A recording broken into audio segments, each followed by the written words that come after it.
nights, you know I'm the man. Count up an M, run up the bands. Did it before, I could do it again. Styling, profiling, I'm setting the trends. Late to the party, but it never ends. I'm making back every dollar I spend. Keeping it real, I can never pretend. Soon as I say go up on the rodeo, call me an angel, look up at my halo. I put some heat on the beat, I'm Fuego. Everyone know what I bring to the table. You know that I'm in this for life. The real ones, they stick to my side. I'm about to be ready tonight. Don't mean to be killing the vibe, but I got no time to waste. This could be my break, yeah. Got me feeling good, you can see it on my face, yeah. Acting's out of place, yeah. Picking up the pace, yeah. Better to my love, I'm a winner of the race, yeah. Chasing that bag until I'm at the top. You know I'm never gonna stop.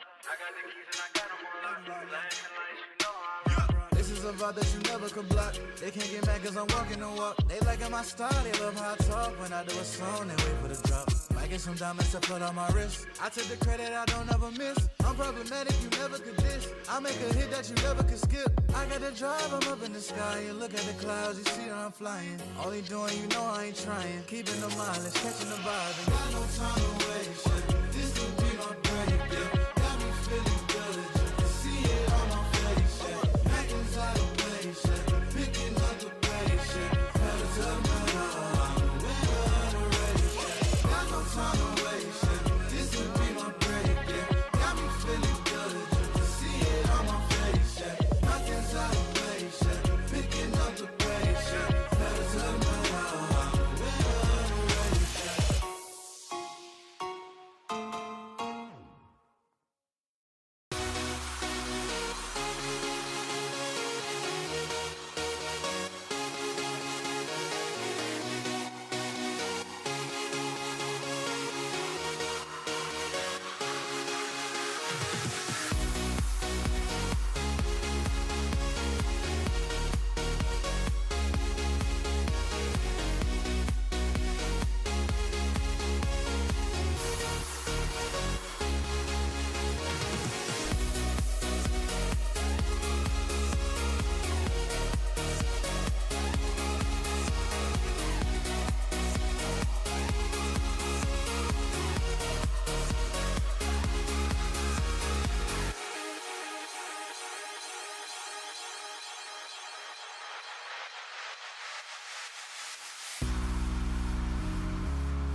All right, ladies and gentlemen, welcome on into Moose Wars Mystic Era, powered by Brawlhalla. I'm AJ Moore. I am casting with my good friend there, Nomad.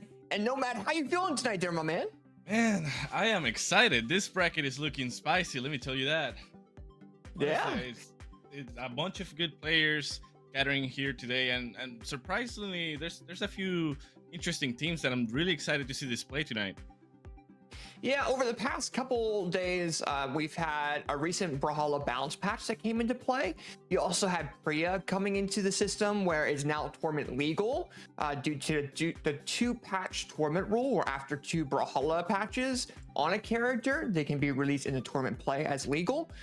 So we have a lot of different styles coming into play. We have a lot of different teams coming up. But with that being said, though, what we're going to go ahead and do, we're going to go over a couple of different highlighted teams here. We'll go ahead and give our predictions there, Nomad, and then we'll transition into our first casters to go ahead and have those first matchups ready to go. Sound good? Sounds completely right. All right, and the first team that we got to talk about is a team that, you know, for Moose Wars has been around for quite a bit. You know, you have the team of Marky Mew and Future Bubble. That team by itself is one of those teams you really have to keep an eye on, just because of, for example, Marky Mew and Future Bubble did crazy at BCX. We also saw Marky Mew being one of the best players in North America in ones. When it comes down to these guys being teamed together, they really kind of go back and forth very well. So Marky Mew and Future Bubble are a team to keep an eye on. They did get eliminated into the loser side a little bit ago. However, they have done really well in the past. They have done really well in BCX. They've done well on lines. But we'll definitely, I think, see them going in top 8 going into this event. So that's definitely one of those teams we're going to really have to keep an eye on. I definitely agree with you, and I feel like Marky and Future Bubble definitely like get on their zone the moment the pressure is in there, you know? I feel like if anything, we're about to see them display even greater skills that we already seen in the past. And personally, whenever I've seen them play, their synergy in the way they play is just completely amazing, in my opinion. But also, Amazing is another one of the teams that is currently in the top 8 winner side, Wichibu and Hexo. Wichibu, you guys already know, the ball champion, as he likes to call himself. One of the most impressive up-and-coming players from last year. Amazing guitar player, and Hexo, in my opinion, one of the most slept on current pro players. He had an amazing placement back in BCX. In fact, if I am not wrong, for the last LAN tournament, yes, the Winter Championship, him and Wichibu were able to place 7th into the top 8. So they're definitely here to show off their skills and what they're capable of. And last tournament for Moose Wars that they played to, the Moose Wars Snowfall, they actually played place 4. So I'm definitely expecting them to be real high.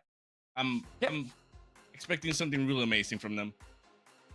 Yeah, for sure. I think with these two players, it's definitely going to be, you know, Guichibu and Hexo are good 1v1 players, and then matter of the doubt, they're also fantastic doubles players. So I think with Guichibu having that 1v1 setup, in case he does have to get in that 2v1 situation, and Hexo also being a great support player to how Guichibu plays as a player with guitars and the cannon, it's going to be great to really see how well they do going forward as well. So that's definitely a team that we're going to be keeping an eye on. It's one of those teams that has not really changed a whole bunch since, you know, we had like all the balance patches and stuff, and they're staying committed for the rest of the year, which I love to kind of see, because a lot of teams split up and don't, you know, they don't really work on themselves to really kind of keep that consistency. And I think that's one of the main things that keeps people doing really well in doubles events for a consistent amount of time. We've seen examples like that, like Blaze and Agno, for example. It's just consistency is key in this game, and it's something that I love to see players definitely integrate into their mental.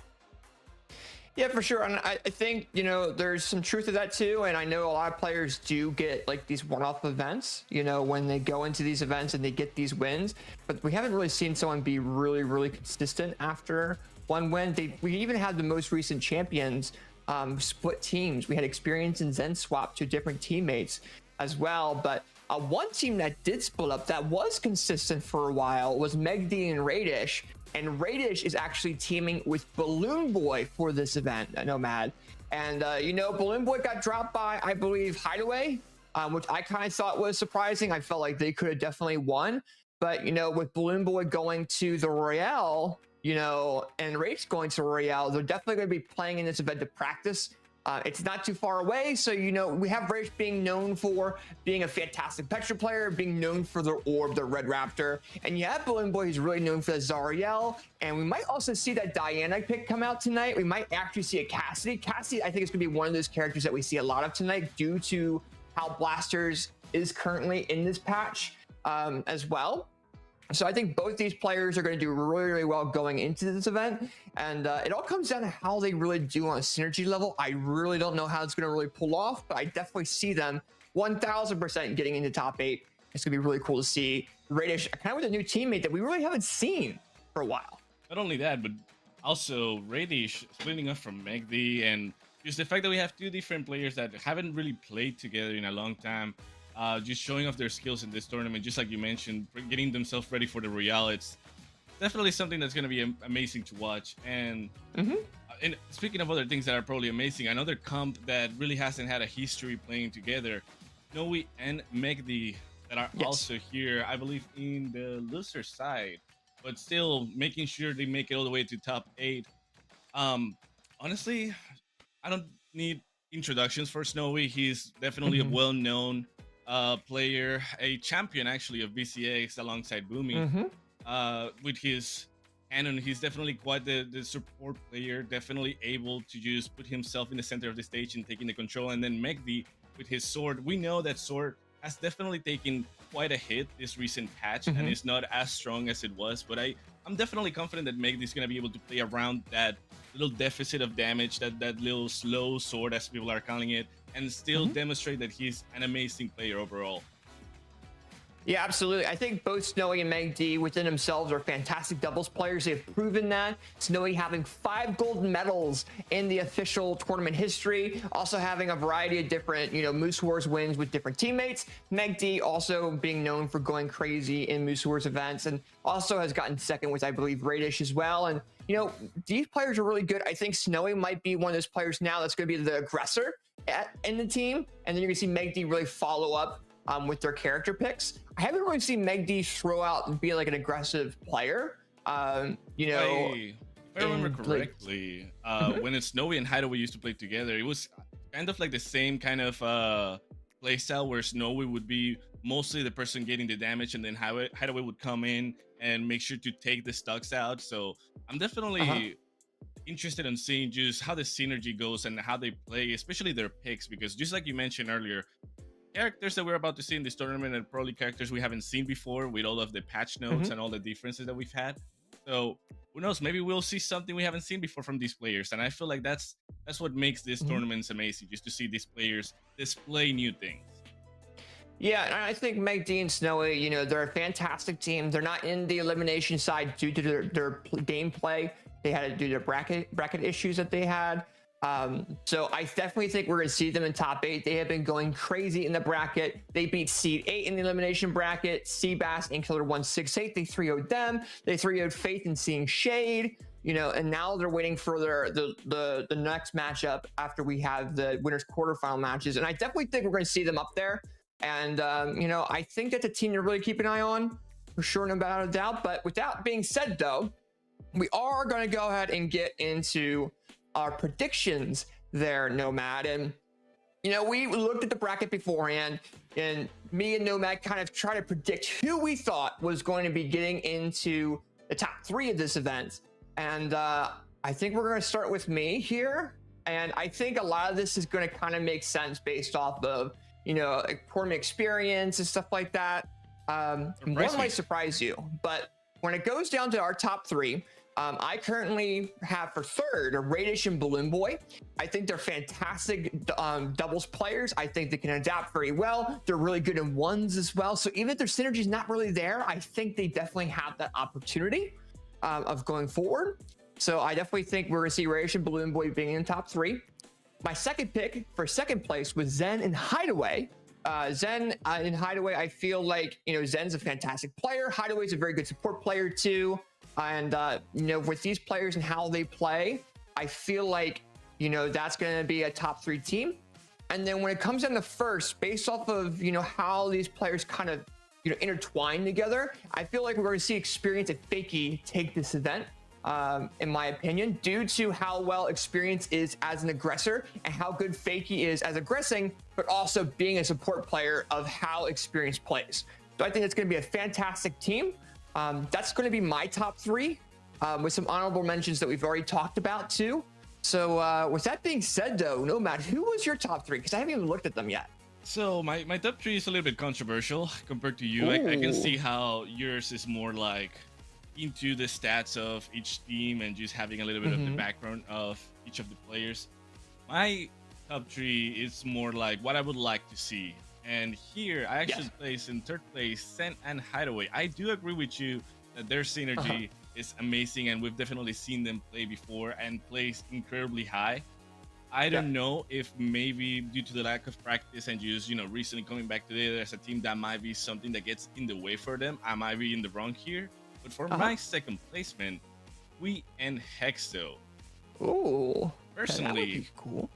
I feel like people sleep too much on Hexo. Hexo did an incredible demonstration of his prowess in BCX, and Guichibu, also a very slept on 2v2 player. I feel like this could be a tournament where they could show off their skills and also how ready they are for the Winter Royale. And for the 1st place, just a cherished pick of my side, Balloonboy and Radish. I know that it's a new team and they really haven't had that much time to practice, but Balloonboy has really demonstrated his skill level recently. He's probably one of the best up-and-coming pro players of pretty much the last year. And Radish, if he decides to play, that support Petra, if he decides to use the spacing of the orb the way he does it, I feel like they could really make their way up to the 1st place. It might be a crazy prediction here, but anything can happen in a tournament.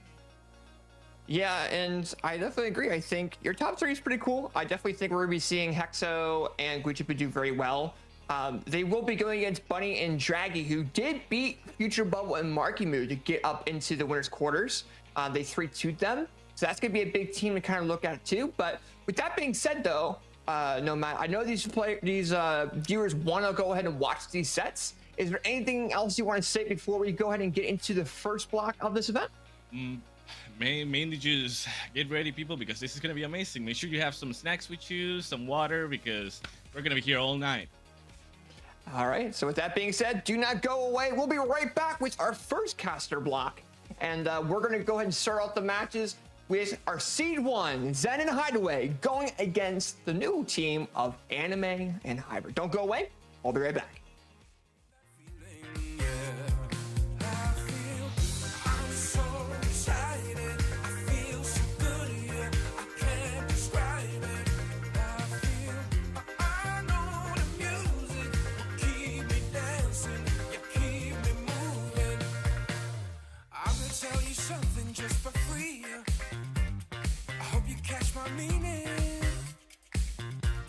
I'm not here to waste nobody's time.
Hello, bro. Holla. Welcome to Moose Wars Mystic Era Doubles. My name is Blackout. I'm very excited to be here with the one, the only, my homie Eagle Eddie on the right of me. How are you doing, Eddie? I'm doing great, Mauro. I'm doing great. I'm seeing you're looking all cozy over there. I am No. cozied up, man. It's cold out here, and I can't be bothered to like pay for heating. I'm just getting my blanket. I am warm. Love to see it, love to see it. But you know, it's about to get hot in here. You're not gonna need that blanket in a bit anyways. Yeah, no, I'm throwing this away in a bit. Yeah. Yeah, we are in for some exciting games here. Mauro, hit me. Who do we have first? Do you want me to hit you physically or like? Yeah. I mean, I think we're starting right now. So let Do you me. want me? Okay. So Zen the Hideaway. Do they need an introduction? No. Zen PR #1 in NA doubles. Hideaway PR #3. This entire team is seeded first in Moose Wars today. They're the ones to statistically win it. Going up against Anime, we all know very well, and Hybrid, which initially was not on my radar, but in this season has made a bit of a come up. Anime being PR 37 and Hybrid being PR 24. So this is really a clash of the best PRs versus the top 32-ish PR. So I'm excited to see how this goes. Anyone that likes to believe stats, that likes to believe history, would say, yeah, no, Zen and Hideaway would win this 3-way handshake and we go next. But tournaments can be volatile, and especially when we're just hitting the new patch, people are still trying out new compositions, which might shake things up a bit. But we are still seeing the Wushang Onyx after multiple nerfs, after multiple balance patches aimed at nerfing these two specific characters. Zen and Hideaway still rocking it today in Moose Wars. Yes, sir, and they're already looking quite good here, as the game is fairly even, with Anime being slightly behind Zen right now. And, you know, I'm excited for some team combos here. You know, that Wushang nerf recently happened, so I'm interested to see how that will affect Zen's gameplay, and seemingly it's not doing much, as he's already popping off right there. Now, they have a short lead here. That's practically one hit, that's one knockout. How can they convert that, and how can they carry that lead over is always a big question, and right now, they're playing it very careful. That's The save probably from a Zen. save. Yeah. Okay. Okay, the recovery coming through from Anime, that's... Okay, so Anime is the only person still on 3 stocks, everybody else 2 across the board. So, looking at the character picks, I am seeing 3 characters that went untouched the last patch, which a lot of people I saw on social media, on things like Twitter, in Discord servers, were saying, why did they not get touched? And these are Taros, Kaya, and Onyx. So, can't say I'm surprised to see them here. Oh, that's not good. Really big ground pound coming through Hybrid. We're not even 2 minutes in. A Hybrid already on their last stock, and this is Taros we're talking about on a really big stage. I don't even think Hybrid was in their orange there, but that's really efficient. That was way too early for Hybrid to go down, and he's already getting pressured by Zen right now. Zen doing an amazing job of just taking Hybrid off stage. But Hybrid is already in orange on his last now, and he lands a side stick on Anime. They're falling apart right now in this game 1. They need something here to get that balance back, but as it's looking right now, it's all on Anime to take control of the game again, as Hybrid misses that follow-up there. It couldn't fall through the platform fast enough to get the sider instead of the sidelight. Not just the recovery coming out from Zen, that is amazing, but how much more longer can Hybrid hold on as Anime is trying to create space, trying to create openings? That's already one stock down from Hideaway, being sent to his last. Anime trying to hold down the edge guard over at Zen on the right side of the stage. Sarah coming through, they have a potential to jump onto Hideaway. Fighting back with a cannon in hand, pushing Anime to the side. So it's looking dire, but the blue team did a really good job at trying to bring this back, and the Hybrid is trying to stay alive as much as possible. No, but Anime is kind of schmoofing on the bow right now. This is starting to look winnable. If Anime keeps playing like this, then oh no, the side thing! I jinxed it. I'm sorry. The cast is cursed. This is still possible though. Potentially. Oh, no. Hybrid barely staying alive there after that side light. Oh, now Hybrid being the last one to be alive out of that blue team, but he goes down right as well. Now, gotta give credit where credit's due. Hybrid did a great job of staying alive there. some mistakes that they wouldn't have would have liked if they didn't happen, like the side-air follow-up that turned into a side on the platform, and etc. And the occasional side stick, I think 2 of them happened onto Anime. Obviously not ideal, but if they can fix that, that margin was not far. As you can see there in that replay, last stock Zen being in red, Hideaway in orange. That's not by much, considering how far they were behind when Hybrid went down to that last stock. That's actually very good adaptation. Going into the second game, they are definitely very, very confident, from what I can tell.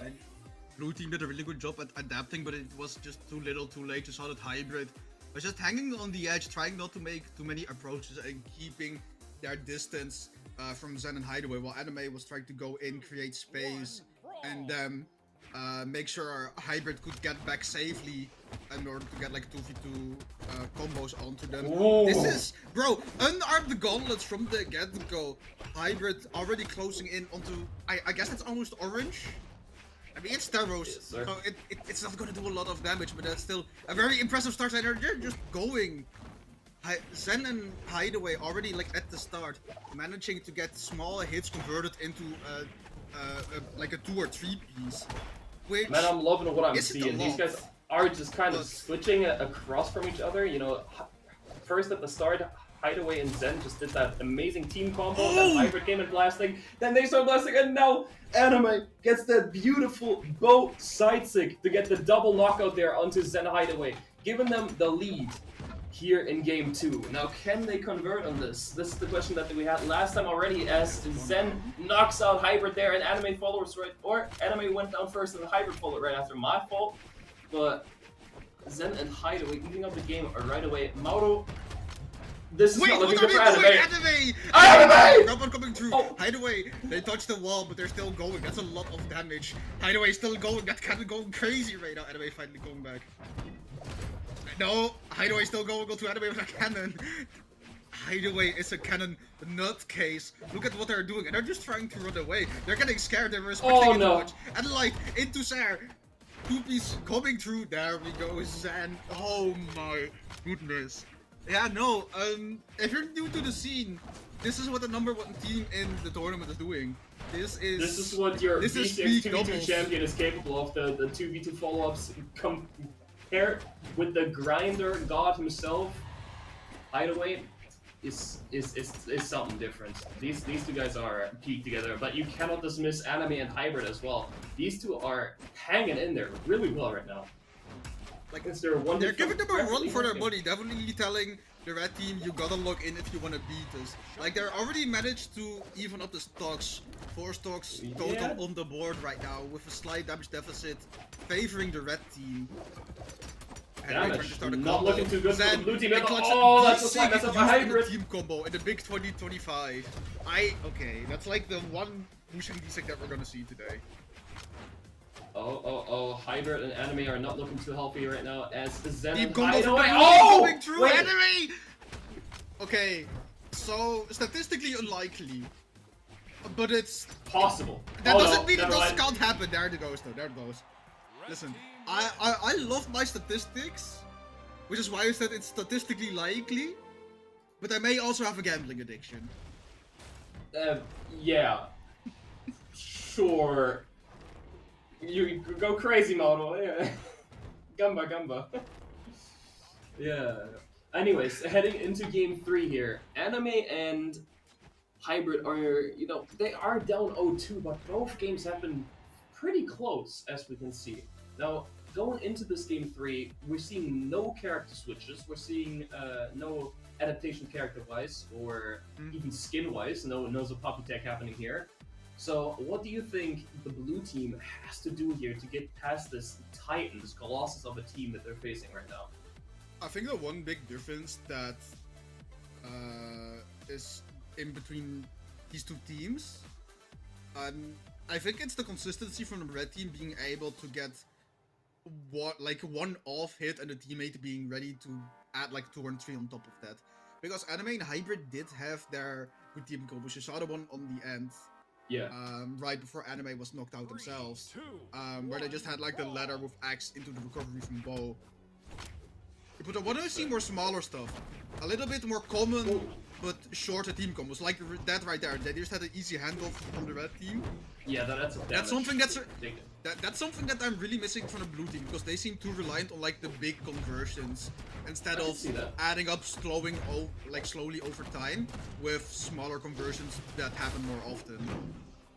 Yeah, I could definitely see where you're coming from. The red team is like very consistent with the small things that add up quite largely, while the blue team always goes for the big plays at a time. Even when they're in the 1v1 situations, which that happens quite often as well, by the way.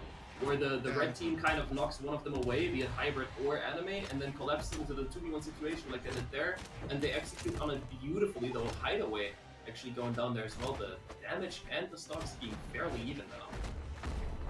Now, D-Light recovery coming through. Anime trying to avoid a jump from. They're just going on stage for Anime! What are they doing? They're just floating above and below him. Like, instead of just taking stage control, making it difficult for Hybrid to get a weapon, they're like, nah, Anime, stop floating. We're coming for you. but does Anime watch anime is the real question. I asked him in the chat, and he didn't reply to me. Damn, he's a faker. He's airing out. Oh, no way. anime! That's how it Zen is. trying to jump onto a weapon throw coming through Hybrid, being ready with that cannon. Hybrid is so good at just catching D-Light on cannon. And like, this is plays that I'm also missing that we just saw. We saw Zen go in, try to jump into Hybrid when they were on the wall, and you saw Hideaway being ready behind them. Like, okay, if they're avoiding my teammate, they still have to get through me. Which is also, I think, a really big difference maker between these two teams. Just being ready to stand behind each other if something goes wrong. Because both of these blue members seem to be playing a little bit of their solo game. That's a really good D-Sig, taking out the Onyx, taking out Hideaway. Did he just do D-Light into double side sig on Wu Shang Gauntlet? That's crazy! Sir. Also, Zen and Hideaway are in flow state right now. The blue team is just getting hit from left to right. It feels like they're just hitting every move they're going for. As that Nair, they're finally missing Zen with the Anime now knockdown. going down. Is this possible? Is this 2v1 possible for Hybrid? It is very unlikely. He's already in the red. He's in that knockout percentage as they're looking for that last hit here. And Bro! well. Leave him alone! Wow. Yeah, no, so for anyone at the beginning that would think a trio and a handshake, you were right. They were correct. Yeah, no, that was... That's sure something. But, you know, they are not out of the tournament yet. This is not... No, this was only elimination- winners. This is not elimination bracket just yet. As, let me see, Anime and Hybrid are now heading down to face Raven and Creed for losers elimination side top 8. Which I'm not familiar with Raven and Creed. When I hear Creed, I think I think of part of the Creed when I hear Creed. I'm actually not familiar with that name really. Raven I've casted before in TV2. Creed I'm not familiar with. I am unfamiliar with both of those players, so maybe we'll be seeing Anime and Hybrid later on in the tournament coming down from the lower side of the bracket, since it's a double elimination tournament. But the next set that we have on the block, Addy, this is a set that Graffiti backstage was hyping up for us. Has and Sentience. I'm pulling up pro stats for this. Because Has and Sentience were players that I'm personally not familiar with, but they, Graffiti, they were telling me, look out for these people. This team is absolutely nuts. This team is crazy. Might be next up and coming. So I mean, as far as what I'm seeing, Sent and Has did not actually play a tournament together before, so this seems to be their first time together, which is interestingly enough. So Sent, I have some information that our beautiful producer gave us earlier on, which I remembered seeing Sent somewhere before. I was like, damn, I can't remember. I could put my finger on it where I've seen him before. He was actually playing the Winter Championship together with Snowy and got 9th there. So I have some high expectations for this guy. So Has I'm also not familiar with, but considering Sentience played with Winter's Champs with Snowy, came in 9th you know, maybe they can give Radish and Balloonboy a big run for the money here, which we haven't talked about this yet before. But I was Balloonboy and Radish surprised. is actually an interesting combination. This is a crazy team composition, and I really like it because in ones for the longest time, these two players had a rivalry going on between like the silver and gold medals, between placing first and second. And now the two arguably best NA 1v1 players are right here teaming together. The Balloonboy level 100 Zerial taking out the first stock in this set, and Radish on that signature level. Look at that! 100. Red Raptor, look at the pressure that they're exerting on the blue team. Wow, the beautiful play by Balloonboy there as well. Like, I thought he had no option. Team to keep following combos, up there I'd say. overlappingly. Oh, the setups are crazy right now. I cannot tell who of them is Has and which one is Sentience. I can't lie. As they both have interesting usernames right now. But I'm using the Ogre out of the two is getting a lot of pressure on them right now. Can Wait, we get I a quick just- note on who's who? Why did I just realize that Radish and Balloonboy are still on their first stocks?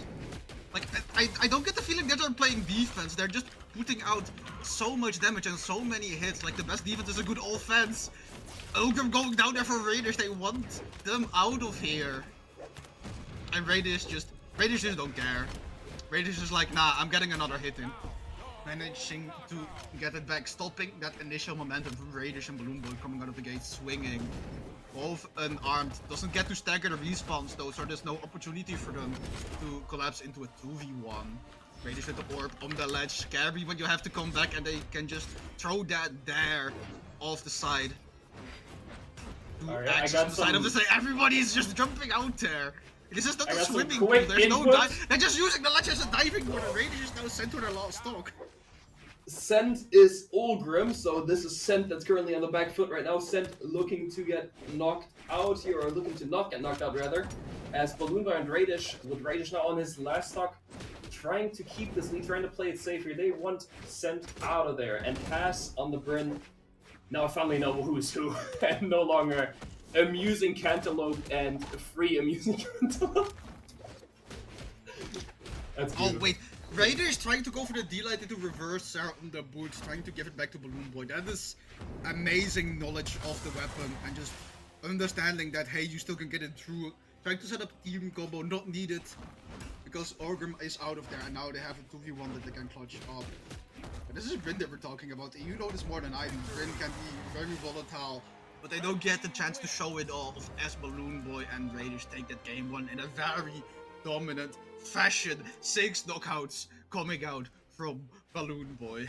Matter of fact, actually, towards the end they were kind of looking like the blue team hasn't seemed to be adapting quite a bit to the red team there, as Radish was actually getting pretty close to getting knocked out, and then it would have been down to a 1v2 against for Balloonboy, which no matter how good Balloonboy is, that a 1v2 against the top team, no matter if you're 1 or 2 hits away from winning, can be extremely hard. So that could have gone both ways actually.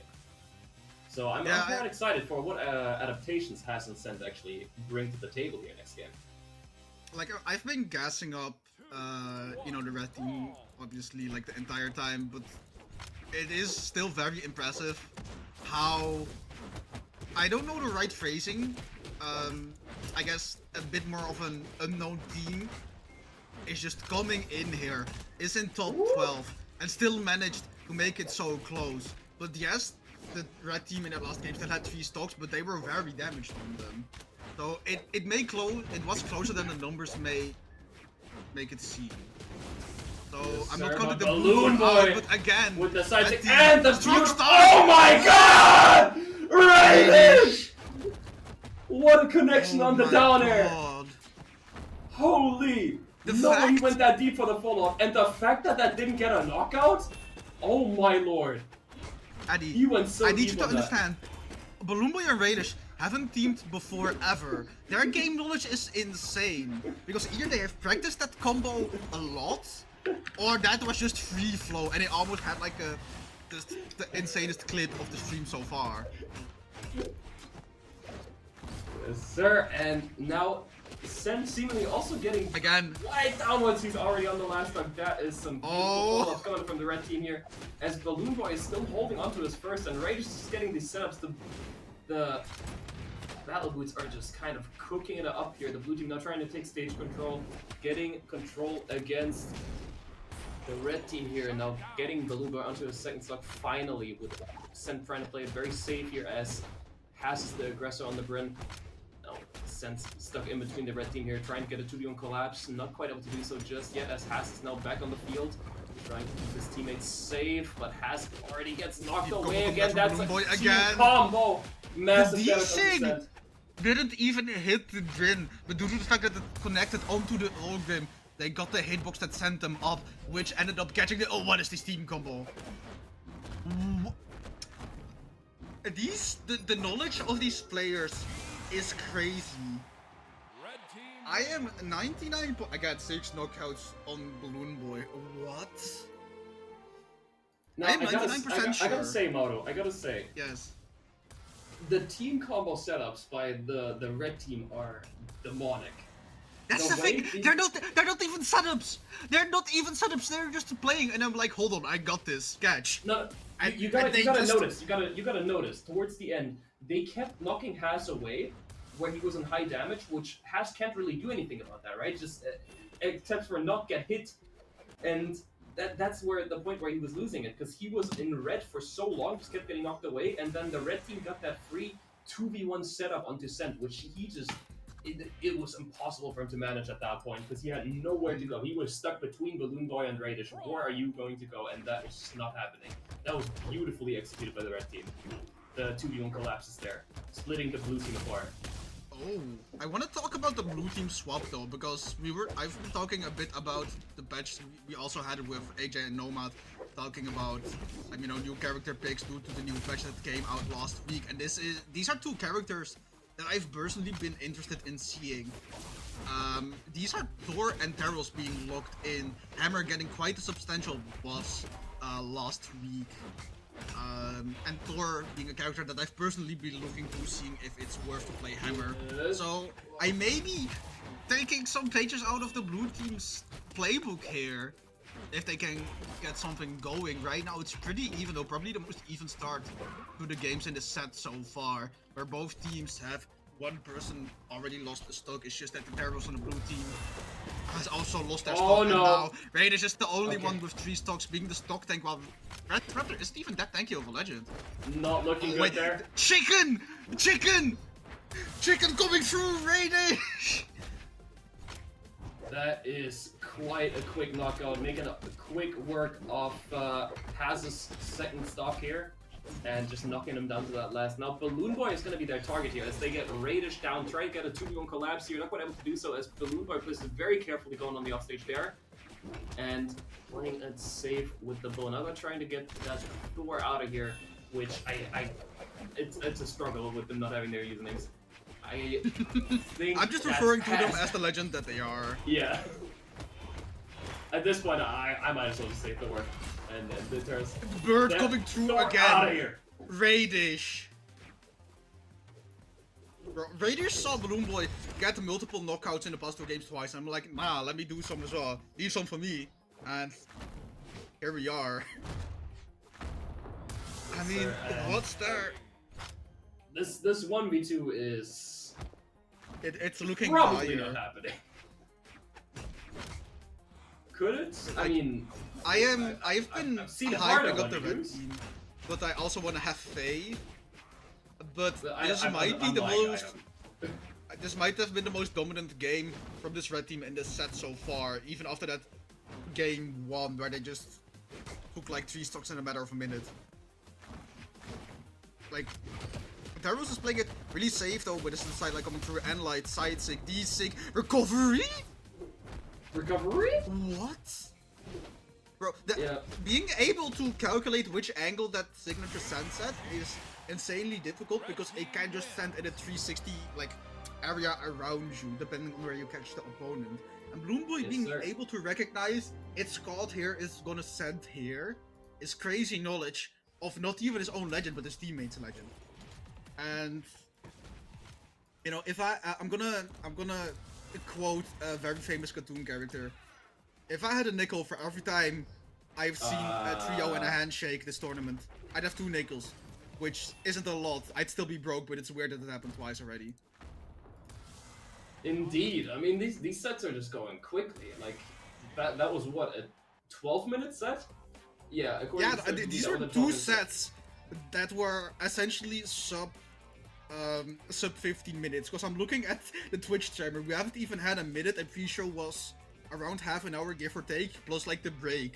So, yeah, less than 2 times 15 minutes. And we're already halfway through Winner's Top 8. That's... I mean, I like what I'm seeing, but I'd like to see more of it, you know? Like, extend these sets, give us something more to work with. Yeah, I mean, the best thing that can happen in Brawlhalla esports, or esports in general, right, is a game 5 down to the wire. Just pure excitement. You don't know who's gonna win. It could be anyone with that last hit, and that is always what we live for. But you know, we are still before the top 8. We are in the top 12 here with the winner's side. We never know what's gonna happen. I think, and I can quote Paulie Monto here, a good friend of mine. He always says this is his favorite part of the tournament to cast, because this is always where you see like the most crazy stuff happen right before top 8. This is where the upsets happen. This is where you see players that you maybe usually wouldn't be casting, potentially. This is just the most fun part of the tournament, and I can fully agree with him on that. Yeah, I agree with him as well. Like Anime and Hybrid, and Has a Sentience, which are relatively unknown players, actually getting their shot to vibe a little bit on stream, and they're still not out. They're still in the lower side of bracket. But we won't be seeing them for a while, and we won't be seeing you guys either. We're going to a quick break. I'm refilling my own water bottle because I am thirsty from all the heat. I'm actually getting rid of the blanket like we talked about before. Get this out of here, because these sets are hot. Don't go anywhere. Get some hydration, stretch your legs, and be back soon.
The blanket has been ditched.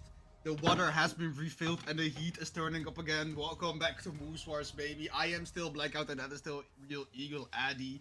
And let's just get straight into it, Addy. Like, Indeed. what set are we looking at right now? Tell me. Well, we have some very interesting sets coming up next. It's a set I'm very excited for. Experience and Fakey versus Monty Hala and Flower. These are 4 players I very much like watching. And the thing I'm very curious for is what Monty Hala is going to run here. Because we were talking about the balance patch recently, right? In the past few sets. Monty Hala, I saw tweet a lot. Because in this recent patch, Greatsword very much got nerfed. So Yeah. I'm quite curious if he's gonna run the usual movie that I would be expecting from him here, or if we're gonna see maybe like a new pick. But no, he selects the They movie. are looking in Yeah, the they are. Ibuki. I kind of expected that because from what I read, the most drastic changes to Greatsword were on miss changes. Yeah. But on miss changes aren't effective in a 2v2 format so much because you have just double the amount of people to hit. You have like 3 other people to hit as opposed to 1, so the chance that the nerfs actually is gonna apply is smaller. And if you actually think about it, in 2v2, I remember Hardy MJ once said this, also a great set connoisseur. In 2v2, the aerial moveset is a lot more important than the grounded one. That too, and Which that then get touched. I am not. Yeah, okay, because I was gonna ask you, do you know if they'll get touched or not? Because I don't recall it from the top of my head. We are seeing the double Kaya again, like I mentioned in the earlier block. This is a character that I expected to see a lot because it's talked about a lot that Kaya avoided the nerf hammer in the previous patch. Same with Onyx, and yeah, these are kind of the picks that I expected. 2 Kayas, Teros, and an Imugi. You have like this horde of Kaya on each team with some lighter long-range weapons for spacing, and the very tanky, bulky aggressors on the other side in the form of Imugi Teros. 2 animal companions, if you will. I can't lie, I've been watching a lot of Fakey gameplay lately, just YouTube sets, because I quite like the way this guy plays 2v2. Like, the way he plays as a support player is very excellent, but right now, he's getting a lot of pressure put onto him early. We're going to have to see how he deals with it. But on the other side, we have Monty Hala and Flower here, which Flower got an interesting username right now, with an X. Do we know what that means? Is that the thing from the boys, like with the what give them superpowers, or is that something else? I haven't watched the show. Oh, yeah, I haven't watched it either. It might be. No, wait, I'm Just talking watched about it something because- completely different. That's Compound V. That's not even close. Oh, come on, B. Yeah, maybe it's like a reference to Compound V, or maybe I just don't get it at all. But we're seeing like the 2 Kayas on both teams being the stock tanks with Fakey taking out their oppo. Oh my god! What? Nah, That is bad in for the orange. In orange, onto Imugi, one of the tankiest characters in the game, bar Magyar. In Get- wow. Get Cure Seeker Dift. Holy. Bro, don't say that. I'm gonna cry because I don't have that. I have it. That's bro. Anyways, Monty Hala is on a tight spot right now. He is very far behind everyone else.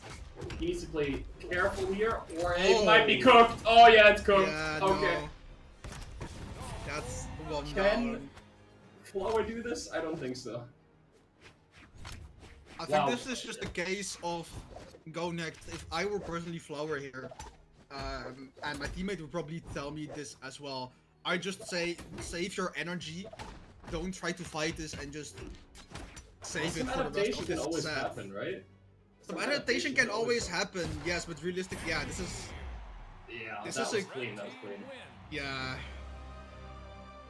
Like, it Wow. looks really dominant from coming out from the red team, but I think a lot of it's just they made 2 amazing Can we team get the plays. replay on that? Hold on, let me see that. The replay's happening. Yeah. D-Light, Oh my Light. god. Then recovery Recovery. down. Recovery up. Recovery. GC, Delay. D-Light, reverse There. there. That's so early. Oh my Mhm. god. I That think is a lot of such an this- early knockup. First game had to do with the momentum swinging into the red team's favor due to how they handled the last two stocks of Manihala. Because up until that point it felt pretty even. But like those one or two big plays swung Oh, just helped them win that.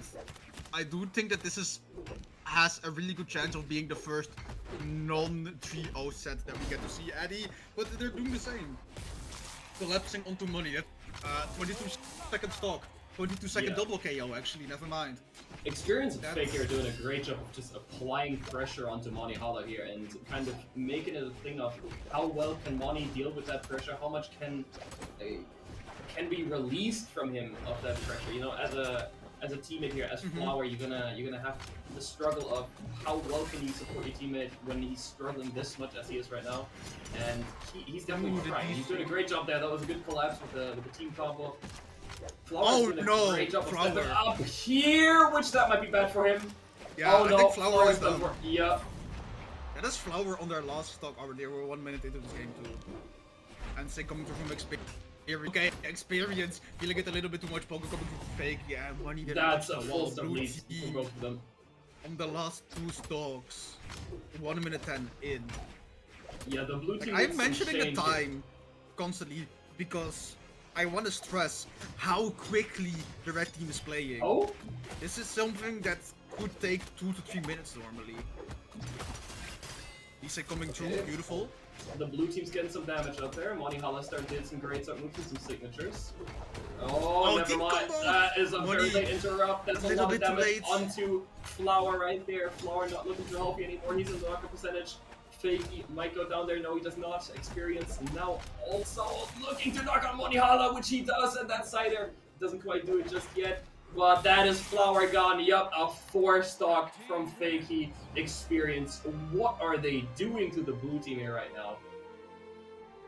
So, for the viewers, we were talking about this backstage with Sandwich. About how fast this tournament is going and how smoothly it has been running today. Which we were very happy with. And Money- this game just goes to show, like, yeah, 2-minute games. Can I interrupt It's you gonna real quick? stack up. Yeah. Did you see what Moni just picked? Yeah, I did. I'm not surprised, honestly. Manihala is Genuinely, now on Terrace. When... Yeah. And it makes the most sense, no? You're carrying over the axe from the elite Yeah, that yeah, they yeah. have level 100 of. Still, And not something the I would hammer- expect from Manihala. From Manihala specifically, no. But Manihala in combination with the patch, yes. Because Hammer, like, if you need a secondary Oh, no. weapon in twos, Hammer is looking mighty fine right now. The Manihala hammer, though? You got the double recovery, doesn't convert anything else from it. Now in the 1v1 situation, it's Fakey there on the side, while Flower is 1v1ing experience on the other side. Okay, we got 2 split 1v1s. Now Manihala landing that cider, already putting a lot more pressure. Wait, the Terrors might be working. What are we gonna call this team comp though? Because, you know, Chronix and Wushang Onyx was played so much, like people have Chaos? started, like, giving it names. Chaos. Chaos? Chaos. Taya? No, that's too close to the player in Europe. Yes. Taya. Chaos. Yeah. I like calling it chaos, like close to chaos. Chaos. But Oh, still that's chaos goes kinda hard as team. Chaos does go kind of hard. Chaos is kind of cool. I am claiming that. I want royalties on the term chaos every time someone uses it. Yes, sir. But yeah, like getting jumped by experience on the side of the stage right now, trying to live. This is the clock.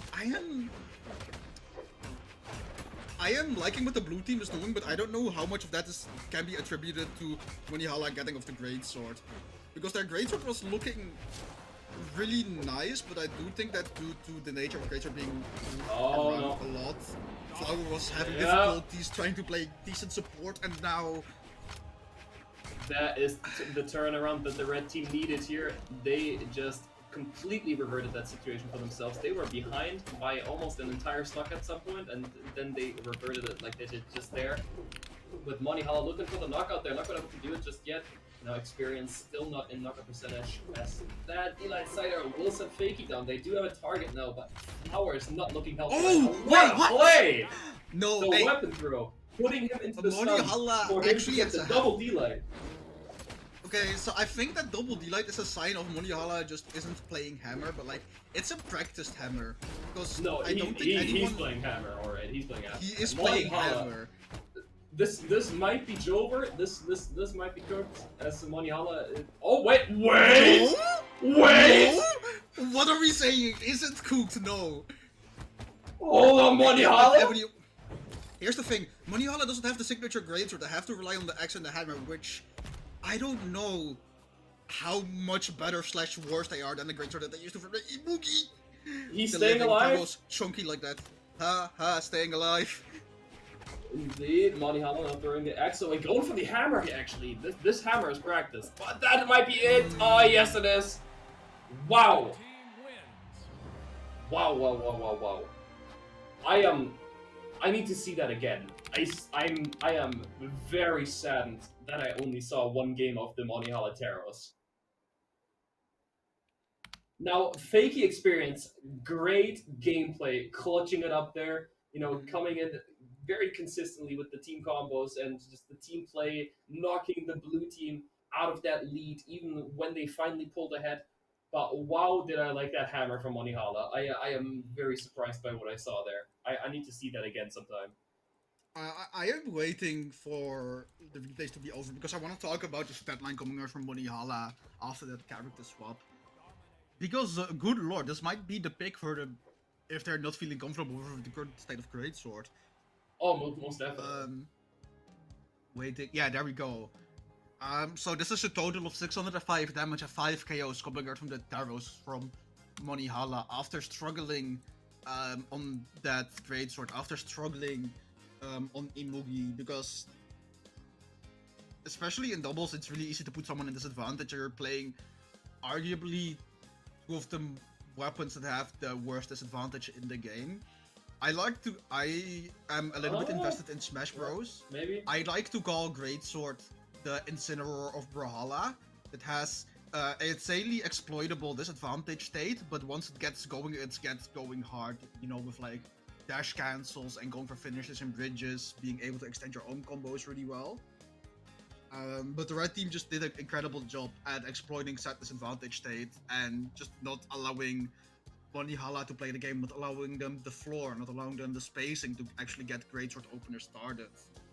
Yeah, no, I could go with that. I could go with that. You know, I'm not 100% sure on that, but I definitely see where you're coming from with the Greatsword being crazy on it, but a bit disadvantaged stated in the offense situation. Now, Yeah. Mauro, though, we have one more setup, and we already have all the players locked in and waiting for us right now. Who do we have up next? I am pulling up. I think most of these have different names. So we have Bunny and Draggy versus Guichibu and Hexo.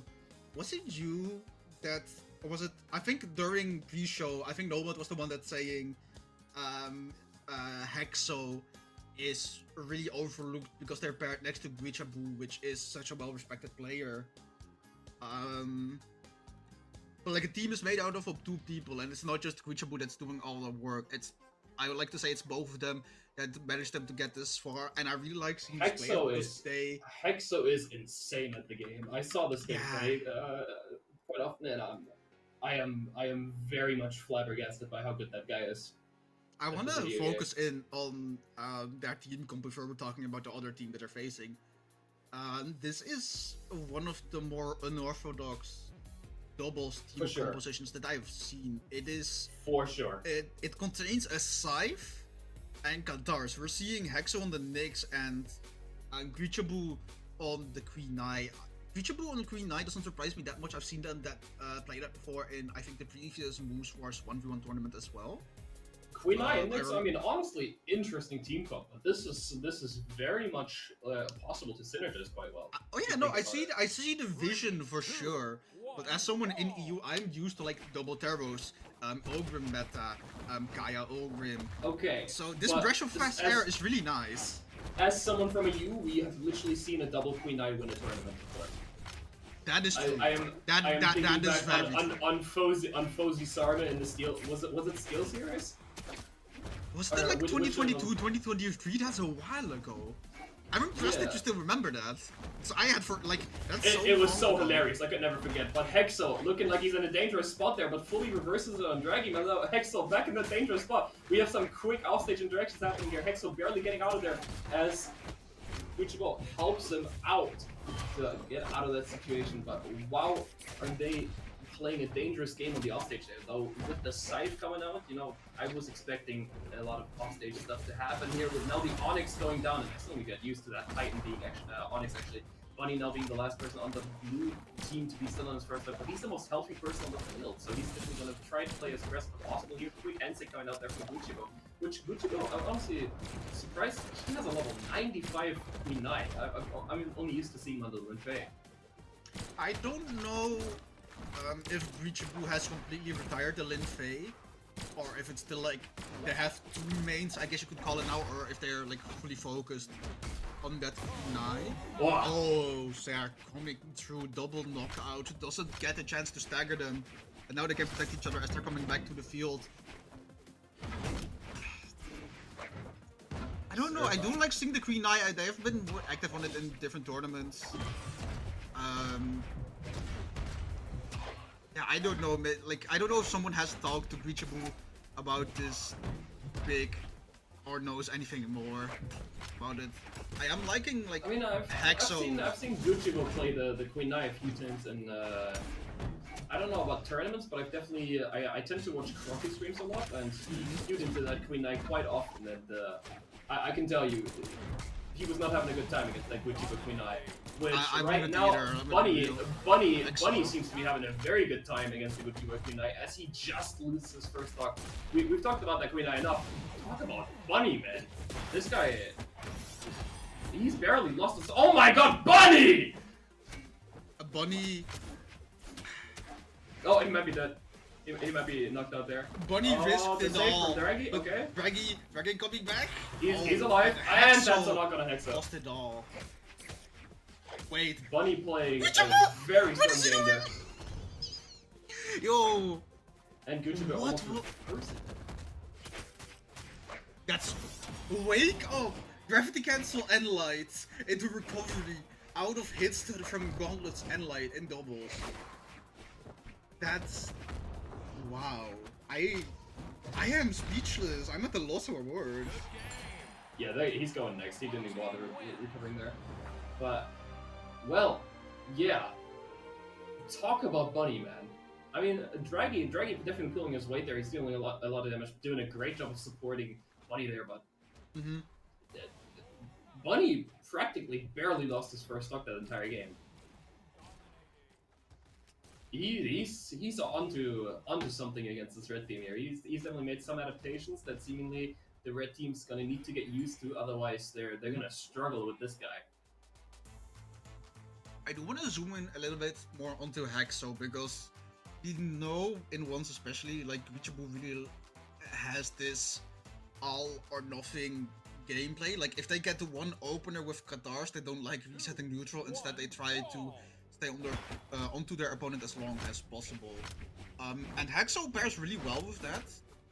Playing as a support player, like you saw a lot of times Hexo likes playing behind Reachable and being able to cover for them if something goes wrong.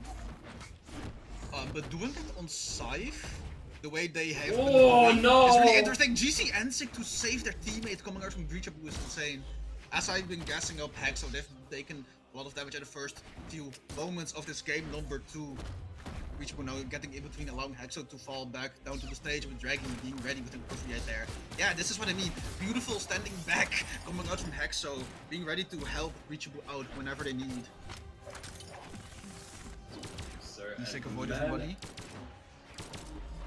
Hexo, even though he went very quickly down in damage and was not looking too healthy, is now actually taking control of the game quite well as he does get knocked out by Bunny there.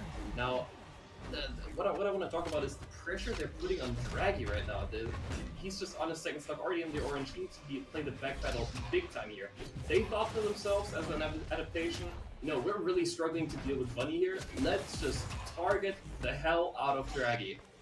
and see how Bunny deals with it. And Addy- it's working wonders right now for the red team. Red team is doing really well, and it could be partially to how many N6 on Qatar's Grichabu is throwing out. I am currently at 4 in this game alone. I have been counting. Yes, sir. And like, it is working whenever Hexo just does something. Grichabu just doesn't overthink it. It's like GCNsing. You know how when you're making a multiple choice test, there's like, everybody has this one answer that they always guess for if they don't know the answer to something? C. Yeah, exactly. For Grichabu, they just fill in GCNsing. Yeah, but still making that back. if I don't know what's going on, I'm going C. Exactly. Grichabu, okay, for a second I was thinking that Queen Knight defense may be coming in clutch there. But yeah, even Queen Knight just doesn't survive attacks, so still making it back regardless of sweat beats. Big team, come on, GC side, Oh, sick! no, Draggy! So, support! Draggy out of there very early. And I think, matter of fact, this is gonna be our first non-3-0 in this block moto, unless Bunny clutches this somehow. Never say never, but it's looking really dire. Yes, Like I said, sir. I'm a So- statistics guy earlier in the first block. I give this like, I don't know actually, because I don't want to underestimate Bunny, but the advantage that the red team has Oh, is really no massive. matter- And even unarmed Bunny is No- still doing quite a bit of work. Like look at this. Oh, easy Yeah. answer. But no matter how good the player, if you put them into a 1v2 against like another top team in a 1v2, it's just so unlikely for them to win. Like, if I'm thinking 1v2s that have ever happened, I mean this one just stayed in my mind. The only 1v2 that like majorly stayed in my mind for a long time was definitely Blaze against Acno Boomy.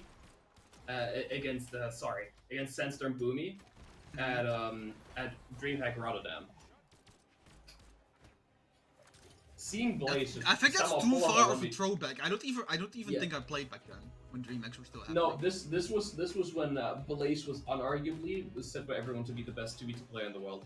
Like Sandstorm and Boomy, after That's that way set, back. went on Twitter and were like, "This guy's incredible." But yeah, that's how far back I gotta reach for me to remember like a significant 1v2 happening. You actually have a crazy memory when it comes down to like Brawlhalla statistics. I am impressed by that.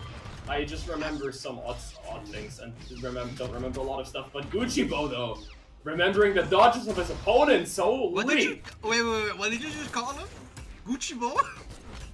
Yeah, he's the Gucci boy. I'm sorry. Anyways, Hexo being in trouble right here on the side of the stage. One stoke down on either side.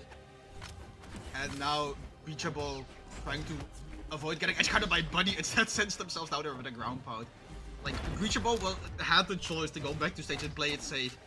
But nah, let's go down there. Let's instill a little bit of fear in my opponents. He's cooking. Let him cook. Oh, yeah, I'm gonna let him cook all he wants. He can use my kitchen whenever. I'd love to get a meal cooked up by Grichabu, my man. kitchen, but you know, he might be cooking like a hot pot right now, and I'm all here for it. As Hexo is also cooking up a little something against Draggy there on the side. As he's going in on the side, he is relentless right now. Both of them are really. Hexo just going in on Draggy like permanently, and Grichabu also just getting.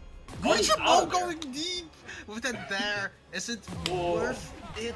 Not really, because they barely got any damage out of that, and the stocks are evened up again back by the blue team. Bunny and Grichabu now all with 2 stocks, and Hexo and Draggy in their final one. Grichabu without a weapon, being weapon star by Draggy right now, but Hexo dealing damage on Bunny with the blasters. Team combo not quite, wake up, ground pound coming out. And sick, there we go. Doesn't get the recovery. There could have been a lot of damage coming out from Hexo though. Like Hexo just being ready to see whatever their teammate is doing, to see whatever Grichabu has in store for them, and just being able to follow up with that. And sick coming through. This is a beautiful edge guard. Double weapon toss.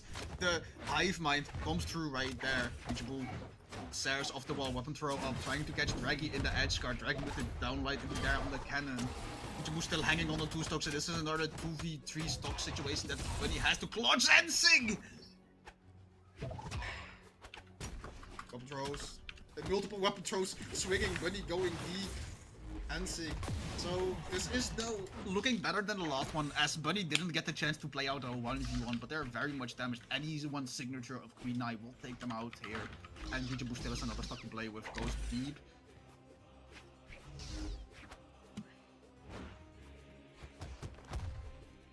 And Light doesn't even KO, it's almost there though. Bunny still makes it back, avoids the recovery coming out from the axe right there.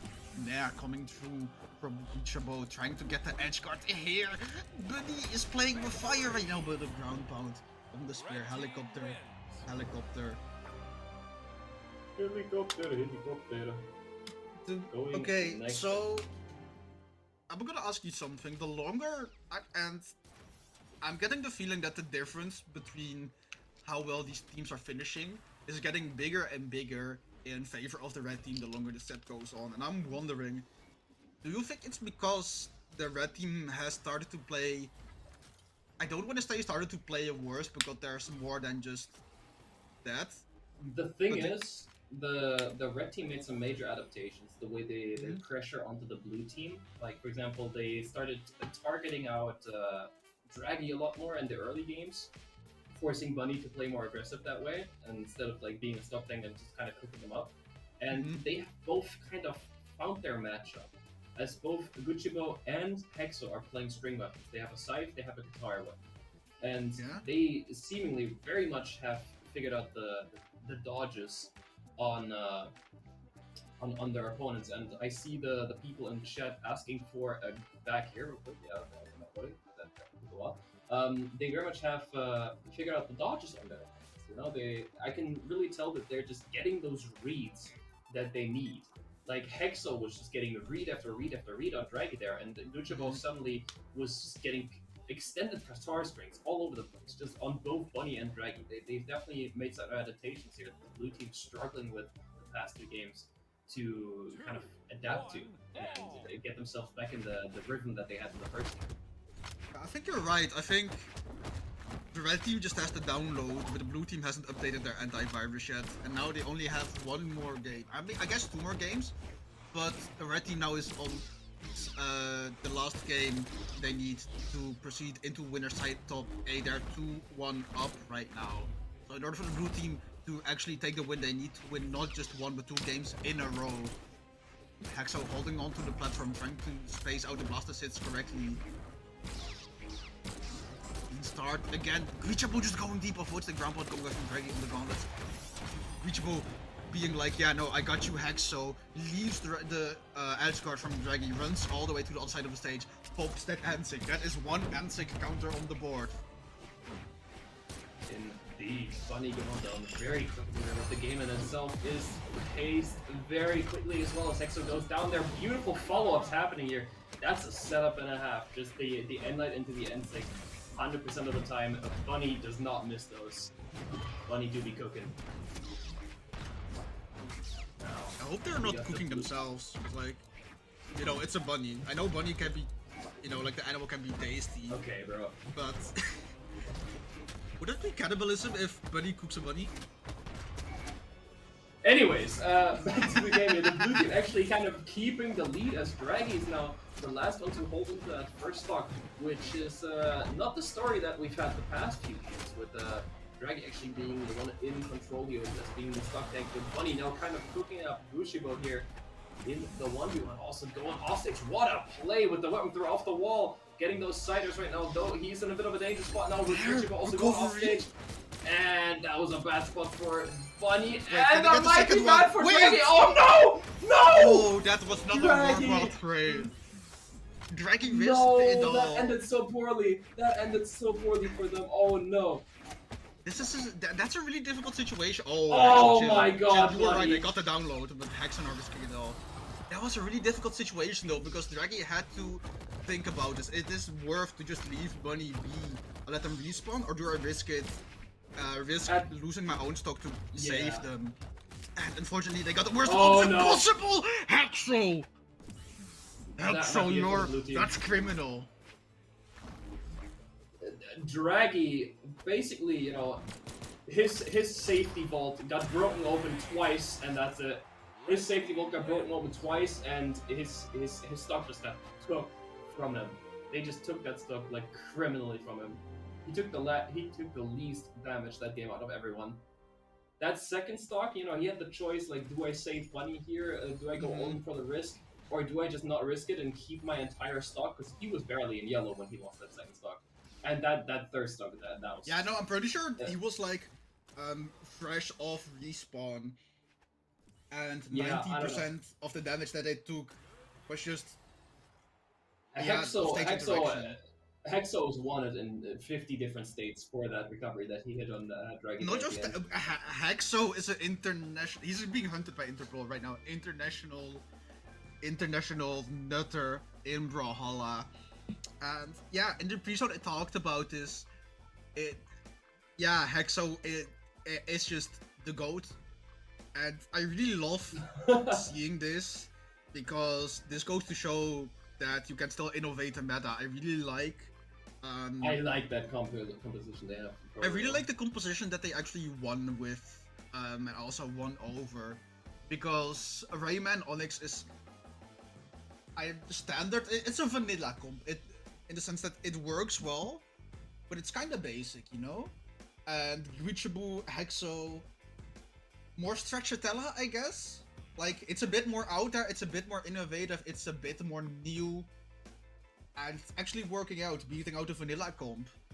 And I'm wondering how far they are gonna go. I'm honestly excited to continue watching the stream backstage, because this is gonna be it for us, Eddie. This is where our pass ends. Might have genuinely been the fastest. Before we go, let me check the losers bracket real quick. We're going incredibly fast right now. Let me see. I mean, yeah, the entire tournament has been genuinely. This might have been the fastest casting block I've ever had. Haas and Sentience actually lost 0-3 against Future Bubble Marky Moo, so those are going to be in losers bracket, elimination bracket top 8. And Anime Hybrid took down Raven Creek 3-1. Monty Hala and Flo are currently facing Mekti Snowy, and Bunny and Draggy are now about to face Ulala and Udea Gak. Udea. I have not heard the name Ulala in a while. Also, I was seeing Marky Moo Future being in top 8 already, but they're coming out from lower side.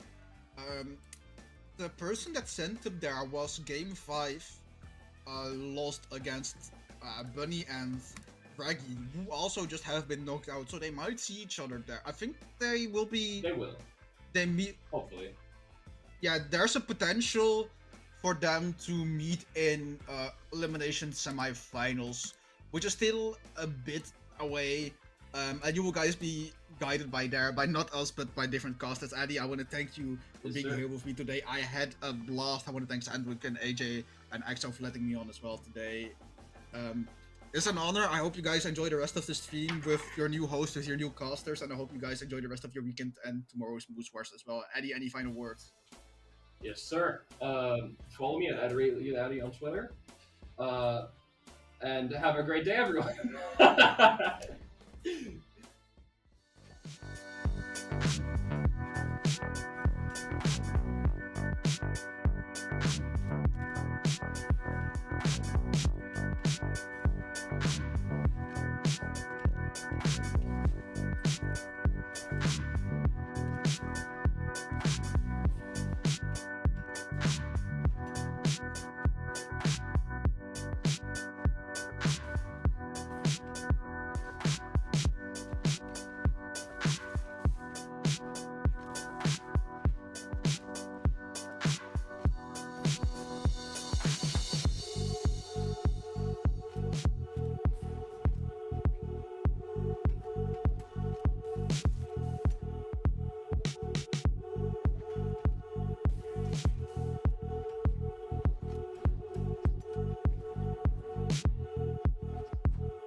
Hello, hello, hello. Welcome everybody back to Moose Wars Mystic Era.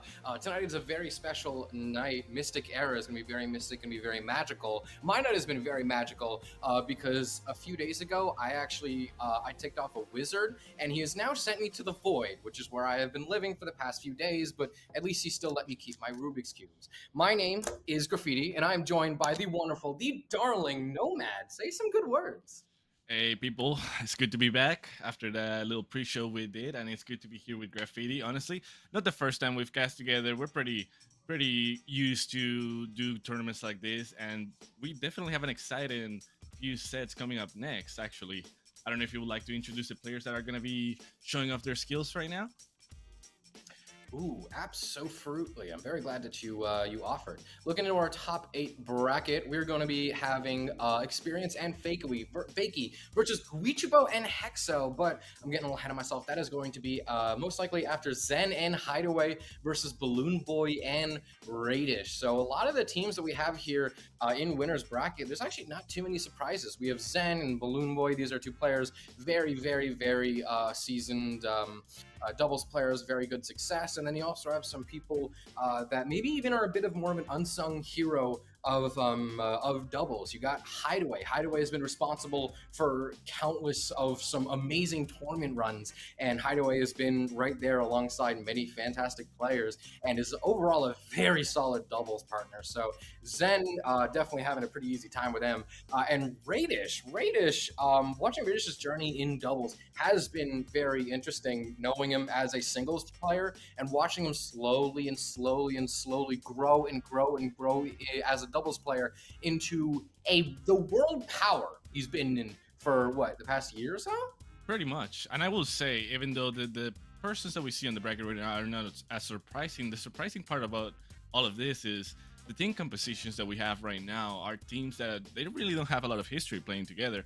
You know that Hideaway and Sen, they have this thing of going back and forward, switching between different players. But from Balloonboy and Radish, I feel like this is actually the first tournament that we see them playing here together. And earlier today, I remember mentioning that how Radish was probably going to be the support of the match while we saw Balloonboy taking most of the stocks. And just looking at the way he's been playing, you can really tell how he's just trying to read the room, position himself so that he can make the moves that he does the most comfortable for Balloonboy to connect attacks. And right now, going into the first match, we can see that, you know, a little bit of neutral with the players just starting to hit each other. Oh, there we go. Radish already setting up a good friend Hideaway, but still doesn't work exactly the way he wanted. Yeah, a bit of an introductory dance. One of the more interesting things about this game, especially this first game, not only just the matchup as a whole, is that these players have fought each other countless times in singles, in doubles on different teams, but this might be the first time that these two specific teams have met, that this group of 4 players have met in this arrangement. So this is very interesting to kind of see how this experience either will prepare them or will not prepare them if they have new tricks in the book, but that Nair, not a new trick in the slightest. Hideaway taking a very solid, like I said, solid player, taking a very valid first strike. Now, Radish under disadvantage right now with 2 stocks. Oh, especially right now in this situation, it's pretty spicy for him. He better come back into the stage. And that Nair once again will take out Balloonboy out of the stage from the top. Hideaway right now taking most of the stocks while Balloonboy is trying to even out this stock situation. Radish though, not doing so good in that second stock, already on red. Definitely gonna have to watch out for his stock health if he wants to be able to make it out until the end of the set. Sen trying to, you know, play it a little bit more carefully, staying out of the stage. And Hideaway, I'm surprised by how little fear he's showing. He's going all in, considering that he's the one that has the most damage in his first stock right now. And still, Radish is going out with that downer, followed by another downer from Balloonboy. A sweet trade right there, but still a disadvantage for the blue team. Very smart thinking from blue team, more specifically Balloonboy, to make sure that dare lands and that, you know, you don't go out without a fight, you don't give away a free stock, you try to take one on your way out, you make it a trade. and Zen falling out of first stock too. So stocks, yeah, no, like you said, the disadvantage that blue team is up right now, since everybody is on second stock except for Radish, and Hideaway is gonna have a very big is gonna be a very big factor as to why that happened, especially during those first few minutes. And that cannon was a very impressive start to the game. You can even see Radish playing extra carefully, really kind of, you know, playing on the wall, maybe trying to play a bit above center stage, and it's Balloonboy might be eating the worst for wear of the damage because of it. Great awareness right there. That sidelight that he decided to not continue because he saw that Hideaway was on his way with that NSIG. Ended up only hitting Zen. Still, Radish, although playing carefully, his stock is slowly turning red, and that's definitely something that the blue team is not looking for. Balloonboy is also in his last stock, so they're definitely going to have to lock in and prioritize just getting the control of the stage and not letting them breathe as much if they want to have a chance at turning this around. Zen, honestly, going a little bit out of his way to play a little bit of an arm, you know. He knows that he's on the advantage right now and that he can go out of his way, and that side sig will confirm sending Radish out of the stage, leaving Balloonboy by himself. Not the scenario that I was expecting, but definitely one that is rewarding for the red team right now, who they're not stopping to push Balloonboy against the strings of the stage.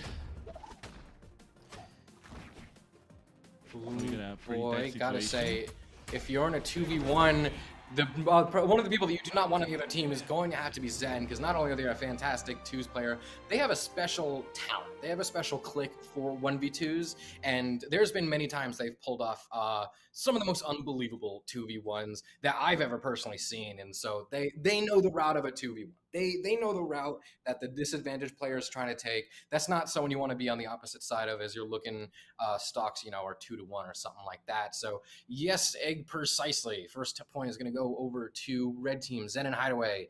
And as we are locking into game 2, there's going to be no character swaps, and it looks like maybe the maps could be staying about the same, and that we don't really want many platforms. I will say, I did see a lot of good synergy between Radish and Balloonboy, especially the way they would do those connections between their attacks in order to build up the damage against the red team is definitely something that I haven't seen from a comp like Orb and Downlets. I feel like they're just lacking a little bit behind when it comes down to the aggression. I feel like Zen and Hideaway, being more of a seasoned 2v2 players playing together, they're more accustomed to how the other plays, and so they're able to prioritize each other and also just helping at each other the moment they feel they're in a disadvantage. And you can definitely see this just the way they started to build up the damage against Balloonboy right now. It's kind of surprising considering that, you know, Balloonboy's running a good old friend Serial right here, and Serial is known for having a great amount of defense. He's definitely a tough character to take out of the stage, and still, it's like he's melting like butter right now against Sense and Hideaway, Onyx, and Wushang. Blue team trying to prevent the accidents that led them to that unfortunate loss in the first game, but it can only go so far. Radish going to be the first one stuffed out of the first stock. Is Balloonboy going to be next to follow? The Nair sends at a very low part of the stage and doesn't quite connect, but the end light will. Hideaway has been doing a great job at getting these stocks and the start of these team combos. Radish have been in this now on last stock. Keep in mind, that's dominating. Hideaway has gotten every single KO in this game, except for that one that blue team just got.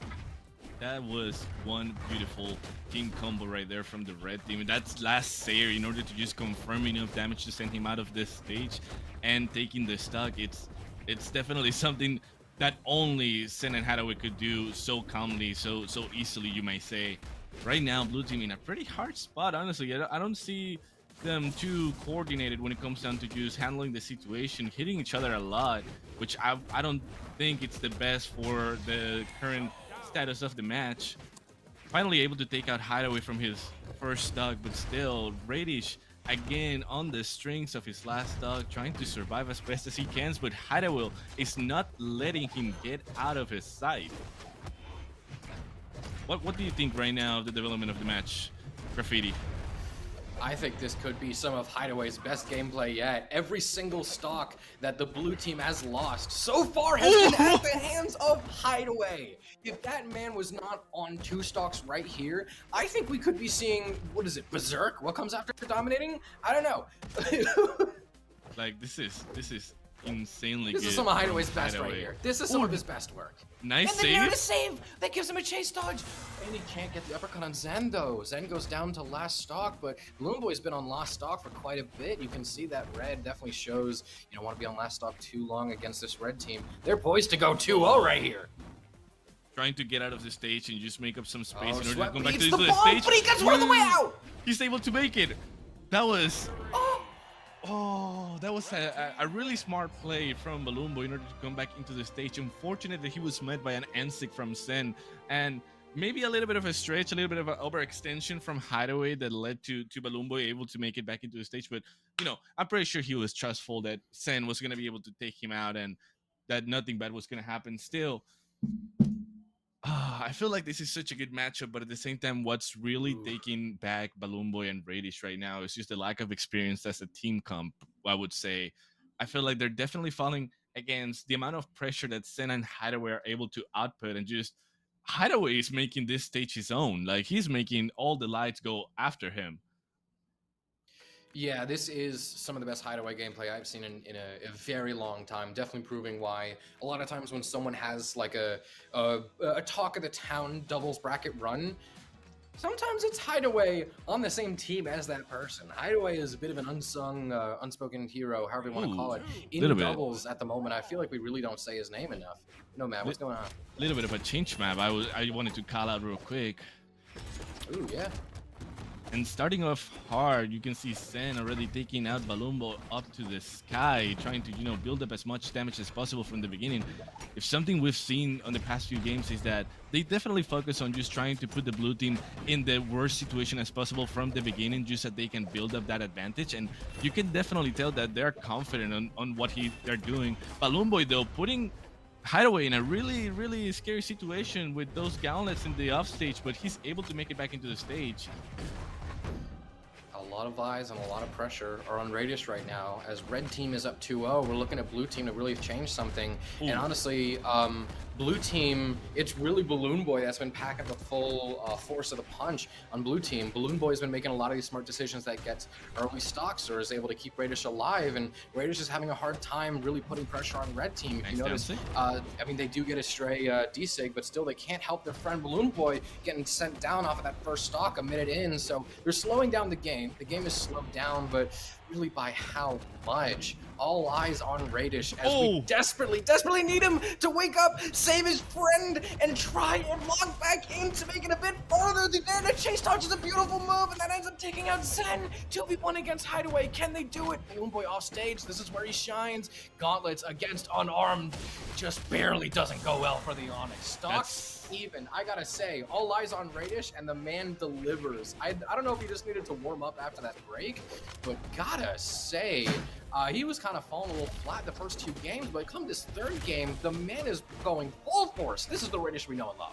I will say, though, although they were able to, you know, make it out of that off-day situation and, of course, take out Sen, I don't know if it was totally worth it considering now how much damage they got out of all that situation. Right now, Sen and Hideaway looking pretty healthy in that orange stage, but oh my god, that gravity cat still down six, confirming Sen, making me eat my words right now, just completely destroying Sen, sending him out of the stage, putting it on a more of a fair situation for the blue team. Hideaway is still looking pretty good in his second stock, able to, you know, capitalize on a little bit of that health, but still, they are definitely, just like you said, waking up and showing off that they can put up a fight more than what they've shown us at the beginning. And oh, Balloonboy with those incredible strings with the gauntlets, just completely reading Hideaway right there, still not being able to take him out of the stage though.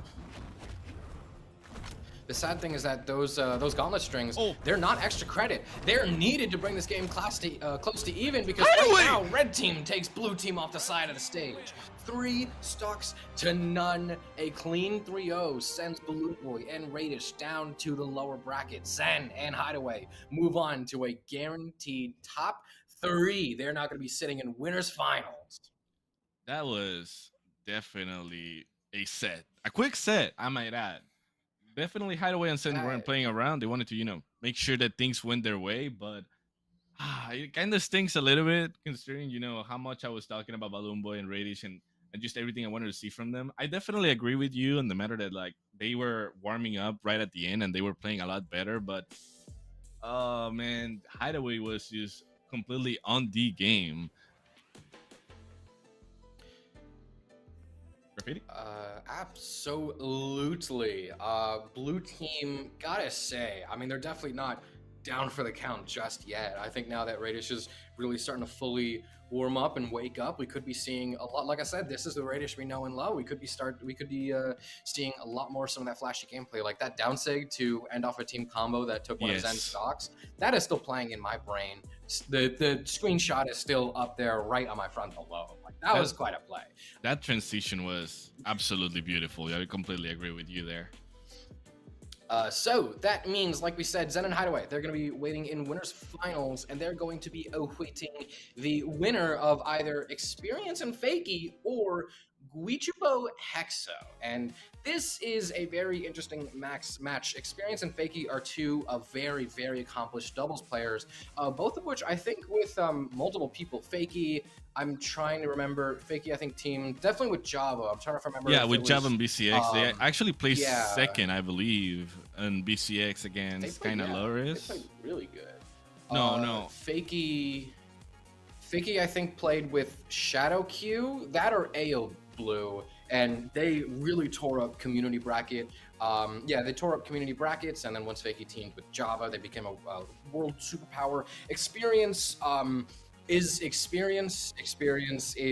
just a fantastic doubles player. There are so many stats we can pull up to really prove just how good XP is at doubles. The man is a force everywhere he goes, but also at the same time, staring them down on the other side of the field is Gucci Boy. This ain't no Prada boy. This ain't no Louis Vuitton boy. This is a Gucci boy. Katars are so fancy. The man is bougie. Yep. Not only that, we are talking about the Ball champion right here and now. The person that definitely came up last year and showed off that Katars are still one of the strongest weapons in the game. And the up-and-coming pro player right now, Hexo, who, as I added it earlier, had an amazing development last year, showing off on BCX 2v2s. I don't remember if playing with Richibu as well or playing with somebody else, but he definitely showed up that he is more than capable of placing high. And right now, I wanted to add, the picks from the teams are something that I'm definitely interested about. Experience playing Teros is something I wasn't considering, but also Wichabu, the man known for his speed, choosing to play considerably the slowest lane in the game, Queen Nai. It's something that I'm definitely, excited to see what he's able to cook with the character, because right now Queen Nai, I'm pretty sure, is on the eye of everybody considering the current battle pass. But what do you think might be the outcome of this match?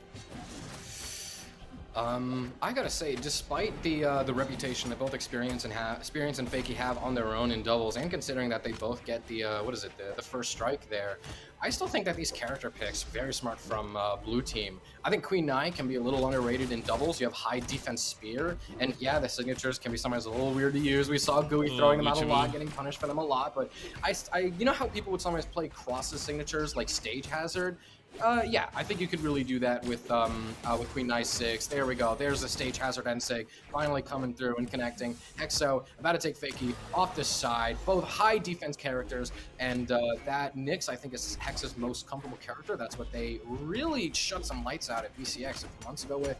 And of course, the guitar master themselves, Guichibo, on a very underrated Queen Nai. Pretty interesting lore-wise to see. Ooh.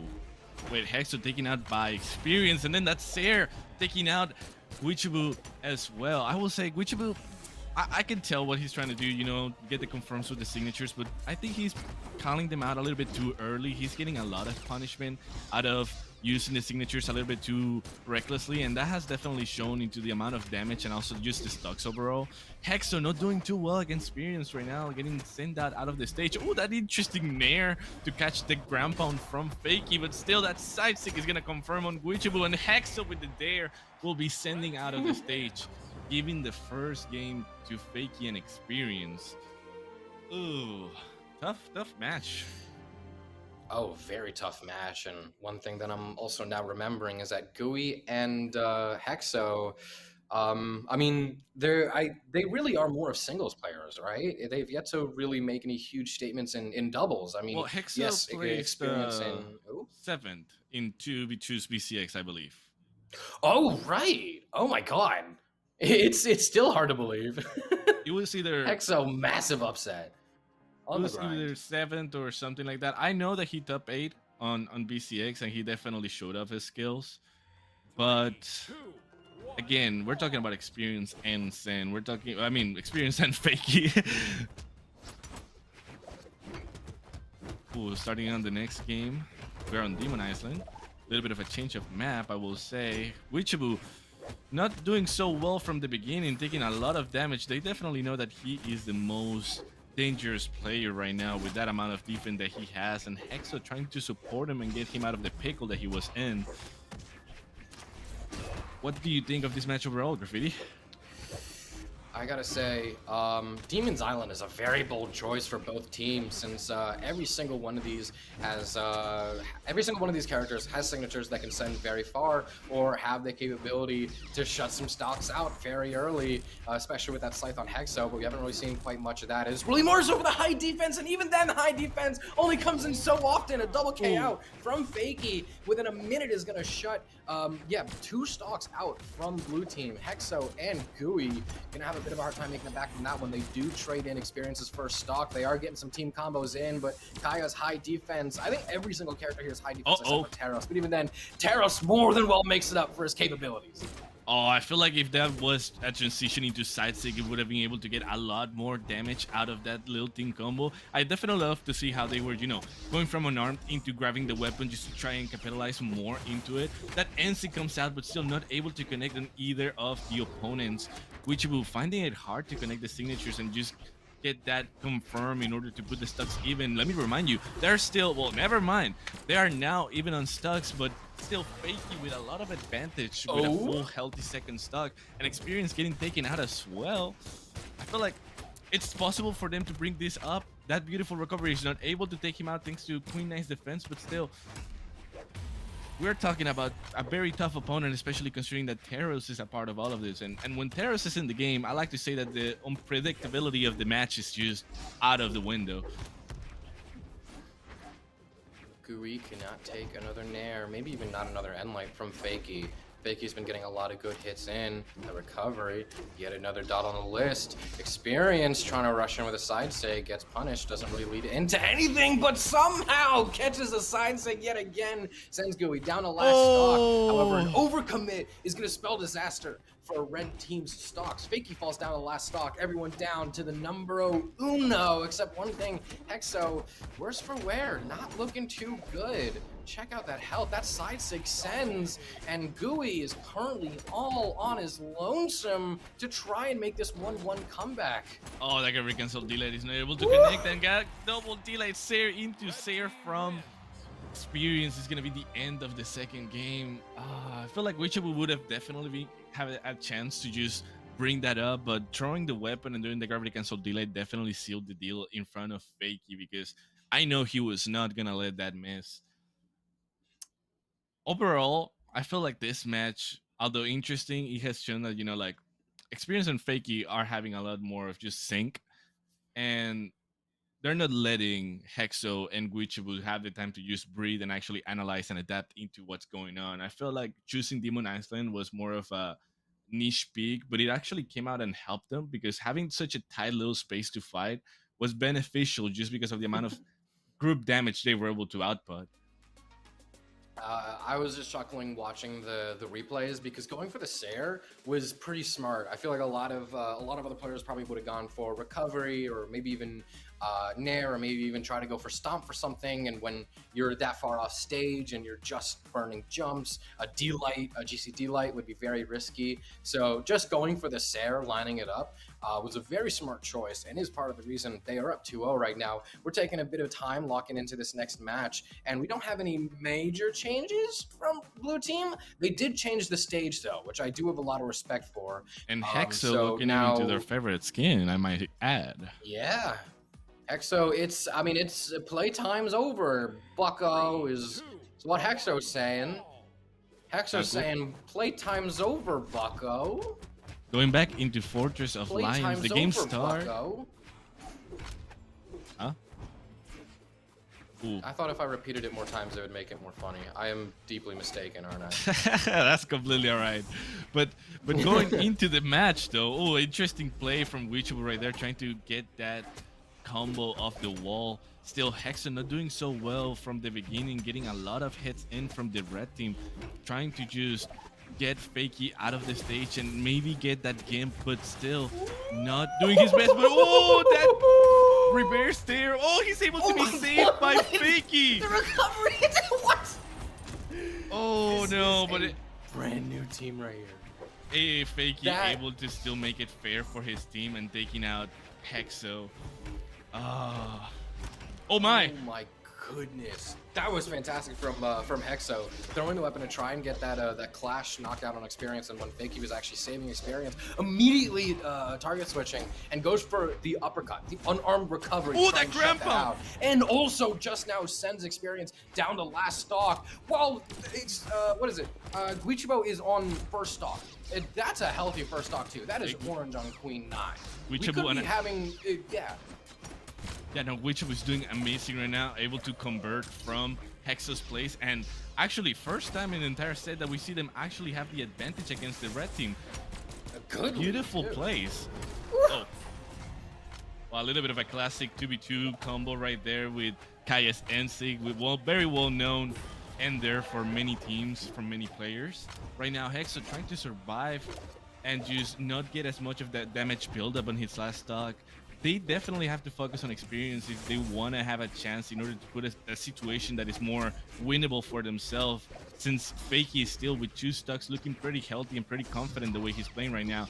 Experience is definitely just respecting the space, trying to stay out of the way and not get enough damage to not leave his partner alone, but it doesn't seem like that's really bothering Hexo and Wichable right now, since it seems like they're finally just in their mindset. Ooh, Wichable? Oh, Red Hexo team taking able to out. stop the bleeding. Red team able to come back from the deficiency that they were at earlier. And right now, as far as 2v1s go, it's kind of hard to say just how doable this is, because yes, we had 2 stocks, but those are 2 stocks going up against Experience and Fakey. 2 players who are double superpowers on their own in their respective teams that we really know and love them for. But putting them together, very interesting mix of ingredients. Now that is one struggle that Wichable is facing up against right now. They're definitely not letting him even consider grabbing the weapon, even though, you know, he just did. Wichable trying to find a way into the stage and just an opening in order to make some damage. That grandpa is not able to connect, and he's actually getting punished into a Sayer Disick into gravity because those side six sending him out of the stage. Man, the way they convert those combos, the way they're able to analyze and just see when the opponent makes a mistake and automatically just punish them is so good. Like, Experience and Fakey are definitely one of the contenders for the best players in the tournament right now, just out of their synchronization alone. That that last team combo that we're gonna rewatch right here, it's so clean because it was so optimal. It's so fast. They make it look easy. It was 3 hits to knockout. That was so clean and optimal and professional. That is just fantastic doubles work. Experience and Fakey more than well deserving their spot in in winners side top 3 winners finals, and they're gonna be facing Zen and Hideaway. A lot of dynamite players right there, but of course I'm getting a little ahead of myself as per usual. That also means Guichibo and Hexo unfortunately going down to lower bracket, which we will be going to in actually just a little bit. I think we're going to be taking a short little break. Production might correct me on whether or not we are or not, but I think we're going to be taking a short little break. This also could be from a chance for me to get out of the void, because I think the Wizard's curse has worn off. Happy Mystic Era, but there are some forms of magic you should not play around with. So hopefully we have a bit of a break so I can exit the void. Little reminder for everybody still watching the stream. Right now, up and coming, we have Anime and Hybrid against Future Bubble and Marky Moo. This is a set you guys definitely do not want to miss. So we'll be seeing y'all in just a few more minutes.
Hello, everybody! Welcome back to Mooseroar's Mystic Era, and I am actually out of my Mystic Era. If you remember a little earlier, a wizard sent me to the Void, the Shadow Realm. I'm not back out of that. I'm now back in this little room. I'm back in my little office. This is very nice. So, yes, welcome back to Mystic Era, and we've been going through Winner's Bracket this entire time, and it has been quite a fun Winner's Bracket. Quite a few upsets, quite a few things that have been quite expected. This has been a very entertaining event, but right now we're going on to lower side. This is going to be Money Hollow and Flower versus Woolala and Udagacy. But first up, before that, we're going to be having Anime and Hybrid versus Future Bubble and Marky Moo. Yep, and honestly, I am pretty excited for several reasons. Future Bubble and Marky Moo, you guys already know them. They have been wrecking the 2v2 tournaments for pretty much the entire last year, and a lot of people have them over there as like their probably pick for BCX this year. And now, you know, with the new patch notes, with the little buffs and nerfs that we got, I'm excited to see Marky Moo playing other characters. We're definitely going to see a little bit of change. I want to keep the surprise until the match starts. We got Hybrid and Anime over here, two very slept on players, you know, Hybrid, the ranked demon, as they say.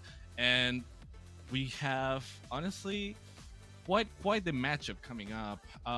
We may be seeing a little bit of a mirror match of Anime and Future Bubble, but other than that, I feel like this is all going to come down to which team is able to just beat the other in terms of aggression and taking the control over the stage. I don't know what you think, Graffiti.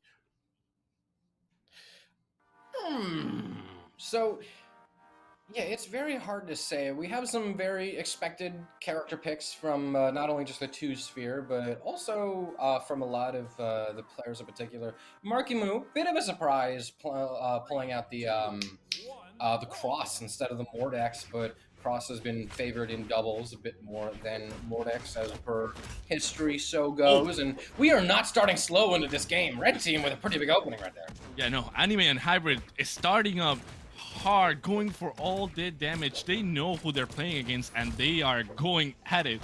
Now, Marky Moo and Future Bubble able to, you know, catch up a little bit, create some space between the 2 opponents, and just kind of just build up the damage. But Hybrid, interesting enough, Anime is not on the terrace, but it's quite the opposite. Hybrid is the one doing the damage right now, and Marky Moo, as a little bit of a spoiler that I didn't want to say, playing on the Cross, which I'm not surprised considering, you know, how blasters are back to being a really viable weapon. Oh, that down stick taking out Hybrid, and now Marky Moo is able to capitalize and also take Anime out, pretty much taking off the difference of damage that they had at the beginning.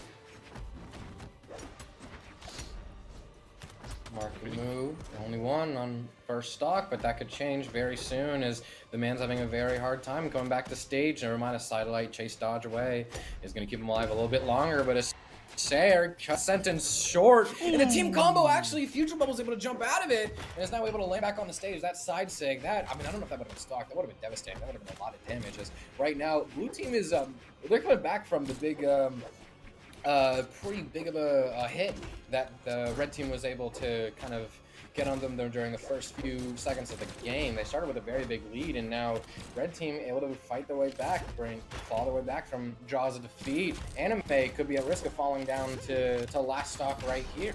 Oh, that side sig will end up taking its own teammate, but still, with that recovery, he's able to trade it off and also take out Future Bubble. Right now, you know, one of the things that they actually have to watch out for is just the wild card that Terrace can be. You never know when that side sig with the down sig is able to come out and just completely wreck your team.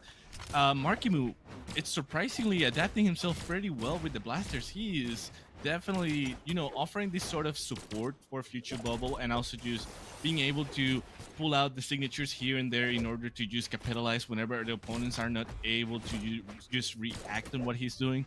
Still, I feel like they are not centered enough to the point that they're able to just completely whiplash against the opponents. I feel like Anime and Hybrid are actually holding their ground pretty well against them.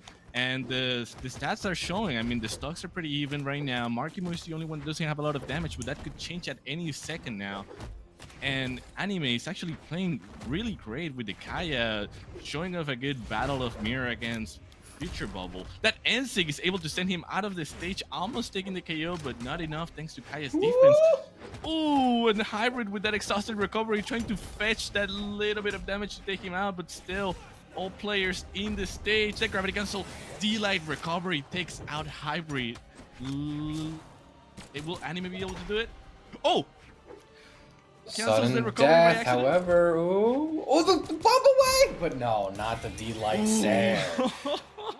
A comeback from sudden death very well could have been possible for Anime. The man is really just constantly on the grind. The man is constantly practicing. I have so much respect for Anime's commitment to the game. They're always tearing up community brackets.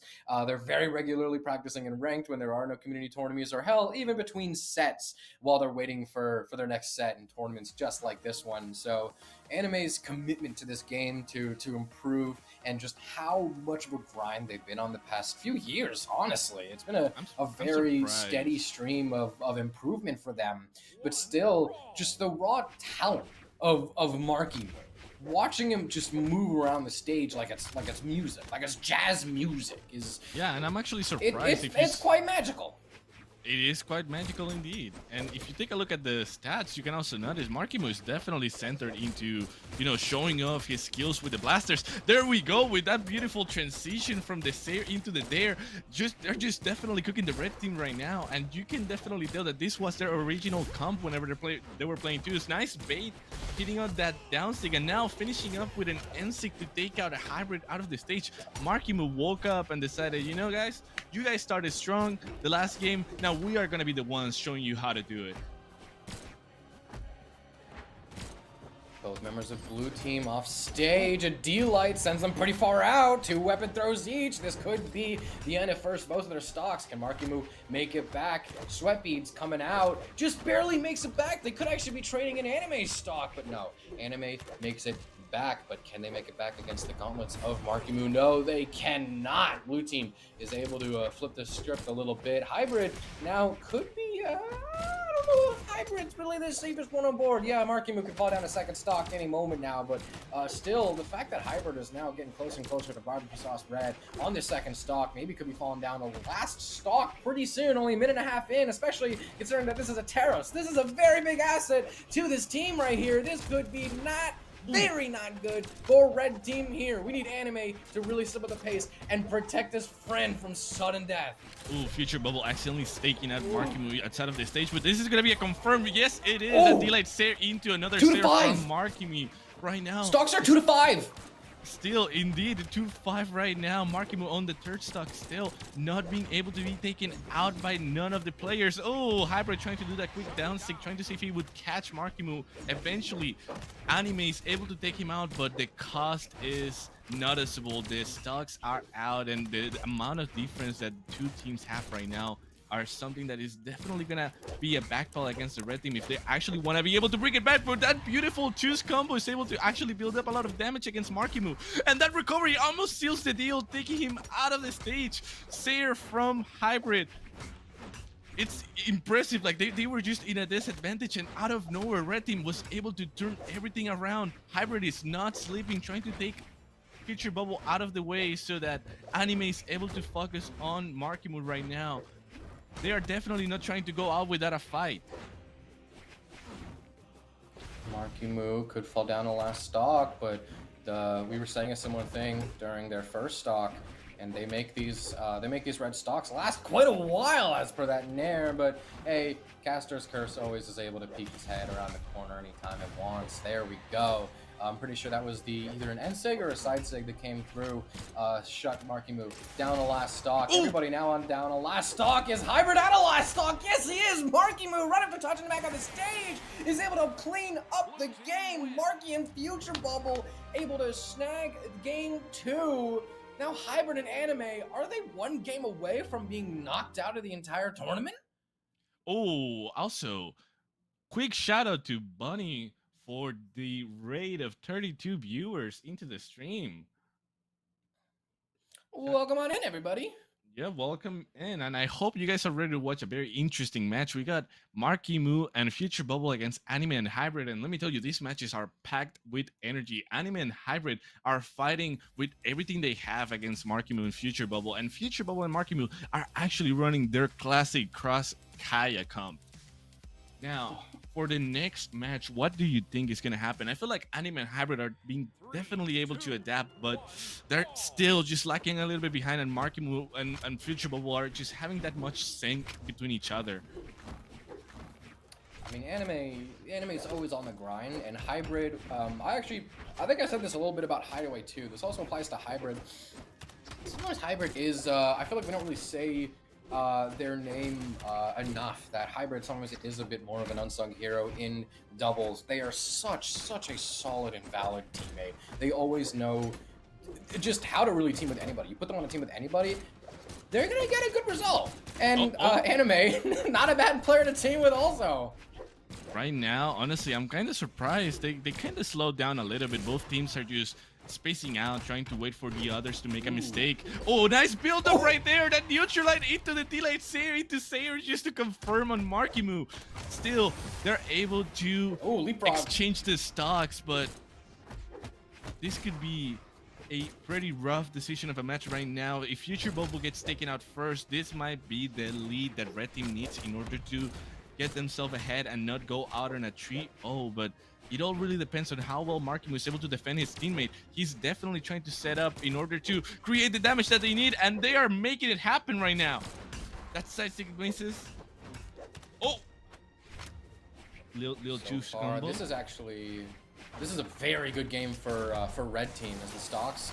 I was about to say we're even for quite a while, but still, their stocks were lasting much better compared to how they have been in previous games. All they need to do is just focus Future Bubble a little bit more, get the stock down, keep stocks even, and maybe they have a chance to clutch this out. Oh, because a lot of the times when Blue Team would get a lead, it'd be earlier in the game, and now it's Red Team stacking a lead away from Red Team. Stocks 3-2. They erased Marky Moo out of the game 2 minutes in, less than even. Oh, that now all they have to do is clean up this 2v1 against Future Bubble. They're already about to take a stock 10 seconds in.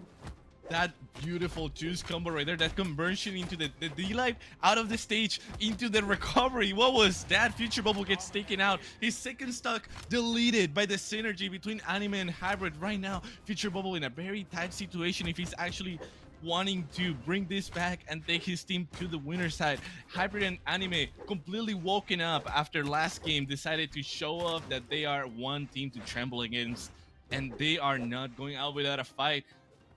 Future Bubble trying to, remain across the stage, trying to find an opening.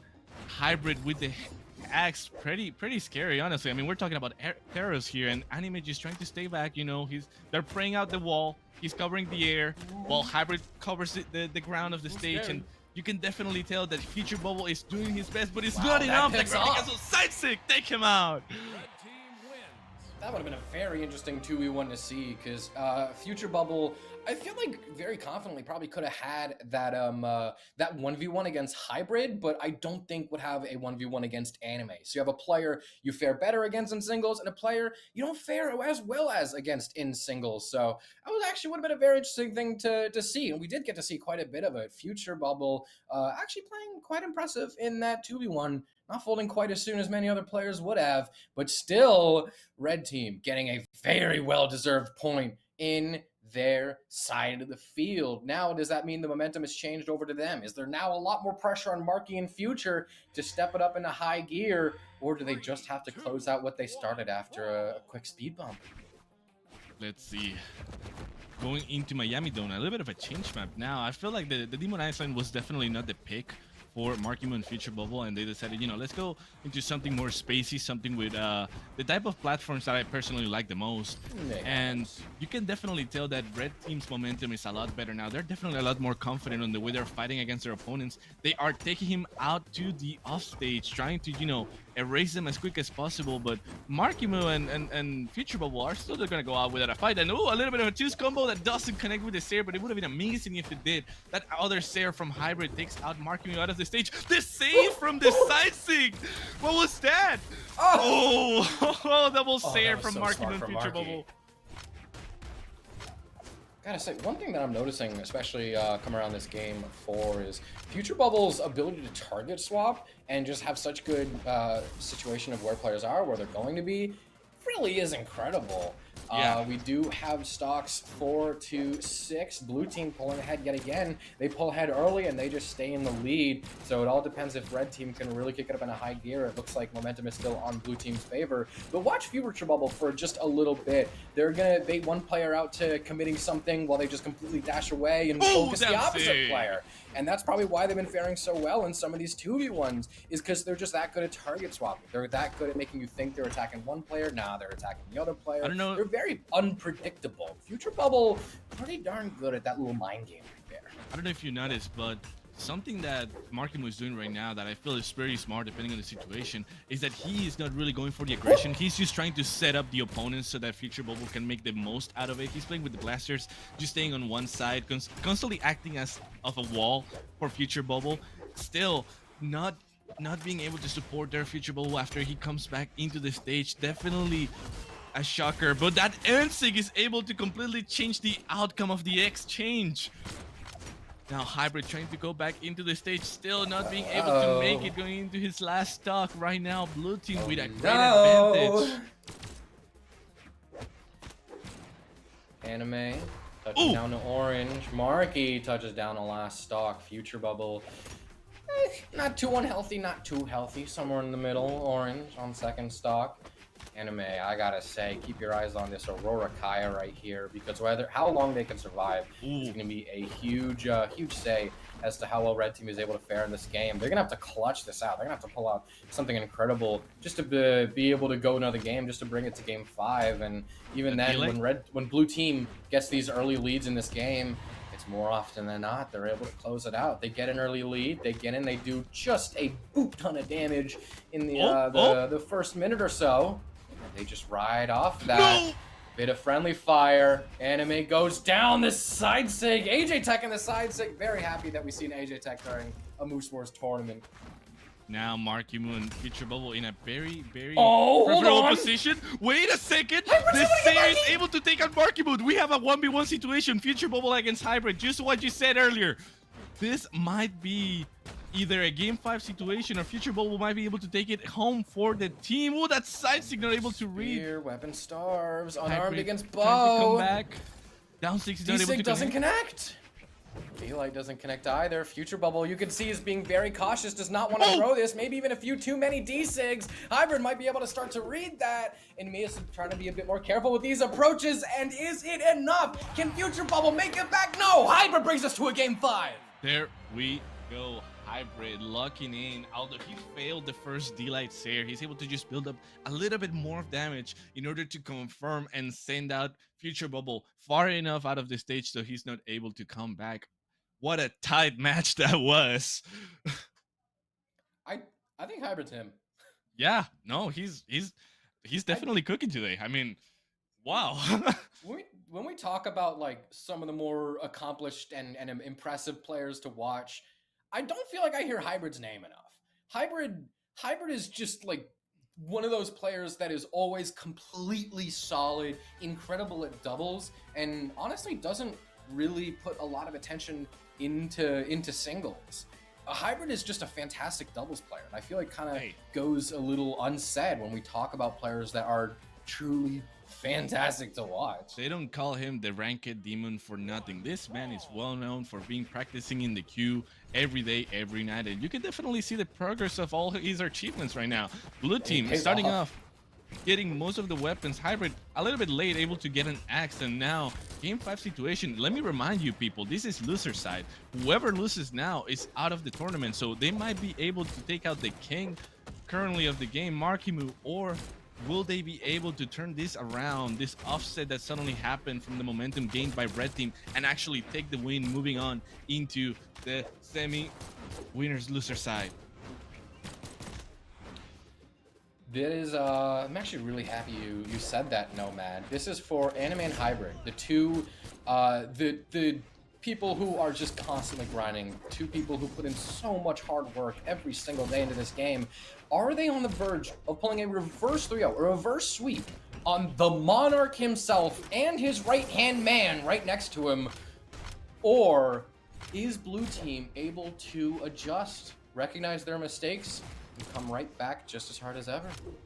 The Monarch would be such a really cool title to have if you win a big tournament, I will add. And right now, pretty tough situation. Hybrid gets taken out by a Sayer from Markimu, putting on the stocks for the Blue Team. But still, we've seen this situation before, and Red Team has been able to come back from it. This is not something that will seal the deal. They are gonna have to either create a huge gap between each other's team, or else they cannot be chilling just in the stage, because Red Team might be able to pull things around. And there we go, that D-Light is able to send him out of the stage. Oh, unfortunately, Anime grabs Hybrid during that combo. That could have been an amazing turnaround, taking out Markimu that early, but still, the damage is something that's definitely growing on both teams, and there's not that much of a difference anymore. Game is even. This is exactly how Red Team won Game 3. Granted, they did have to clutch it out. It was a pretty chair-clutching win. Look at but Hybrid still, right now. Bit of team damage. Everyone goes sending Hybrid, trying to snipe that Sayer, but it's not enough. And Marky's able to trade in Future Bubble for Hybrid. That weapon throw also makes it a bit difficult for Anime to make any approaches, but Hybrid wastes no time stepping back into the fray. Snipes that second stock out of Markimu's hands. Anime, the only one left on second stock. This is exactly how Red Team won. They kept the game even. They waited. They waited for their first chance to grab a lead, and by God, does it take a long time to wait against Future Bubble and Markimu, to wait and claw through all of the barrage of attacks they're throwing to you, to wait for the first open door, and then to swing it open confidently. This is exactly what they did Game 3 to win. Future Bubble and Markimu, they could be losing the momentum right here. They could have their backs against the ropes. We need to talk about Hybrid right now, because the way he's playing that axe, the amount of aggression and just the pressure that he's putting against Blue Team is insane. The way they're just synchronizing their playstyles. Oh, but that down stick is able to catch Anime, sending him out. And oh my God, the D-Light Sayer to NSIG sends Hybrid out of the picture. All the momentum that they had completely gone by one single play, showing off that Markimu and Future Bubble are not gonna lose their mental just because of a little bit of an offset. Right now, Anime has the chance of making history, taking out the king himself. But will he be able to mount from the pressure? A little bit of a dice spot. That down sig, maybe a little bit of a misplay right there. Markimu with that D-Light downer into the Sayer, goes for an NSig and takes him out, giving the win to Markimu and Future Bubble. What a tight set this was. That is just a taste of some of the gameplay we'll have coming for you in lower bracket. That was, I gotta say, that was quite a Game 5.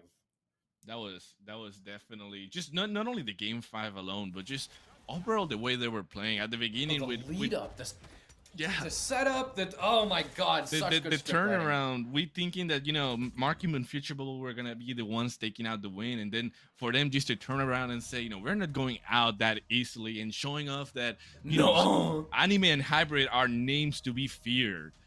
That was a stunning display of ability from both teams. And honestly, I feel like any team could have taken it. I feel like that last game could have been either Markimu's team or Hybrid's team. I feel like that was so close and so rewarding for both players, and definitely shows that, you know, we have a lot of new comps coming up this year that are definitely going to be a must-watch scenario if you get to see them on stream, or if you get to see them in person this Winter Royale coming up on Max Mode. There's a balloon that's flying by my window. Someone just lost a balloon. We are stepping into our next lower bracket match. This is, of course, going to be Money Holla and Flower versus Woolala and Udagasy. This is, gotta say, I know I say this all too often, but yet again, say with me, folks. Very interesting matchup.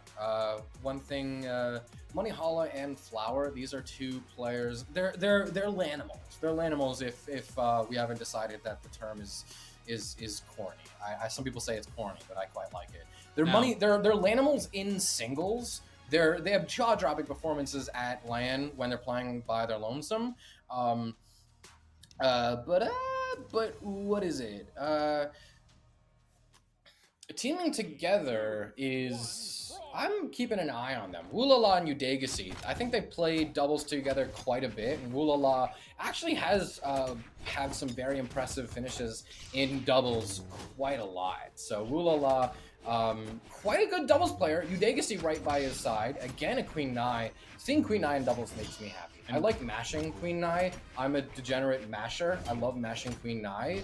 And the high defense spear, I feel like would just be a no-brainer in doubles. If Kai is popular, I'd expect at least a little bit more Queen Nai. So yeah, I'm quite liking the team comp from blue team, but I'm keeping my eyes on red team. Two players who are just show-stopping singles players. We've yet to really see how well they could prove themselves in doubles. Is there a reason why? If we watch 1 second, we can see that this is, I feel, the first time that we see this map into the tournament. Most isolated, also known as the Star Wars map. Right now, just making a little bit of a showcase. This map was very controversial because of the hitbox on the walls, and you know, I mean, people have a lot to say in this game, but either way, focusing on what's going on right now, they're finally able to trade a little bit of a stuck situation by sending Udegasi out of the stage. Still not doing quite so well in terms of damage. We can definitely see that in terms of just pressure alone, and also the way they're playing. Udea and Woolala are a lot more comfortable, and I definitely love to see it. That Queen Nai string into a convert. Oh my god, the amount of damage that Moneyhala just was a victim of. Still not able to take Woolala out. Stocks not quite even. Blue team loses that lead, just as I say it. Like I said, Caster's Curse, the old annoying friend that never shies away from rearing his head around the corner every once in a while. Moneyhala falls down to last stock, the only one to do so, but Udegasi could be saying the same quite soon, depending on how well these next few seconds of interactions goes. D-Light side air, but Flower decides to try and continue to focus on a little bit more on Woolala, but no, Moneyhala takes that into his own personal hands. Woolala on the lands against Money's Greatsword. Actually, remind me again, did the recent patch and balances where Greatsword was nerfed, is that live right now? I wouldn't say there's any specific reason to why it happened, but it's definitely on the game right now, and it has definitely been affecting a lot of Greatsword players. Still, I am very impressed that Money chose to play Mugi for 2s. I feel like it's a character that can definitely be complicated to play in a 2v2 scenario, just because of how much of a heavy weapon character it is, more of a one-centered kind of legend. But still, I mean, he's definitely not doing bad right now. Still, Woolala with that infamous Orion downstick, take him out.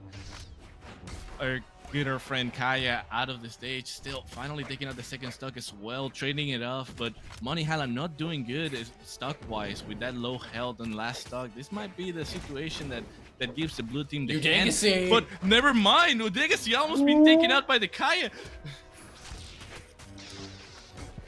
Ooh. The N-Sig would have been a great way to finish things off. Gets punished by a side air. Red team not quite able to come back from the stock deficiency. Blue team is able to throw them into very quickly on. Like I said earlier, Woolala. As far as doubles goes, I think Woolala has some of the most and best experience with doubles. The other players are just beautiful singles players, but I gotta say, Udegasi is kind of winning the lottery when it comes to teammates, because judging by this offstage interaction, Flower's having a really tough time responding, but no, actually throws the stock, and now Udegasi is in the 1v1 against Flower, against a top 8 BCX performer. This spear is not easy to get across. The D-Sig almost comes through. Will it come through again, Nomad? This is such a tight situation right now. Woolala definitely threw a very important stock right there, but still, Udea not falling into the pressure. That's there, almost confirming two very high defense characters right now. This could be a convert for any team. That Nair is not able to confirm. That second Nair is not able to hit.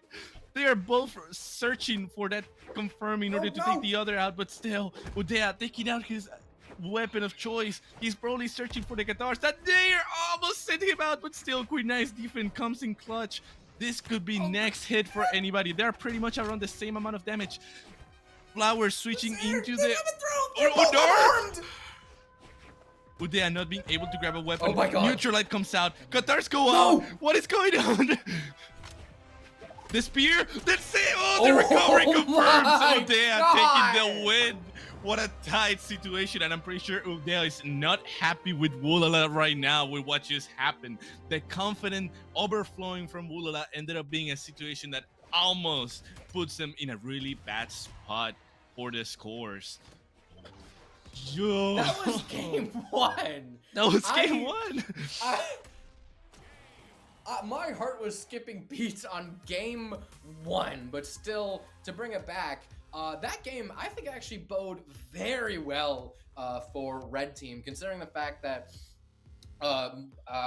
Flower actually was taking that game very seriously and was giving Udegasi a lot of respect. Wasn't going in too bold and brash for some of these attempts that I feel like some other players who maybe are not taking their opponent too seriously would go in for. Oh, surely this will hit him. He'll fall for this anything. may sound a little bit crazy Flower was for a lot actually of people. giving Udegasi. Yeah, Flower was actually giving Udegasi a lot of respect. Was playing that very carefully. Flower was not throwing that. That was just an unfortunate turn of events for our favorite bone main over here. So I still say that bodes very well for Blue Team. So yes, Udegasi clip is always welcome. We love the guy, but still just telling off of both these players' gameplay, especially Flower in that last 1v2 or 1v1 rather. I still say there's still a lot of room for Red Team to impress us. I feel like, you know, this might sound crazy for a lot of people, but I feel like Udea is definitely playing a Queen Knight a lot more, not only just scary, but also threatening for other teams than Guichebu that was also playing Queen Knight earlier. Just the way that he's positioning himself and the way he's using the strings in a very smart way, not only to let Woolala connect his signatures, but also throw the signatures of its own is something that's definitely putting a lot of pressure on the Red Team. And still, speaking of the Red Team, they are actually doing quite well into just putting the pressure on the Blue Team. And although, you know, Flower went out first and Moneyhala followed him by just recently, the damage difference is not as high as on last game. At D-Light Recovery, not able to take out Orion, but who will go out will be Udea, who is definitely a target now, considering the amount of defense that Queen Knight has available. Money playing the 2v1 quite nicely. Stocks even. Udegasi actually giving Red Team full stage control. They send Woolala off stage, and now can they make it back from the ledge guard? Yes, Ooh, down we stick from Moneyhala. can, but still not unscathed. Very small damage lead going in the favor of Red Team, but still any amount of damage counts. There's a reason we talk about chip damage so much, people. As Red Team could be expanding this damage lead, it could be the fact that Udegasi accidentally giving Red Team so much stage control. Can we could talk be about what ends up being a very big decider in this match here, Nomad. Can we talk about Udea and the way he's just utilizing dashes in order to completely leave full the Red Team? Like, he just hits them, then the chase touch, hit them, chase touch. He's completely dancing around them, building up the damage. He's definitely keeping himself pretty safe, even in the middle of the crossfire between the two teams. And that is definitely showing the amount of advantage that they're able to take out of such a situation. Still, the Red Team being able to finally position themselves in a better position than last game, it's something that I was not expecting, especially considering that, you know, let's be honest, a lot of people are being kind of rough on Greatsword right now, but the way Moneyhala is playing right now, not only with the axe, but also with the Greatsword, is definitely showing that there's a lot more to the weapon than whatever was taken out of it. Ooh, that near into recovery sandwich right there. Udegasi, Ooh. very dangerous point, as Moneyhala and Flower are just a few hits away from bringing it 1-1, proving that the first game, anything you could do, I could do better. Yes, as much as we love Udegasi clips in this household, that game one performance still really gave us some high hopes for not only Flower in particular, but also Red Team as a whole. Is like you said, actually, Nomad, you said it pretty well.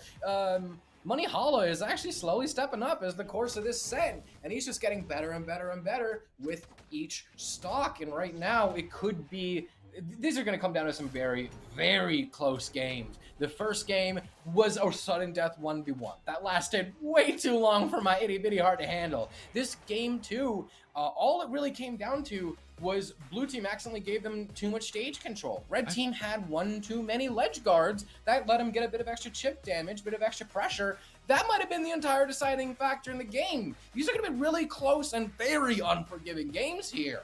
1-1 both. I will say Money Hala actually having a pretty even stats.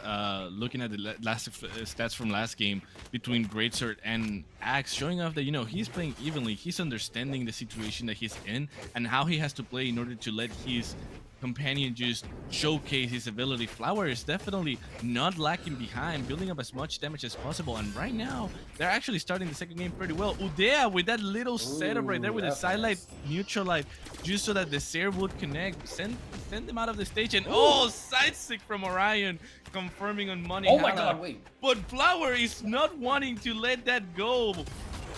Still, Wait, Udea is no, able to come back. this thing actually hits Flower. The Seer almost hit Flower too. Can Flower get the chase stock? No, it's worth the trade though. It's worth the trade. Worth the trade. Stock's even. Very smart from both of them.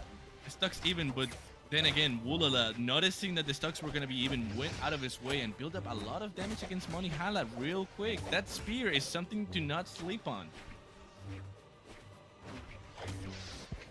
Now, with that recovery. Oh, that NC from Udea. It has so much force. That was a Moogie.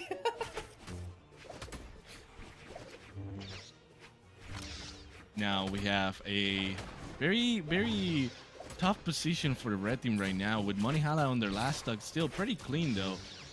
Flower trying to come back with that beautiful juice combo, is able to finish up with that NC from Queen Nai. That's definitely a deterrent for any character with high defense. That down six send out Flower and almost took the stock. Oh my god, that grandpa might be it for Money Hala. That dare. Flower trying to save him, but he's not able to, and he ends up sacrificing his second stock.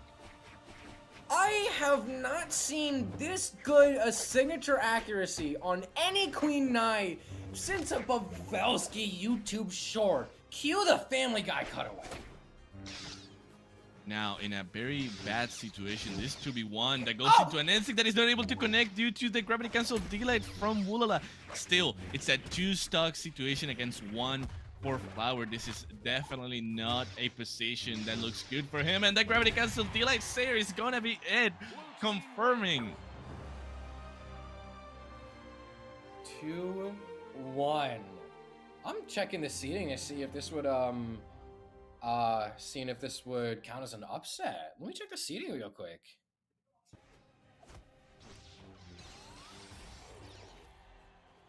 Now, let me tell you people, this was definitely an incredible turnout of events. I was not expecting such a turnaround from blue team, being able to just completely overtake red team's setup and just the way they were actually adapting themselves to Money Hala's great sword plays and also the axe signatures. I feel like Udea is definitely showing off the power that Queen Nai has as a character in a 2v2 scenario, and Woolala not lacking behind with that spear gameplay, going toe-to-toe against Flower. So yes, this actually, if this 3-1 does come through, this would be a pretty big upset. Money Hala and Flower are seed 7, and while I'm looking at their tournament gameplay so far, they've had some pretty good matches. In pools, they've had a few 2-0s and also quite a few game 5s. So they've proven they can work off momentum, and they've proven that they can work off a clutch. Woolala and Udegasi, however, are seed 20. This is seed 7 against seed 20, and their route to get here has been a bit different. We have quite a few more 2-1s and 3-1s, so it's a little hard to make of what that actually means about, what that actually means about their tournament run. But still, we could have an upset of seed 20 versus the down seed 7. Getting saved by the recovery there from Flower. That save is going to make the upset a lot much harder.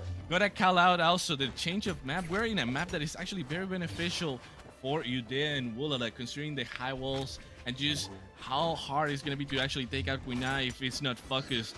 Oh, that NC almost catching the dodge from Flower. Ooh. Still, Woolala gets out, and now followed by Udea, putting out red team on a really good position for the first time in the entire set, actually. Oh, that little quick breakdance move. How long can out Flower Money live? Hala.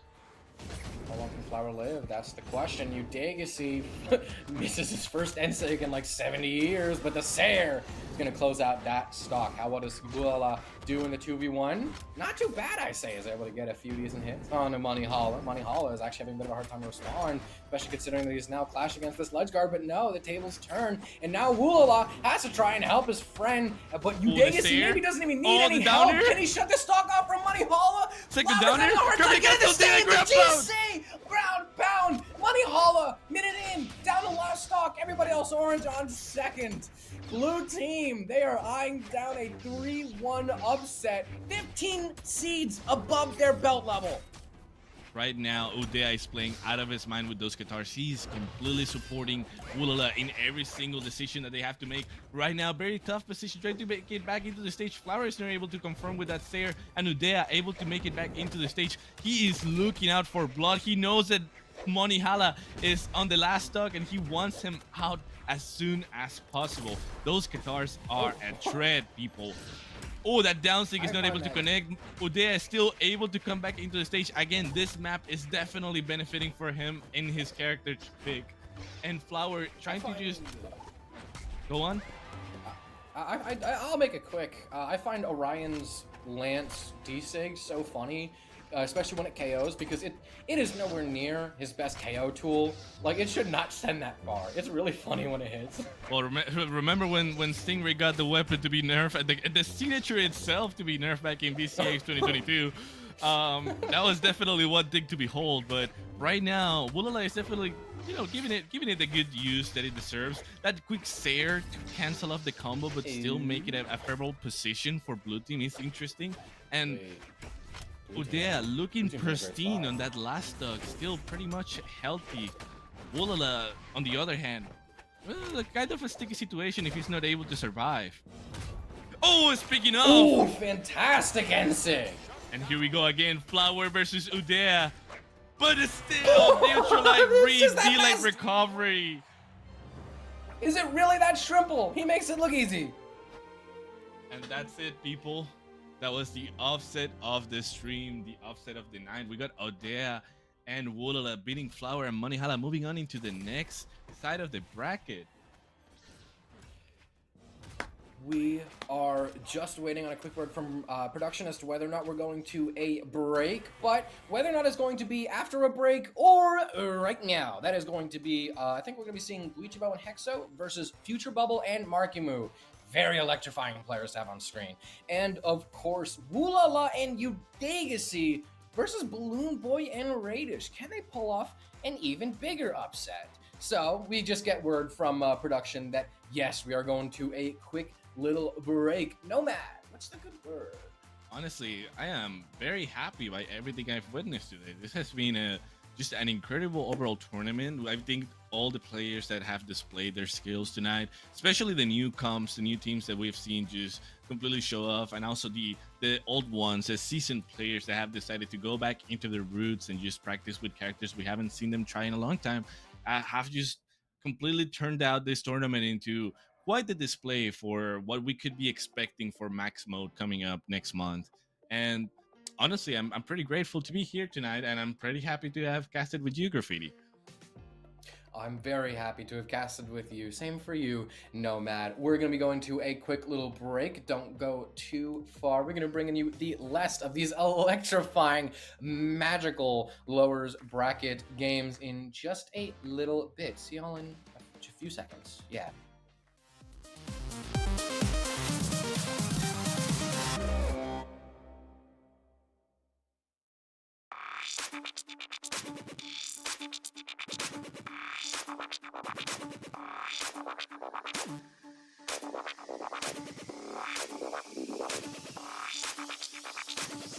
I'ma keep it real with you.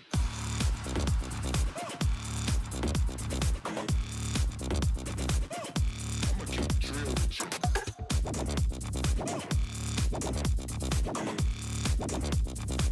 I'ma keep it real with you. I'ma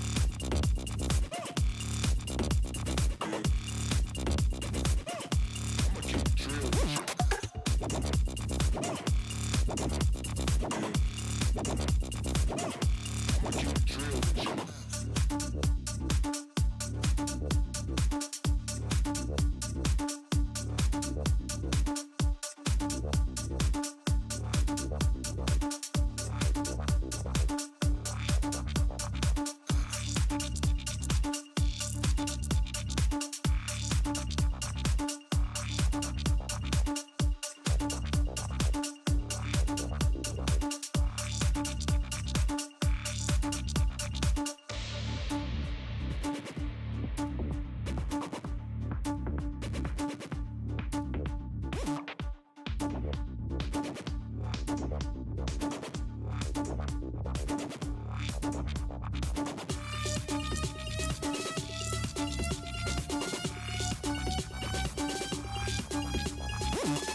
keep it real with you.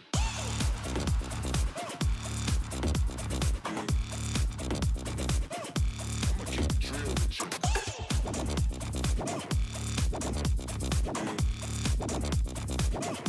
I'ma keep it real with you.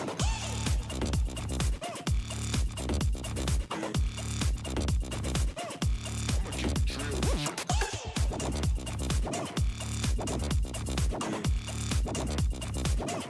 I'ma keep it real with you.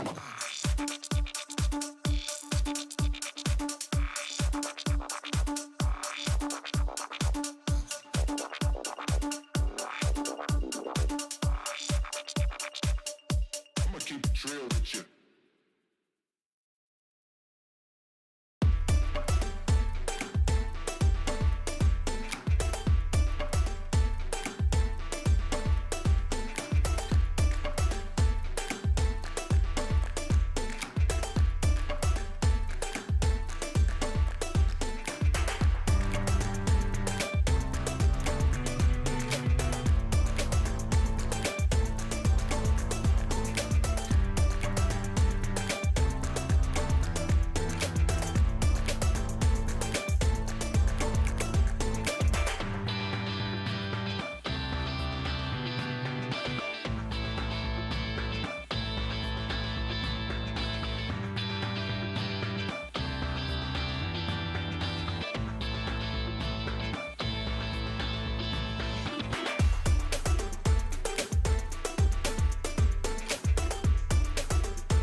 All right, ladies and gentlemen, we are back with Moose Wars Mystic Era, and we are now going into the top 6 of the doubles event. I'm AJ Moore. I'm casting with Graffiti.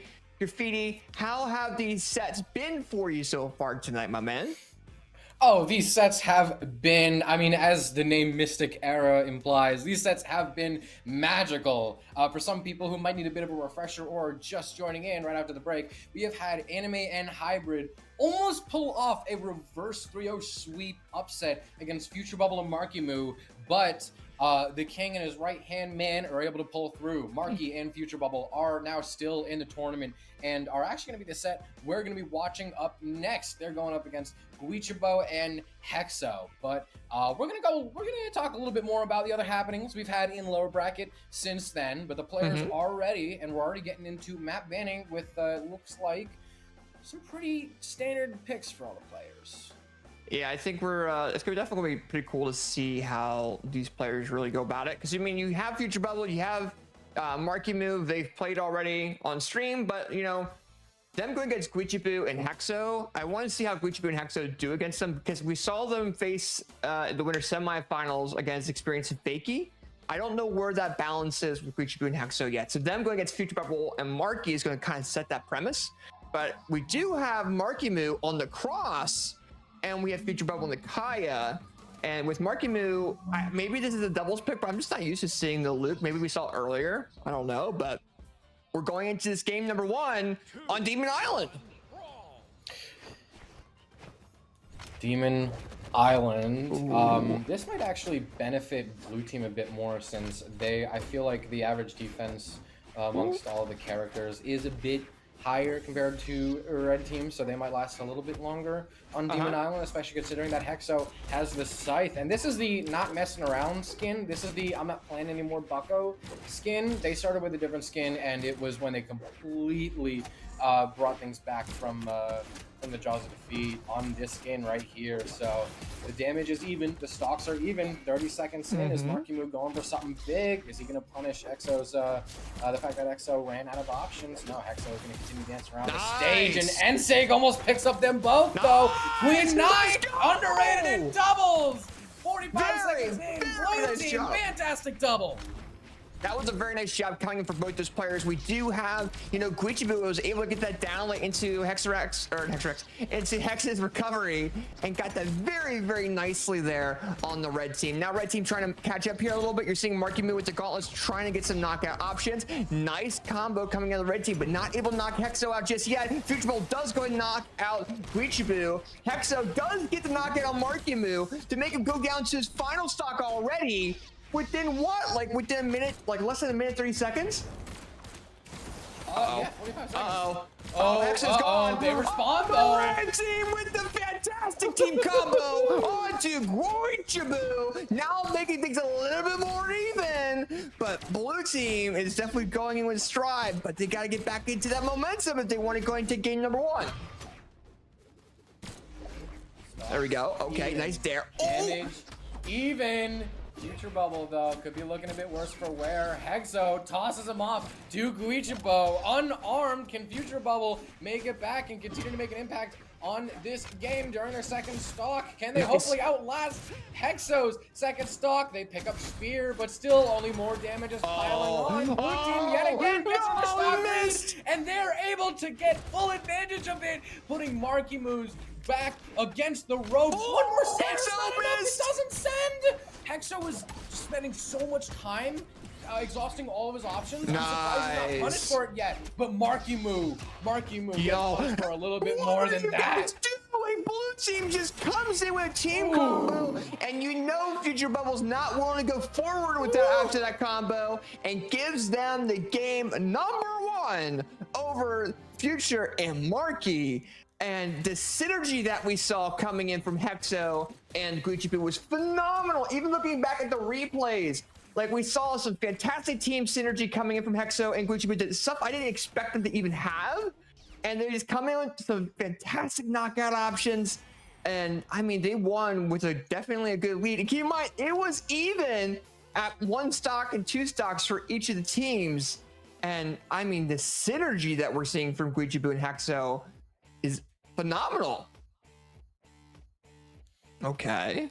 So we have Marky Moo going over to Onyx. It feels like Marky Moo is having like a character crisis when it comes down to doubles. Because I'm saying that because he just went to a different pick this game around. Maybe he feels more comfortable with Cannon rather than the other character that he recently picked.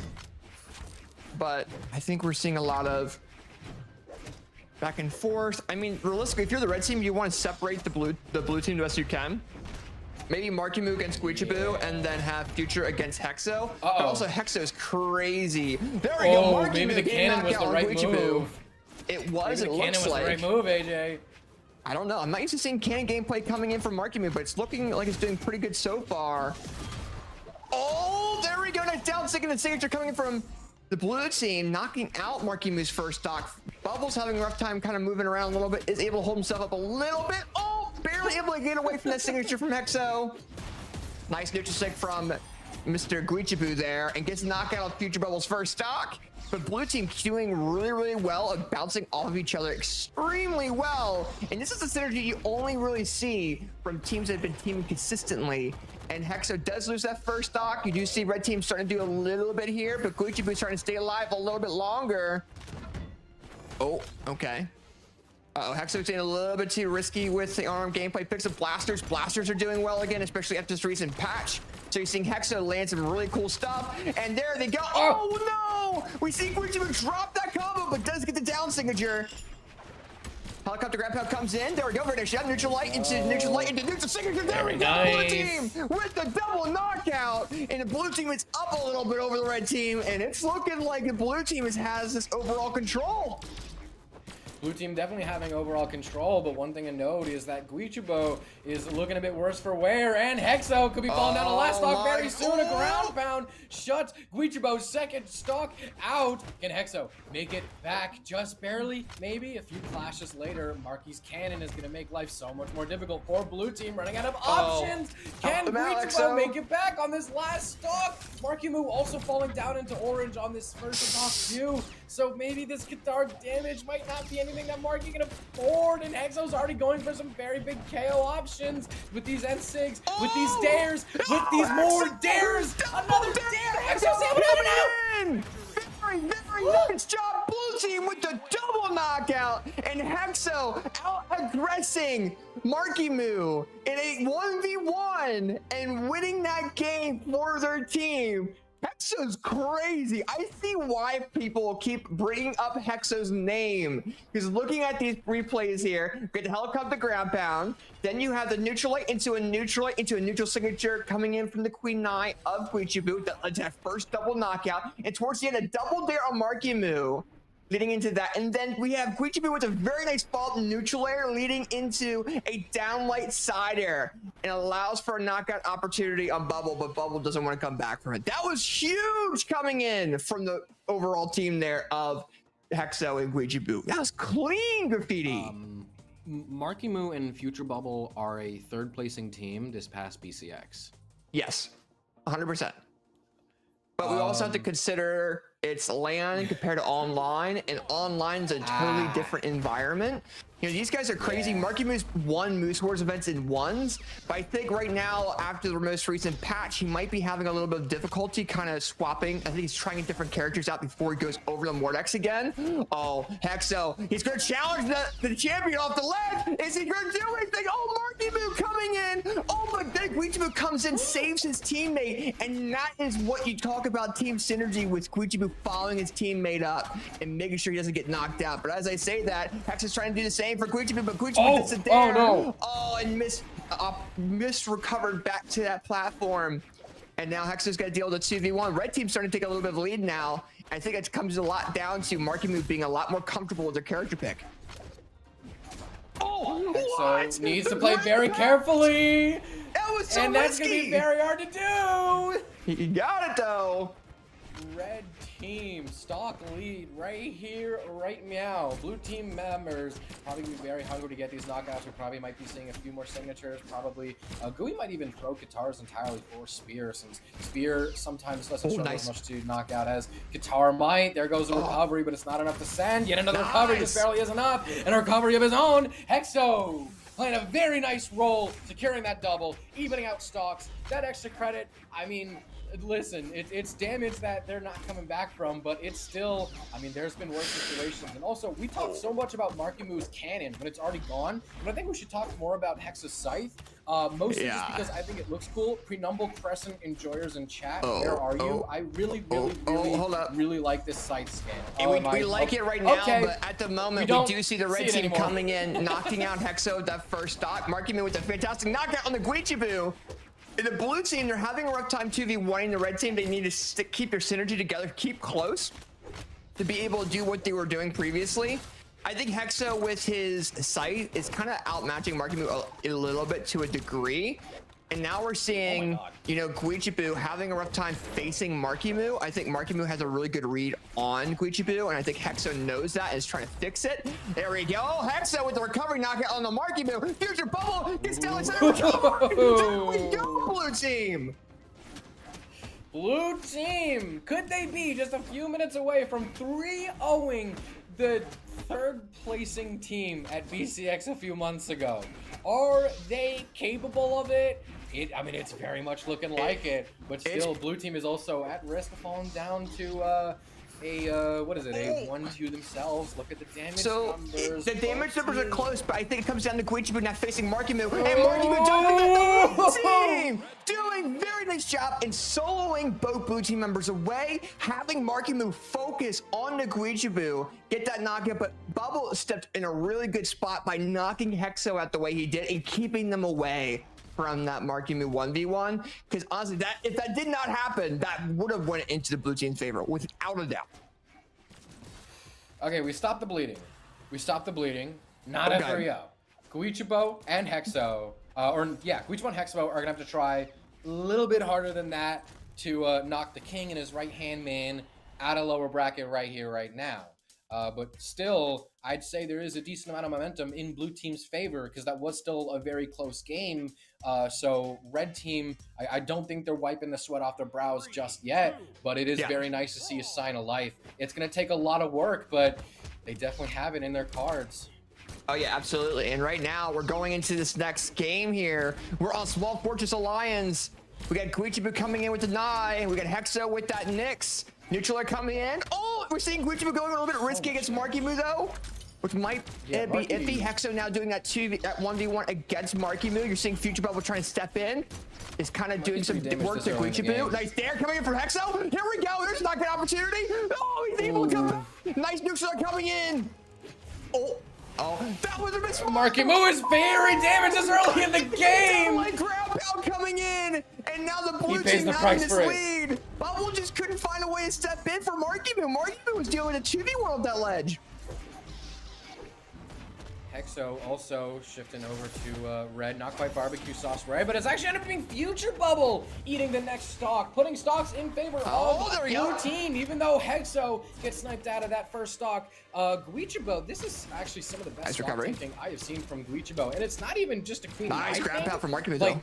Look at how well Guichibo is surviving. Like you even said, that was a very good ground pound, and even still, Gui lives on. This Ensei gets punished from Hexo, so a lot of the tricks that Hexo is trying to pull out from his side of the strategy book, are they starting to fall through? Is that why red team is starting to come through? Do they have a better read on the Hexo? And it's up to Guichibo to try and clutch it out. We still have a dodge. Does the dare bring it back for them? Hexo's also very close to last stock.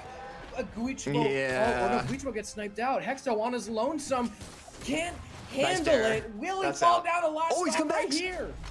Yeah, I think right now we're kind of seeing this overall control from the red team, but now blue team is centered to control. Guichibu get risky. Why? He has a teammate trying to get the knockout opportunity. Oh, he's just neutral 6 spamming now. Oh no. Okay. Hexo, you need to come in and save your... Oh, maybe not. I think his teammate needs to come in and save him a little bit though too. I think Hexo, this is the first time we've seen Hexo at a disadvantage for the blue team, with Guichibu having to carry a little bit more. And now we're seeing Markimu really punish Hexo a little bit. They're just trying to focus on him. Nice job for Guichibu though. Does get that knockout opportunity. Misses the down late though due to that neutral air. There we go. Nice dare comes in. Could really make it back. All they have to do is get Future Bubble out, defend Hexo, but still Hexo getting closer and nice closer to downsig. risk to Just being knocked out. eliminated out of this game. It's not looking too good. GC neutral. Guichibo is already trying to do a lot of damage on the Markimu, but Hexo is able to eliminate Future Bubble off the other side of the screen. Stocks are now with 3, Oh, 2, no. 1, but still, it's not quite out of the woods for Blue Team. The Ensig isn't able to save. Fantastic gameplay from Guichibo. Guichibo can actually trade himself in for Hexo. It would have been good, but it's not quite able to happen. Red Team are about to bring us to a game 5, AJ. They are, but that was a fantastic save from Guichibu. It was just too much pressure on the blue team, but it comes down to what Guichibu... Oh, that is gone. Yeah, Markimu had the overall read on Guichibu off that ledge. Red team takes game number 4, and we are now going into a game number 5 situation between the previous third place BCX placers against the new and upcoming team of Guichibu and Hexo. And I think Hexo just got too risky in the beginning, even pulling up the replays here as well. I mean, just looking at it, you know, you saw Red Team actually, here we go, double knockout, led into Guichibu going off that ledge. He was going too risky off that ledge, and he went for a GC neutral, and that was just not it.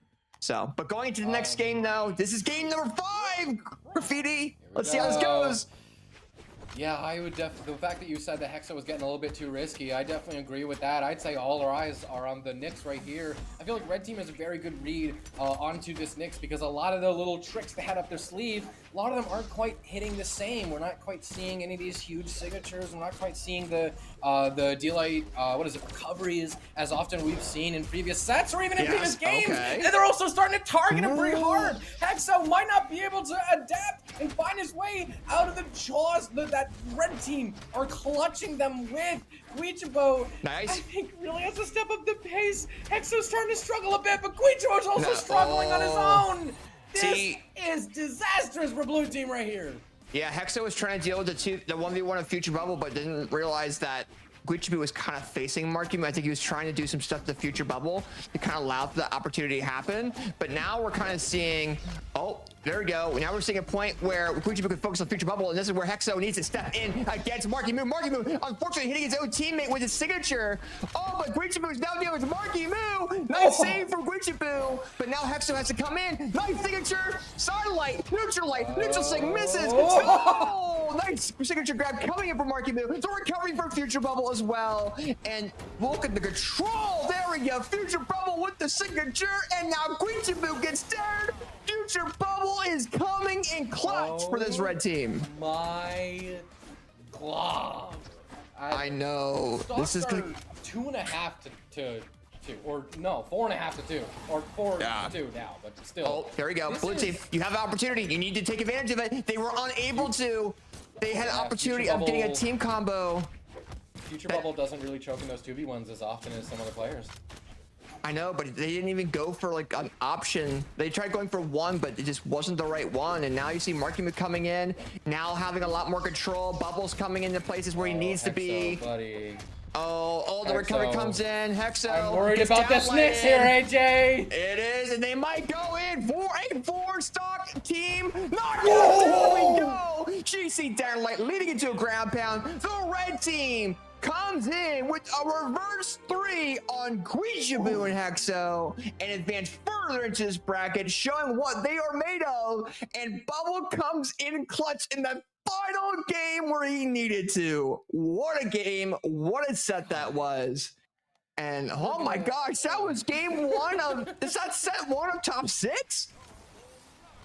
Yeah. Oh my gosh, that's one. That is, we this got is a lot one. more to go here, buddy. Jeez. When we're gonna get into the replays right here, watch the spacing for Future Bubble on this D-Light ground pound.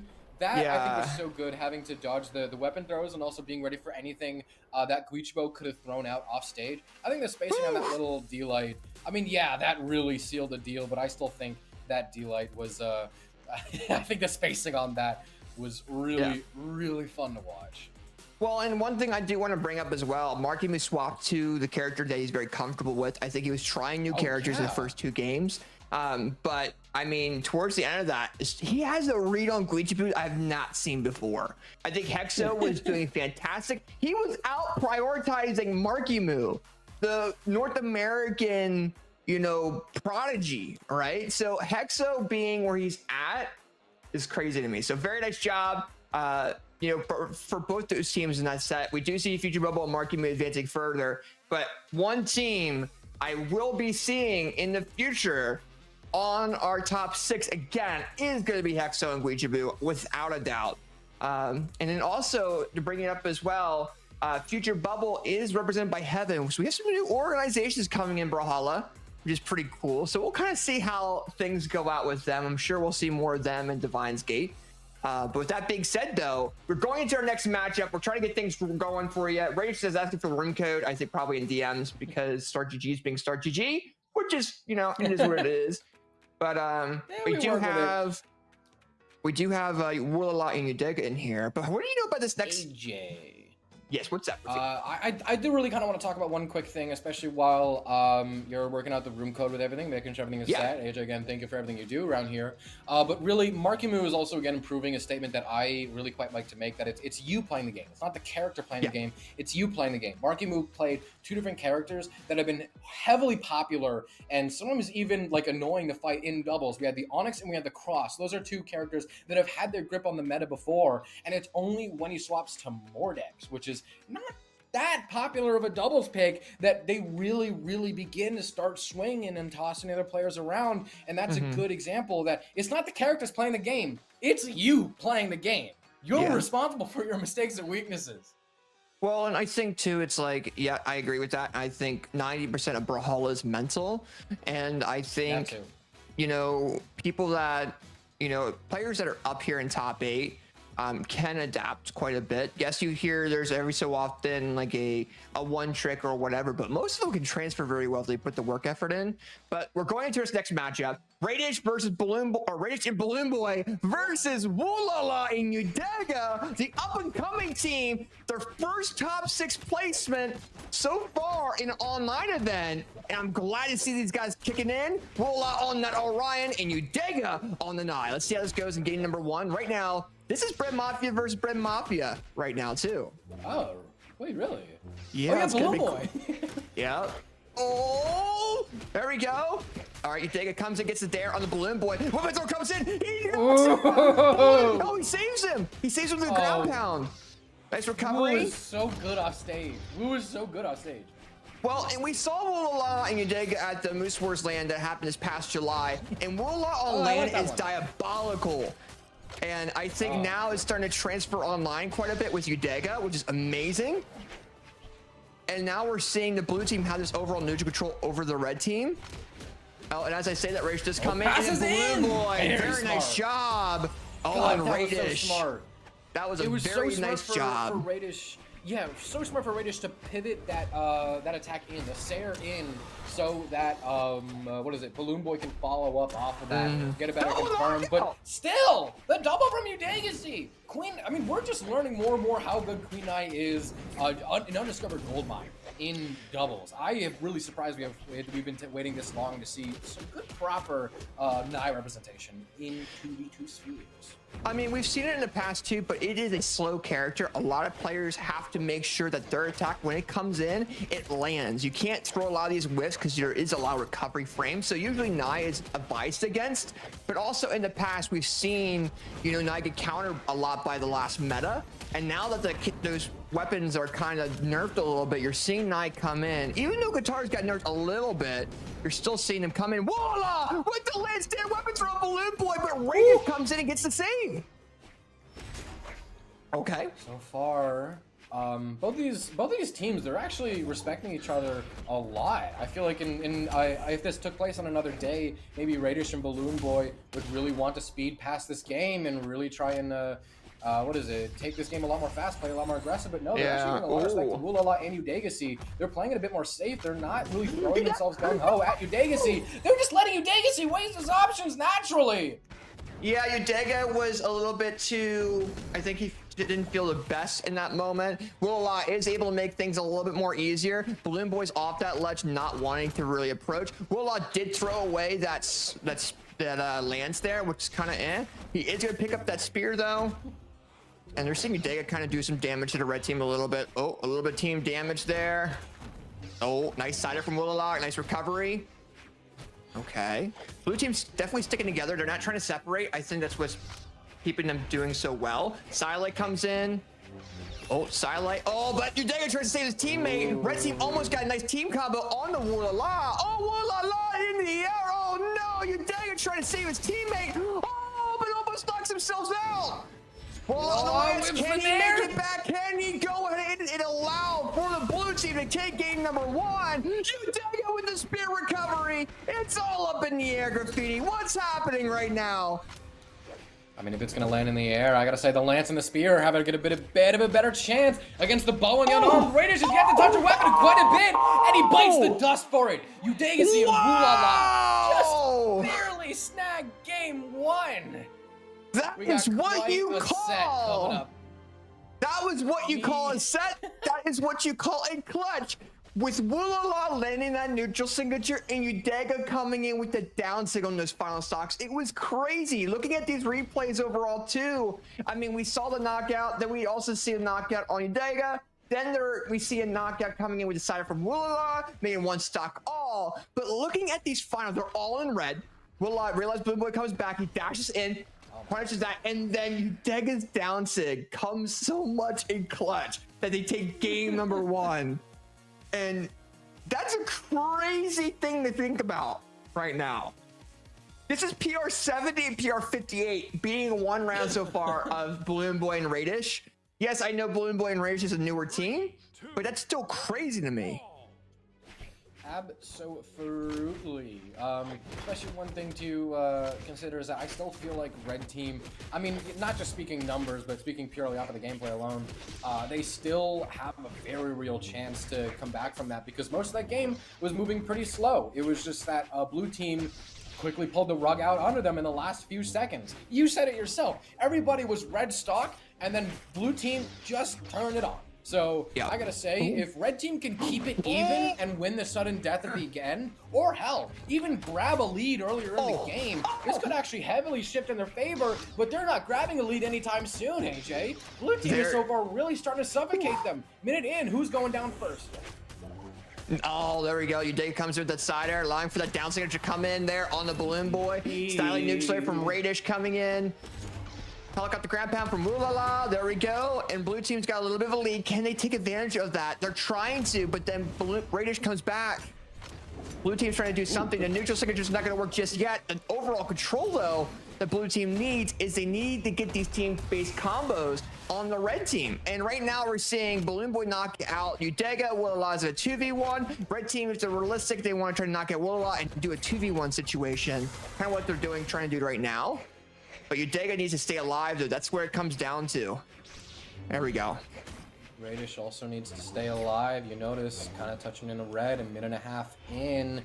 They could be just a few hits, maybe even just 1 interaction away from falling down the last stock, and they really need to pull through. You know, one thing that we really like Radish for is that their defense is just on another planet. Their defense is world class, and they really needed to lock it in a bit earlier if they wanted to stay on second stock a bit longer. Now the Balloonboy also is eating the punishment for for not quite pulling ahead earlier in this game. Stocks are now 2-4.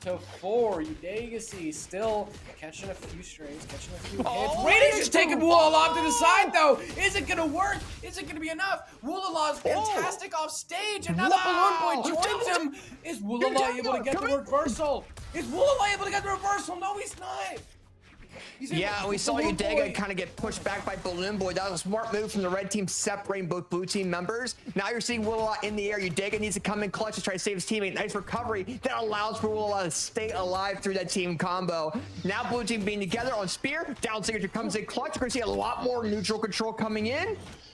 And Udega's going for some risky things. I think it's what's allowing them to go and do what they're doing. Double dare coming in, possibly Balloonboy, the boat recovery, the neutral light coming in as well. Oh, the recovery coming in. Udega needs to save his teammate. Balloonboy knows that Raider staying in the air, trying to get in a position to really punish. There we go. Oh, goes for, oh, Woolala's trying to stay alive a little bit. Ooh. He missed there on Woolala. And the end sync comes through. It's not enough to send, but it gives red team some fantastic stage control. And blue team is able to pick it back up. And like into Sair, Woolala tries to reach the jump for the recovery. Cannot jump back. Can Udega see? Sudden death armed with the spear. Can he make it through? The N6 gets punished, dodge out, gets red, and now we have ourselves a 1-1. Dude, that game was close, and I think it came down to the red team separating Udega and Woolala. I think the red team, your blue team really had a rough time adjusting to that 1v1 style situation, except sticking close, and they lost that lead that they had. And goodness gracious, this is a crazy set. And now we're going over to the Small Fortress Alliance, and same character picks. I think it just comes down to, how Udega kind of spills in to kind of be that support player for Woolala, because Woolala is a crazy player on his own. I think he's that aggressor in that team. Thank you, Stream Elements. Thank you, Stream Elements. And thank you for my Apple Watch for saying that I'm in a loud environment because I'm screaming. But we're going into game number 3, and we're kind of seeing how things go. Okay, so Woolala and Udega. Udega's on the spear, double spear. Okay, so they kind of know this a little bit. They practice a lot of that.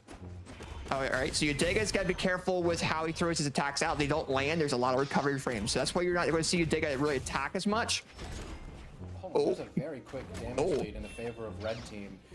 And also they're coming off of the momentum of the last game. They're already grabbing the first few stocks. A double 30 seconds in are going to give them a very tasty lead here in game 3. Keep in mind, this is the tiebreaker. This is the side who has more momentum coming in. It could be the last game in the set. So this is a very good start for Balloonboy and Radius. They're already starting to, like you said earlier, continue to separate. Blue team, they're starting to have a bit more friendly fire. They're starting to make it a bit harder to interrupt these team combos. A lot of the dodge reads and a lot of the ways that blue team has downloaded red team not quite coming through. Those files are now corrupted. Will a lot of the NSIG tried and true not going to come through? Or are we starting to see signs of panic? We're not seeing signs of panic. I think what's happening is they're just trying to find something to, panic. But now Balloonboy with the bow ground pound coming in, knocking out Woolala. Udega is feeling, I think, the level of pressure of, the recovery frames on their character, and it's kind of starting to show a little bit. The damage they definitely need. But at the moment, nice bow recovery from Balloonboy. Down signature misses. Sidelight in the neutral light. Sidelight Cider comes in clutch. Both Balloonboy and Udega lose a stock, but the red team's okay with that because Balloonboy is now on their second and Udega's on their last. Woolala on their last as well. It's going to lead into a knockout opportunity. They're going to try to take, but Woolala is trying something. Oh, Woolala was in their teammate. Very nice job. There's not enough team knock combos coming in from the blue team like they've had the first game. There we go. This game might be. This game might be a go next for blue team here, AJ. It might be, unfortunately. Radish gets a knockout of Woolala. Udega's gonna deal with a 2v1. Now we see Udega just not willing to deal with it. Oh goodness. And red team is definitely putting a lot more effort into how they're playing. They're doing a lot better consistently. But I do feel like it comes down to the blue team and their team synergy together. They had the first game. I think they're feeling a lot more pressure. And I also think that Udega's character pick is starting to impact their gameplay a tad bit, where the way that they're thinking about their character is starting to impact them a little bit. Maybe it's a different way, but they're going to go back on that knife still. They're not really changing at the moment. And we're going to get into game number 4, and we're going back to Small Fortress Alliance. No character swaps, no nothing, but I do want to see what Udega really does here, because I think Woolala is in the right position. I just think Udega just needs to do a little more on the aggressiveness that they're doing, because they're so worried about attack missing. And I don't blame them, but they were really risky in the first game. I think that riskiness needs to come back for Udega. Oh, as I say that, Woolala's able to come back though. Nice job. Double spear. Nice, there we go. I also think that the double spear option coming in from the blue team is allowing for the red team not really have to adapt between weapons. So I think if Woolala goes back to that lance, it might allow for another opportunity for the blue team, because that's what Woolala's known for, is that lance on their Orion. Nice team combo. Nice side air. That might allow them to actually do it, because that's how they did the first game. Downlight side air. There you go. Udega swapped over to guitars instead to kind of mix things up. Oh, the grab pad misses. But Balloonboy touches? So far, neither Okay. team Oh, with any huge advantage. This could be a little bit better for Woolala and Udegacy, especially considering how the most recent game went. They're able to slow the bleeding. Woolala just barely surviving that NSIG. There is a weapon on stage. Can Woolala grab it? It looks like they're not going to have the space to. No, they actually do grab it, and Radish can't follow up after that that little send-off. Udegacy now touching back on the stage unarmed. They do not hesitate to slide in for that D-Light uppercut. And the weapon star. Oh, yeah.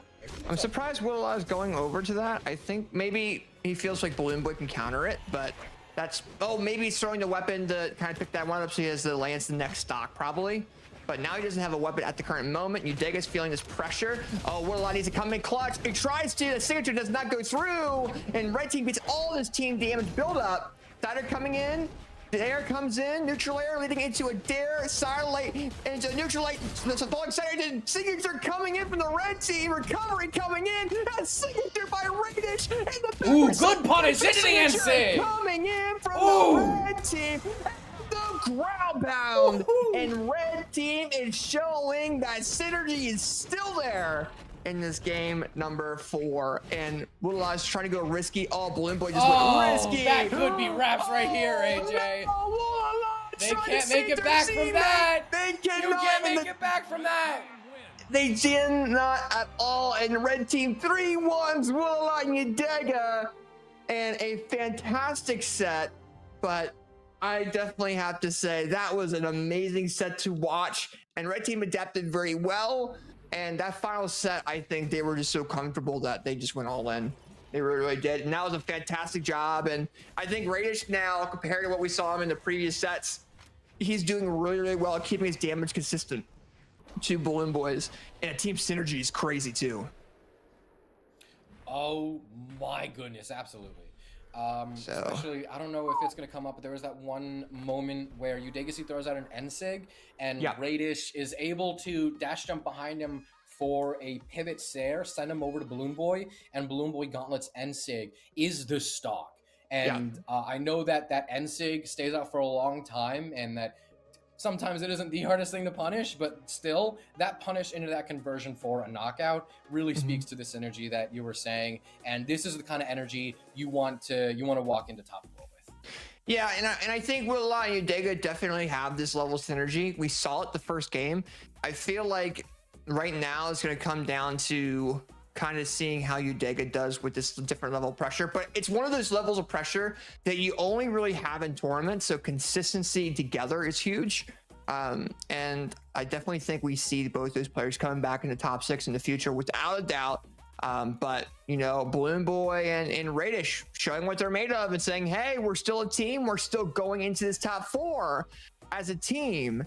And it's going to be really, really cool to see what happens going forward. But with that being said, though, Graffiti, we had 2 amazing sets. What we are going to go ahead and do is we are going to go ahead and take a small break to run ads on Twitch so that Twitch viewers don't get stranded in the middle of the set. And then when we come back, we'll have Zen and Hideaway versus the Experience and Fakey. That is going to be a really, really good match. Seed 1 versus Seed 2. And then in loser semis right after, we'll have Seed 3 versus Seed 4 of Future Bubble and Marky Moo versus Balloonboy and Radish. So is there anything you want to say before we go to break there, Graffiti? No, you covered it all quite nicely. Don't go too far. We'll be just a few minutes.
All right, ladies and gentlemen, we are back with Moose Wars Mystic Era, powered by Brawlhalla. We are now in the top 4 of this 2v2 event, and I'm AJ Moore. I'm casting with Graffiti, and we have a really cool set coming up, Graffiti, don't we? Oh my goodness, I'm very happy you said so. The set that I think everybody is waiting for right now, the star of the show, dare many people say, Zen and Hideaway versus Experience and Fakey. AJ, how do we even intro this in? I think we intro this in as, okay, Zen Experience used to be teammates, now not teammates, now facing each other for grands. That's the best way I can describe that. Both Fakey and Hideaway also dropped. I think Hideaway dropped his teammate to team with Zen. Fakey, I believe, teamed with Experience, just because of the fact that I think Java is not playing doubles anymore, right? So, you know, we have players coming in. You have maybe double Kaya picks coming from both these players. It's gonna be really cool. I mean, when it comes down to Zen, you know, Zen is crazy. I mean, he's known for being one of the best players in doubles. Experience is also the same thing. I mean, they're PR1 and PR2. I mean, they know what they're doing. And then Hideaway's PR3 and Fakey's PR5. This is the battle of the top PR players in the winners final of this event. Ready to go ahead and go back and forth and show what they are made of. And this is gonna be really cool. I can't wait to see it. 1, 2, 3, 5. Yeah, 1, 2, 3, 5 indeed. And I don't know. I don't know how the Kaya picks are going to go. We do have Spear and Bow from them. It looks like we already have Zen and Fakey locking them in a little bit. We know Zen has that Wushang, but we know Gauntlet's got nerfed a little bit too. So Spear has kind of been that weapon that people have been going to. And then also the Taro's pick from Experience is there. You have Axe and Hammer. And then they also have the backup pick of Onyx. And then I don't know what Hideaway is going to really choose. I mean, they have Onyx from the previous events, then actually lock that in.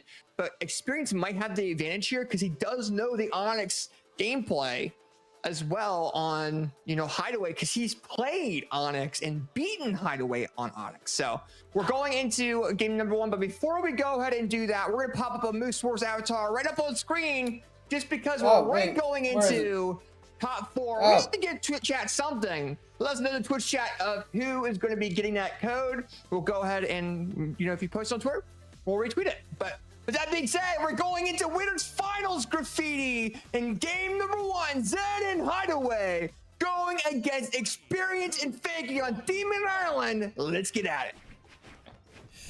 Demon Island, very bold choice to take a Taros to, but hey, we got a feeling that red team knows exactly what they're doing. Zen is gonna be the last one to get touched on this first stock, 10 seconds in. Everybody else already dipping into yellow, and also his teammate Hideaway already dipping into orange. So this, I mean, being orange against Taros, no matter how high your character defense is, this already could be a pretty good start for blue team, especially considering that they're just continuing to pile on the damage. They could turn this into a stock lead, but no, red team actually says, hey, no, actually, no, they're starting to separate red team.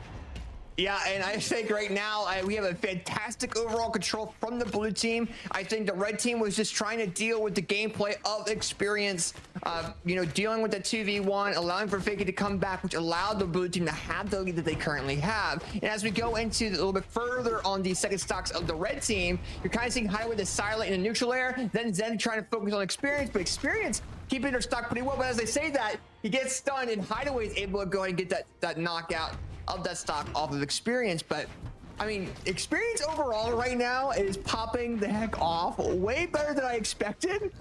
And I mean, not expected, but I mean, he's a crazy player, and we're really seeing that gameplay right now. Look at the team combo, the team synergy. I mean, they're not even letting team combos, they're just doing team damage build up.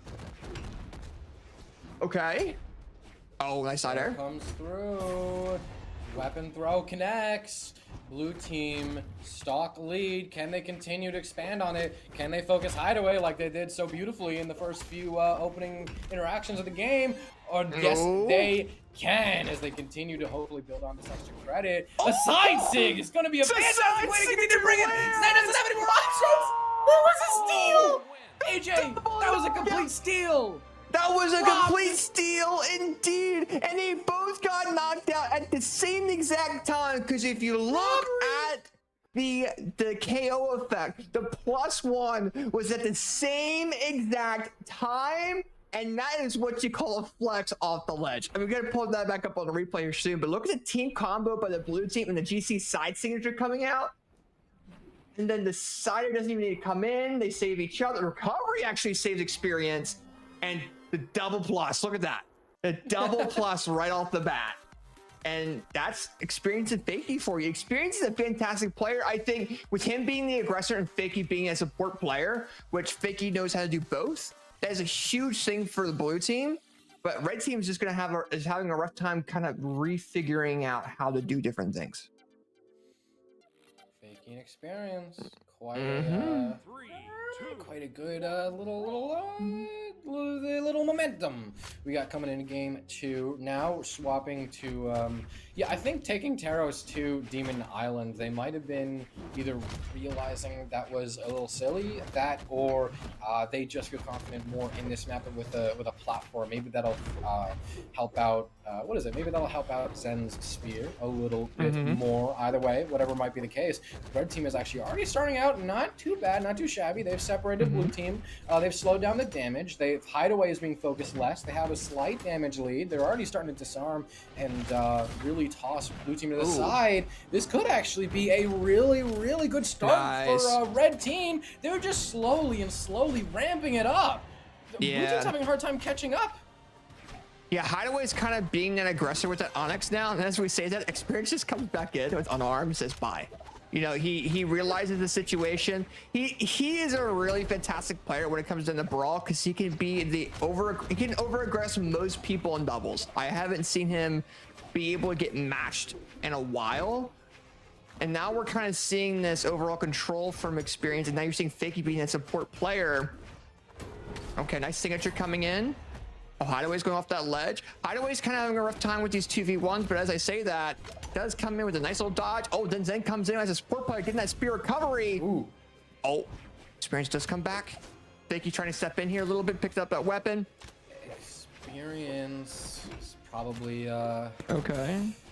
Yeah, probably the one I'm most worried about right now, because they were really doing some nasty work last game. It was a huge asset as to why blue team was able to win last one. But now they could be the first one to fall down to second stock. That is, unless any of the recoveries that blue team are making in this game, maybe not literal recoveries, but an actual recovering from a disadvantage. A lot of these things coming out, maybe they're panicking for these stocks. It's hard to say. The next few interactions, the next few shares, the next few weapon throws will decide who has a lead in this game. Is it going to be blue team? It's looking quite like it. Yeah, but as we say that we do have a Hideaway on their final stock already. Isn't really able to get involved with that. Does get that recovery though onto Experience and punishing Experience's aggressiveness. But it comes down to Hideaway trying to get this knockout on Fakey. That might be an opportunity there that he might be able to grab. But Fakey saying otherwise, get a damage build up on the Zen. Side lane it down, lane side again. Into a neutral light. The blue team is building up damage on Zen like crazy with these combos. Oh, that was a fantastic Experience! Experience gets knocked out of his final stock, and Fakey has to do a 2v1 situation. I mean, he could do it. There's a reason why he's choosing Nakaya. He's got experience with the character. He can knock it out. Oh, Zen is his teammate doing damage build-up. That's good for Fakey, though. Usually comes in. Side lane, side air. Okay. Oh, side air again. It's gone. A dare, a ground pound. Ground pound for Fakey. He catches the recovery. It's a 2v, it's 1v1 now. It's coming down to Hideaway. How Hideaway treats Fakey. Fakey with the side lane. Fakey's good at 1v1s for a reason too. So is Hideaway, but it's the side lane into neutral air lands. The neutral air for Fakey. Down to the wired side lane. Means to get a knockout, but misses it. Hideaway now with the cannon. He's got the opportunity. So does Fakey though. It's all down to this. Fakey missed signature, but it's still alive to this day. And here we have an opportunity for both players. Oh still my God. Are you kidding me? They're coming in, leading into a possible knockout. We're missing it. It's down to this wire. Stop with a throw. It's on neutral. But it's Hideaway. Hideaway able to clutch out a sudden death 1v1. Gets what up? on the board. Bro, what the was this set? I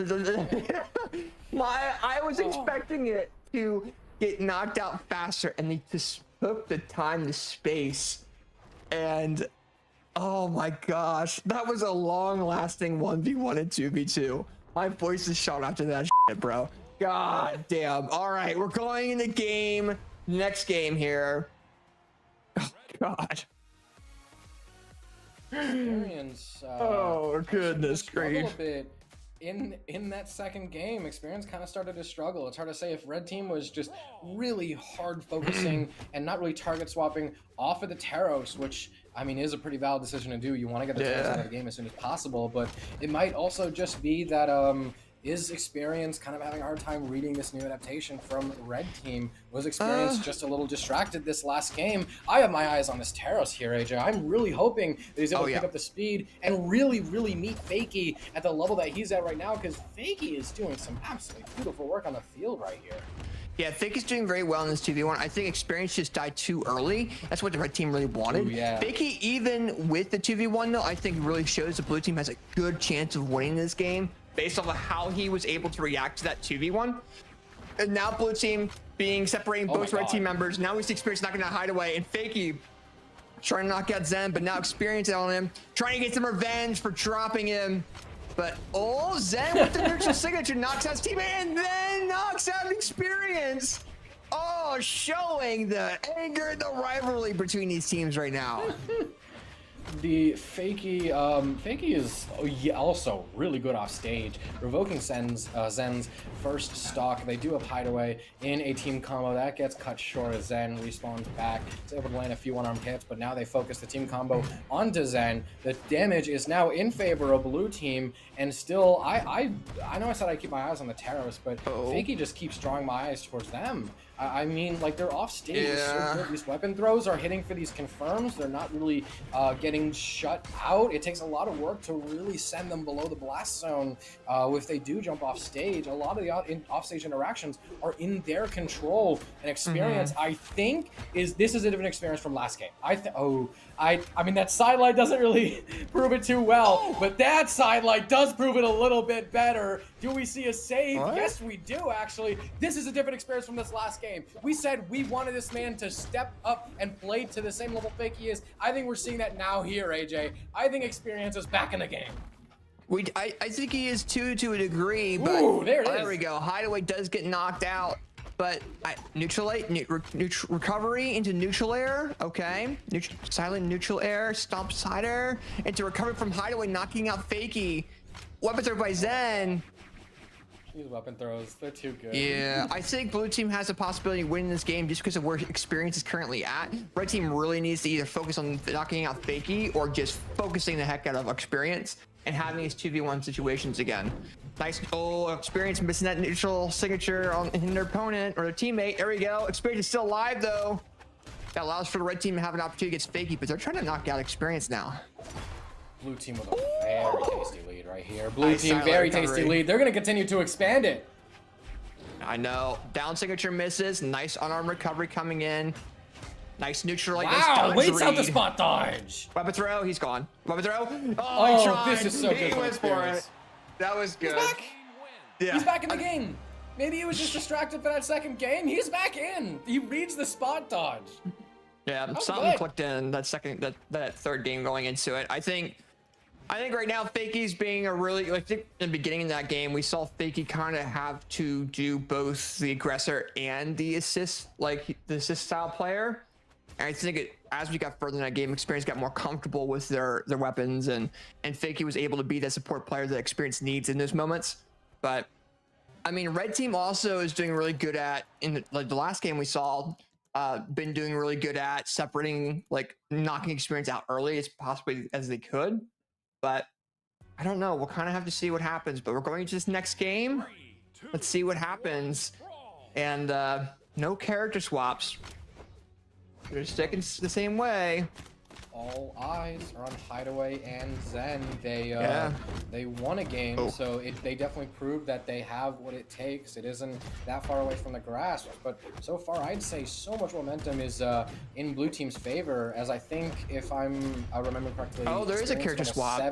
700 damage. There is a character swap. Oh, there is a character swap. We saw the Kaya pick. Okay. Then went from Wushong to Kaya. And now we're seeing Hideaway lose her first stock. Oh. Okay, there we go. Nice neutral from Fakey. Side air, nice side air again for experience. You're seeing Zen kind of going into this new character pick as almost like an ultimatum to kind of see if they can find something against the blue team at the moment. But blue team is doing very well of adapting to that. As I say, that Zen does go get the side air knockout, and then the red team just does get that two-piece combo onto Fakey, making things a lot more even. But yeah, I think when it comes down to this, I mean, Zen's picking Kaya against Fakey, and Fakey is so comfortable with the Kaya. I think it's kind of an iffy decision. I mean, it can work to a degree, but Fakey can kind of do that really, really hard, and might give him an advantage over Hideaway. I think that's why Experience also didn't choose Onyx, because Hideaway also knows the Onyx very well. Okay. Nice there. Some side air.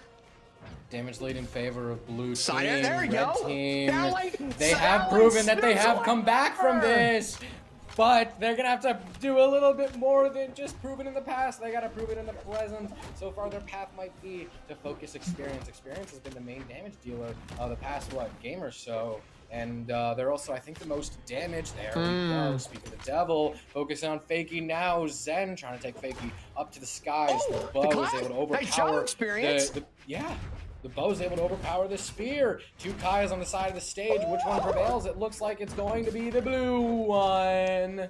Yeah, I mean, red team had an opportunity of getting that knockout option on the Fakey, and then the blue team just got so much damage build up. I think it's going to go into the blue team's favor unless Hideaway and Zen do something crazy at the moment. Experience right now outmaneuvering Hideaway a little bit, does get hit a little bit, but not enough to the point where they could turn things around. It comes down to this team combo. The Experience is just does so well at counteracting team combos. Biggie, trying to find a way. Nice side air. What is Experience doing? He's going off the ledge. He's getting a little bit too risky. Zen can't make it back. Knocks himself out. July coming in from Experience. There you have it, ladies and gentlemen. Experience and Fakey are advancing into the grand finals as a 3-1 and showing, hey, go play our characters, please. Next. Oh my goodness. I don't know what happened that game two. That game two feels like such a strange turn of events after seeing just how dominant just how dominant this blue team has. Fakey and Experience taking it very, very confidently, and they have earned every right to sit in grand finals very comfy. We're going to be going down to lower bracket. We got our top four. We have Future Bubble and Markimu versus Balloonboy and Radish. That is going to be one hell of a set. But we're going to go to a very, very short little break. Promise, just a few seconds. Don't go too far. We'll be back in just a bit. Yep, don't go away, guys. We'll be right back. We got to fix something real fast. And then we'll have our next matchup in the elimination semifinals and see who gets to face Zen and Hideaway in the losers finals. Don't go away. We'll be right back.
All right, ladies and gentlemen, we are back with Moose Wars Mythical Era 2v2s powered by Brawlhalla. I'm AJ Moore, I'm with Graffiti, and we are now going into the rest of the top 4, not stopping at any point to go ahead and see who is going to be your Moose Wars 2v2 champions.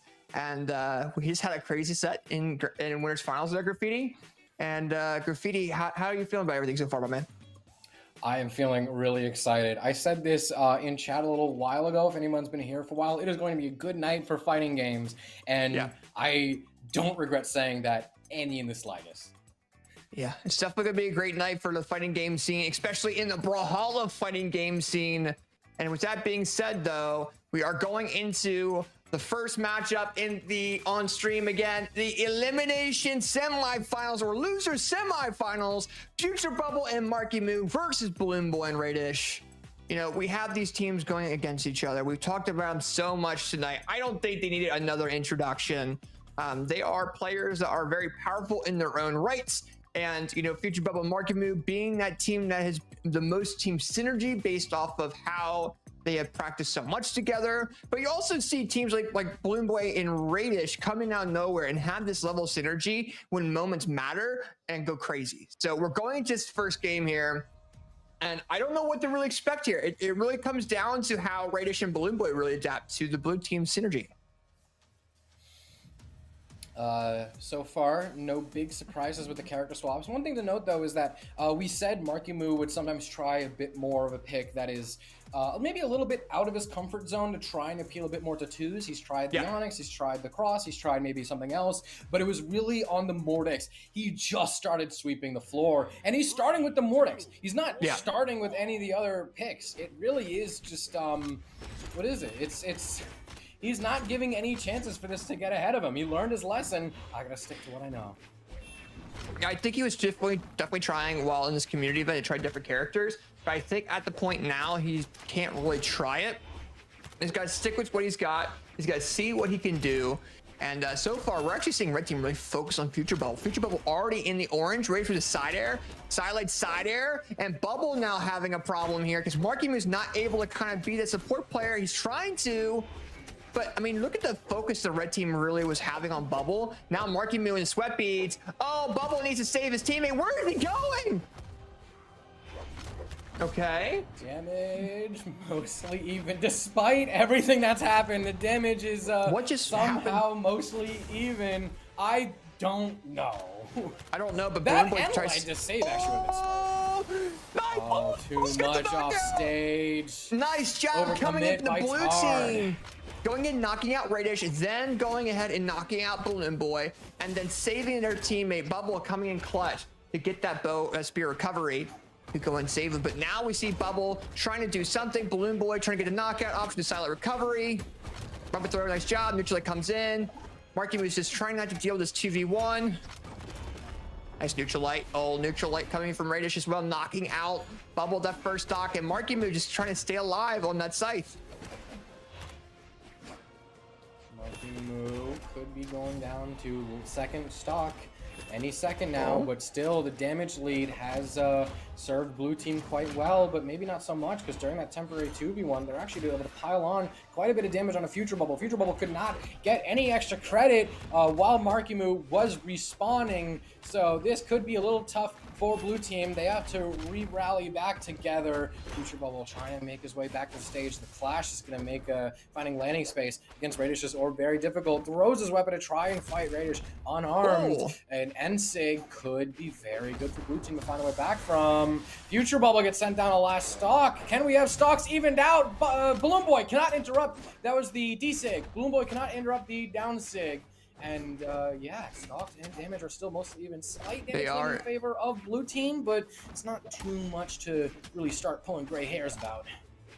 Yeah, we're kind of seeing a lot of back and forth here. Now you're seeing Balloonboy get launched in the air with a spear side air from Bubble. Bubble is starting to do a little bit better than how they were doing. They do go and get the side air option.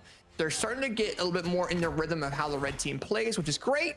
But now we're kind of seeing a situation where, you know, red team has an opportunity, but they really need to knock out Marky Moo to focus on Future Bubble. They have an opportunity there. You're seeing Radish trying to do the orb sidelight sider to go and try to get a confirm. But oh, nice GC Silent coming in line for Marky Moo to face Balloonboy off that ledge. Oh, nice recovery to come back. Silent comes in. Marky Moo's out. Marky Moo's out of that second stock there. Okay, one stock, all for everyone. Radish has to be careful because he is very low. You're seeing him not over-aggress. It's a very smart move, but will it be enough?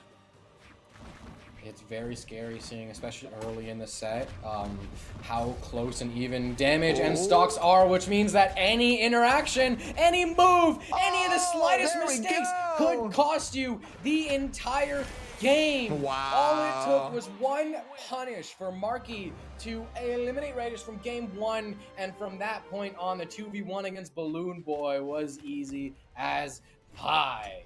Looks like what some of the players need a little, just a little bit of time to fix some issues, but still, this set could be really scary for both teams because it was so even, so back and forth. They were trading so much stage control. They were trading so many stocks, so many interactions, and so the fact that either team won really is a go next for both. That wasn't a huge stomp. That was really just, okay, let's see if something different happens. Yeah, I think with both these teams, it was really good. I think it comes down to, I thought initially it was going to be, on Radish's side. I think Balloonboy did some damage there, but it's been relatively consistent. I think it just comes down to that final stock with where Radish was on that final stock. You saw Blue Team have a visual identifier of what they really need to do to win that game compared to it being more close and stuff like that and being in the moment. So when it came down to that, you do see the Blue Team really focus on that. Marky Moo gets the gauntlet recovery, and then you just see a 2v1, right? And I think Balloonboy's really good at 2v1s, but at the same time, he's going against Marky Moo and Future Bubble, and they're powerful players. So we'll definitely see what happens going into game number 2. And as we go forward, let us see what happens with this team of Radish and Balloonboy. I want to see what Radish really does a little bit different against here, but I will say Future Bubble, the last round, had a rough time in the beginning, but came back really well. They adapted very nicely. So although, yes, number-wise, we do have a lead in the set going in the favor of Marky Moo and Future Bubble. Still, like we said, it was a very close game all throughout. It was nothing but trading, and Balloonboy looking to get a bit more out of these trades than last game. Nice. They think Red Team could be pulling ahead in this next game. Not trying to have a repeat of game 1, not even in the slightest. They don't even want a close win. They want a huge lead to just continue steamrolling with.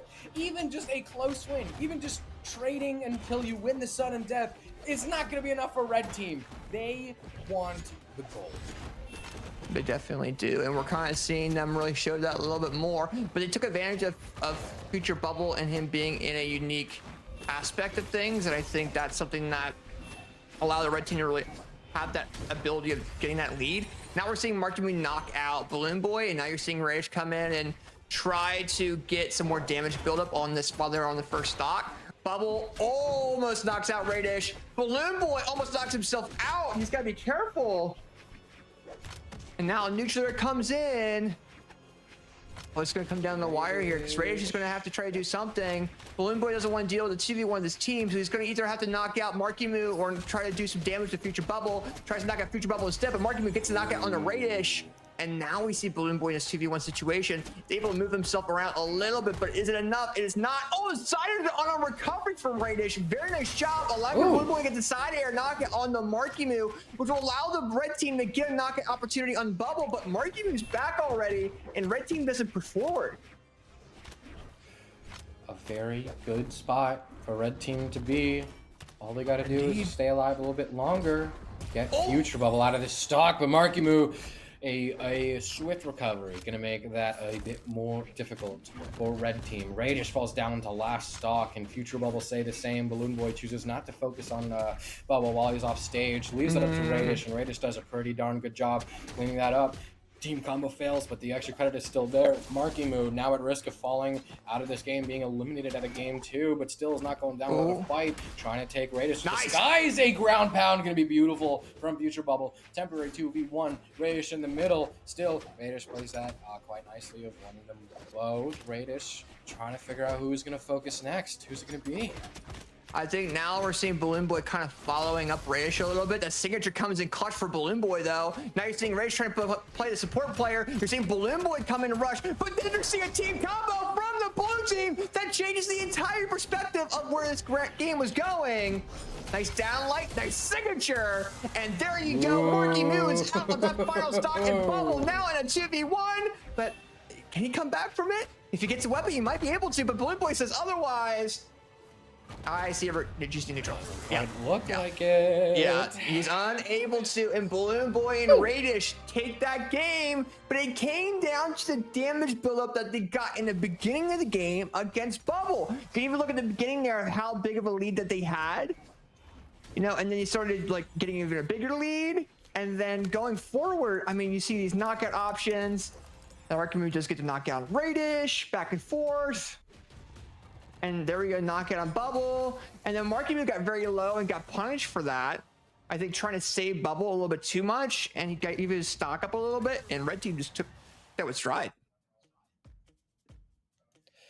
It's still a very strange match to try and engage and try and guess who's gonna win out of all these games, because I mean both of these games have been very close. I mean, like you said, Red Team did start with a very nice lead in the first half of the game, but Blue Team almost brought it back. They were almost quite able to clutch it out, and I mean, yes, it would have been a fantastic display of skill. It wouldn't have been like a groundbreaking miracle for them to win that back. I mean, both members of Red Team were basically on sudden death, barbecue sauce, during the last few interactions of that game. So, you know, if we play this on a different day, could they have brought it back from that, make it 2-0?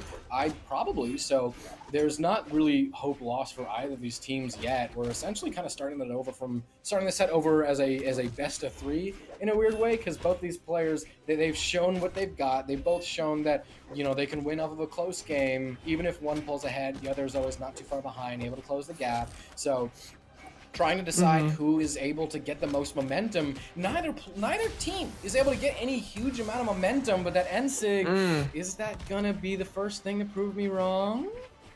I would say yes, because now we have Balloonboy in yellow, and the Marky Moo's already down to the second stock. Right, he's already got like Red Team's already doing really well. I think Bubble is very low, and Marky Moo realizes that situation. And then Marky Moo's going to try to do some damage build up while he's on the second stock, but not be too aggressive. Balloonboy does get that knockout option though, so Bubble's going to go down to the second stock either way. And then we're seeing Marky Moo try to do something. Oh, double knockdown to Balloonboy. And was going to go do something against Radish, but Bubble kind of keeps him away. And Bubble's just going off the ledge with a spear. Marky Moo, there we go. We've seen Blue Team come back from this, especially kind of similar to last game. Red Team had a fantastic lead. Blue Team was able to come back from it, and we've seen Blue Team come back from that. So it's definitely a little bit hard to tell. They're already starting to come back from it, but the damage lead is still already in favor of Red Team. You're going to see Balloonboy trying to be very careful, not trying to throw anything huge away, making sure that anything that he commits to is going to be the confirm on Marky.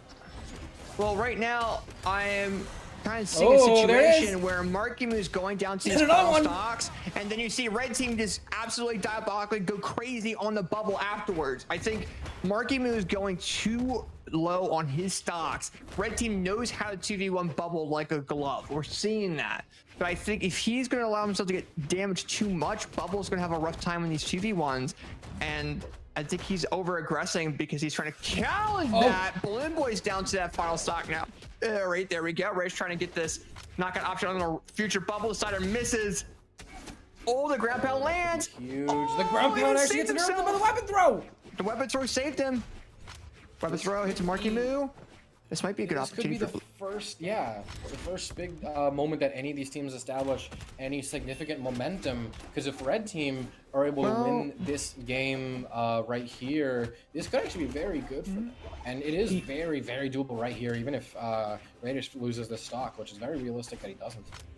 Well, and here's the thing too. I mean, look at the big lead right now. I mean, the Red Team has been doing very well at keeping the Blue Team at bay. I think as soon as Marky Moo went down into that final stock, Bubble, you know, was able to kind of adapt a little bit, but wasn't enough because now we have Marky Moo on that ledge.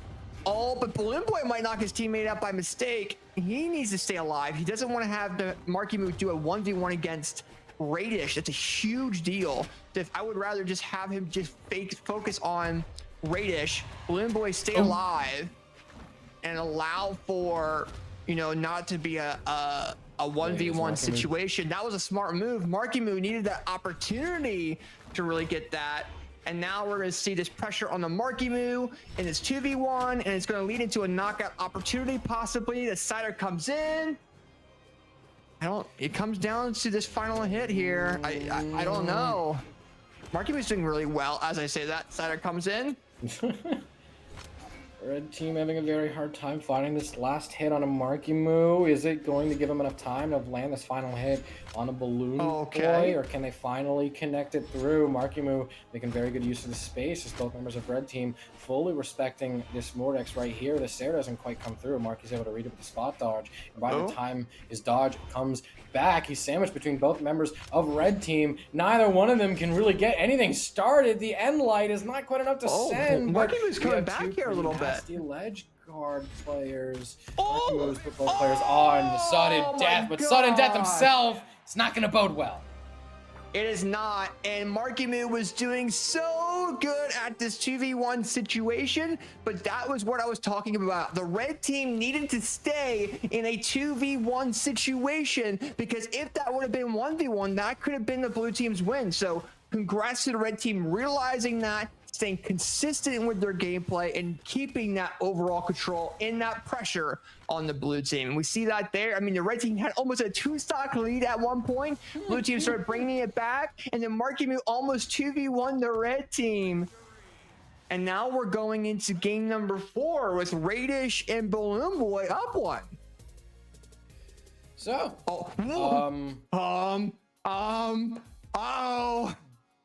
Marky we Moo? have a new character pick.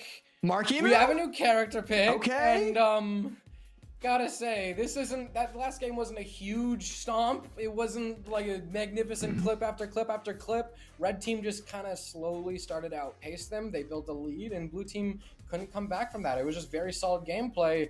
And I gotta say, the Marky Moo's next character pick is quite a way to respond to that.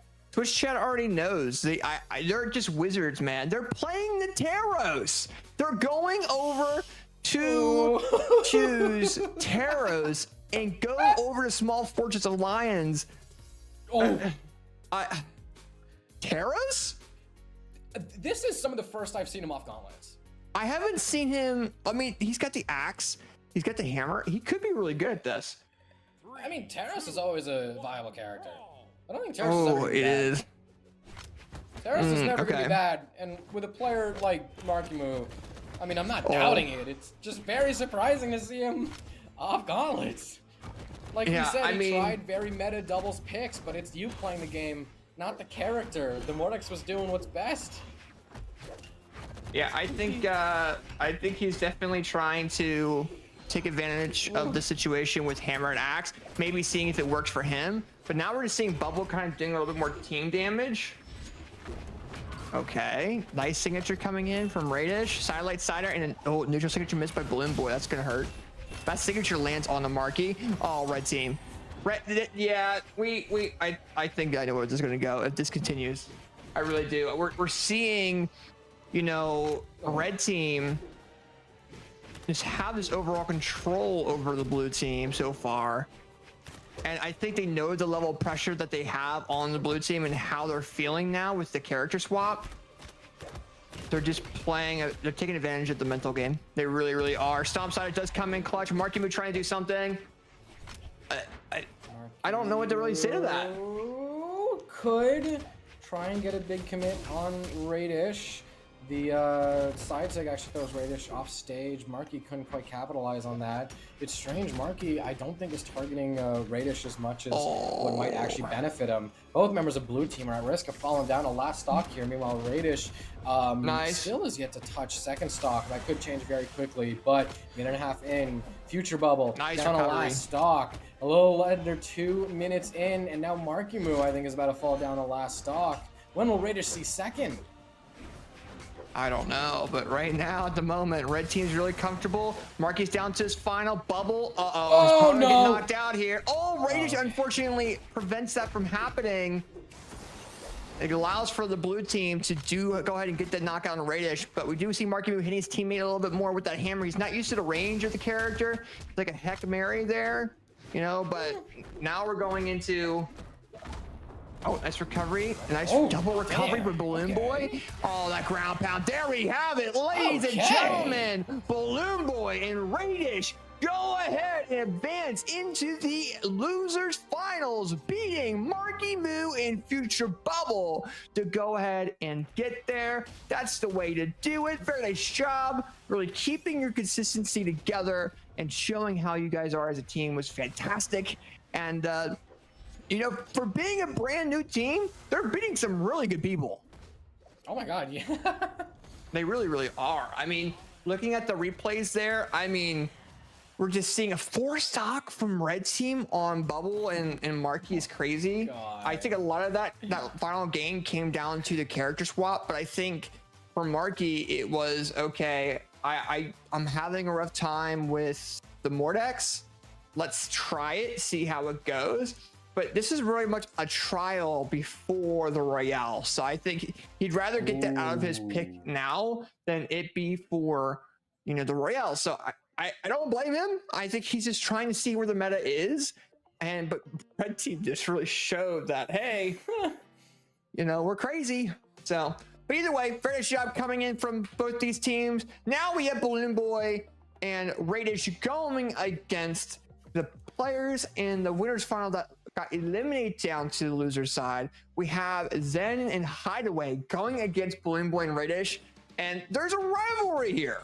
Okay, there is, because for those of you guys that do not know, Balloonboy and Hideaway were a team, right? So for Balloonboy and Hideaway, whoever wins is going to really show who did what. And Hideaway dropped Balloonboy. This would be an ultimate revenge match if Balloonboy and Radish won, in my opinion. So I think Balloonboy and Radish are going to really try their best here and try to show what they're made of. And I think Hideaway and Zen are going to try to show, like, hey, this team was worth it. I mean, Hideaway dropping Balloonboy for Zen was going to be worth it. So we'll kind of see what happens, but this is now in the losers final. Whoever wins this will go up in the grands and get the experience of Fakey. And does Zen and Hideaway want that rematch? Do they want to have the opportunity of winning? It come down to all this, man. So we'll definitely have to see what happens, but we're waiting for Zen and Hideaway right now to go ahead and hop in, and we'll go ahead and play it and see how it goes.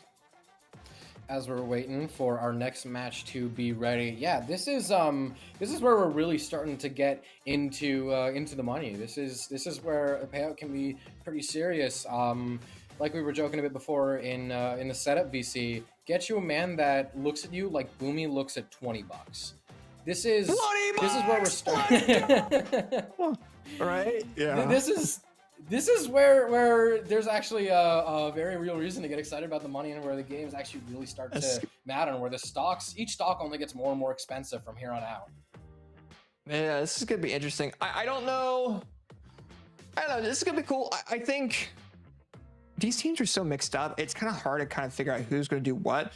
I think Radish and Balloonboy, I think that's a really cool second team. I think that was a smart pick from Radish. I think the main reason why that happened, though, was because of the Royale. I think he was practicing for the Royale and Megdy couldn't show up for it. So that was I think the idea behind it. But, you know, Zen and Hideaway are trying to, you know, go crazy. You know, they're trying to be those players that are going to prevail in the Royales if they both go and stuff like that and prevail in online events. So we'll definitely see what happens, but right now, we're just waiting for Zen and we are waiting for Hideaway. I think Radish already suggested Zen, so we're just waiting for them to get invited real quick by the room controller there in the background. So we'll kind of see what happens, but it's gonna be cool. I want to see. I don't know, like if looking at both these teams, I kind of want to see Balloonboy get that revenge. You know, because that kind of left Balloonboy in a little bit of a ripple there as well. So I could see why, but I also think that Zen and Hideaway are really good players. But Balloonboy also has tech on. I'm so conflicted right now. I always am. know. Because also, I'm pretty sure every single team that is here is someone that is a superpower in doubles, but that's more so on a more widely recognized team that they either played BCX with or that they more regularly played majors with. These are all players that have had fantastic success in doubles, but I don't think with really any of the players that they are teaming with in this moment. So this is a very strange and interesting little jumble of players. And even like you said it yourself, you talked a little bit about it, the kind of grudge match we could have very soon. And also, just to break it down a little bit more, we can talk about the character picks. So far, players are favoring maps without many platforms. It seems we saw Demon Island, we saw Fortress Alliance, I'm trying to remember what else. We might have saw like maybe 2 total triplats this stream. So we're definitely favoring platforms, or maps without platforms, and platforms favor Spear a decent bit, so that might go a bit in the favor of Radish and Balloonboy, as Zen is already locked in with a Spear. Yeah, but we don't want to overthink it as well, and we're going into game number 1. You know, I don't want to overthink it. I want to see these players really show what they're made of. I want to see how each of them react against each other as well, and they're knocking out maps, and I believe we are going to... what map? Let me think. Dun-dun. I kind of want Miami Dome. Oh, Fortress. They crossed out Miami Dome just as I saw it, or just as I said it. We love Miami Dome, don't we? Yep, absolutely. So with that being said, we're going to game number 1. This is the elimination final. There's only 2 sets left in this event. Let's see what happens. 3, 2, 1, brawl. Touching down. Fortress Alliance. Both members fighting for their weapons, 1 each apiece. Who gets the third? Radish is going to be the last one unarmed.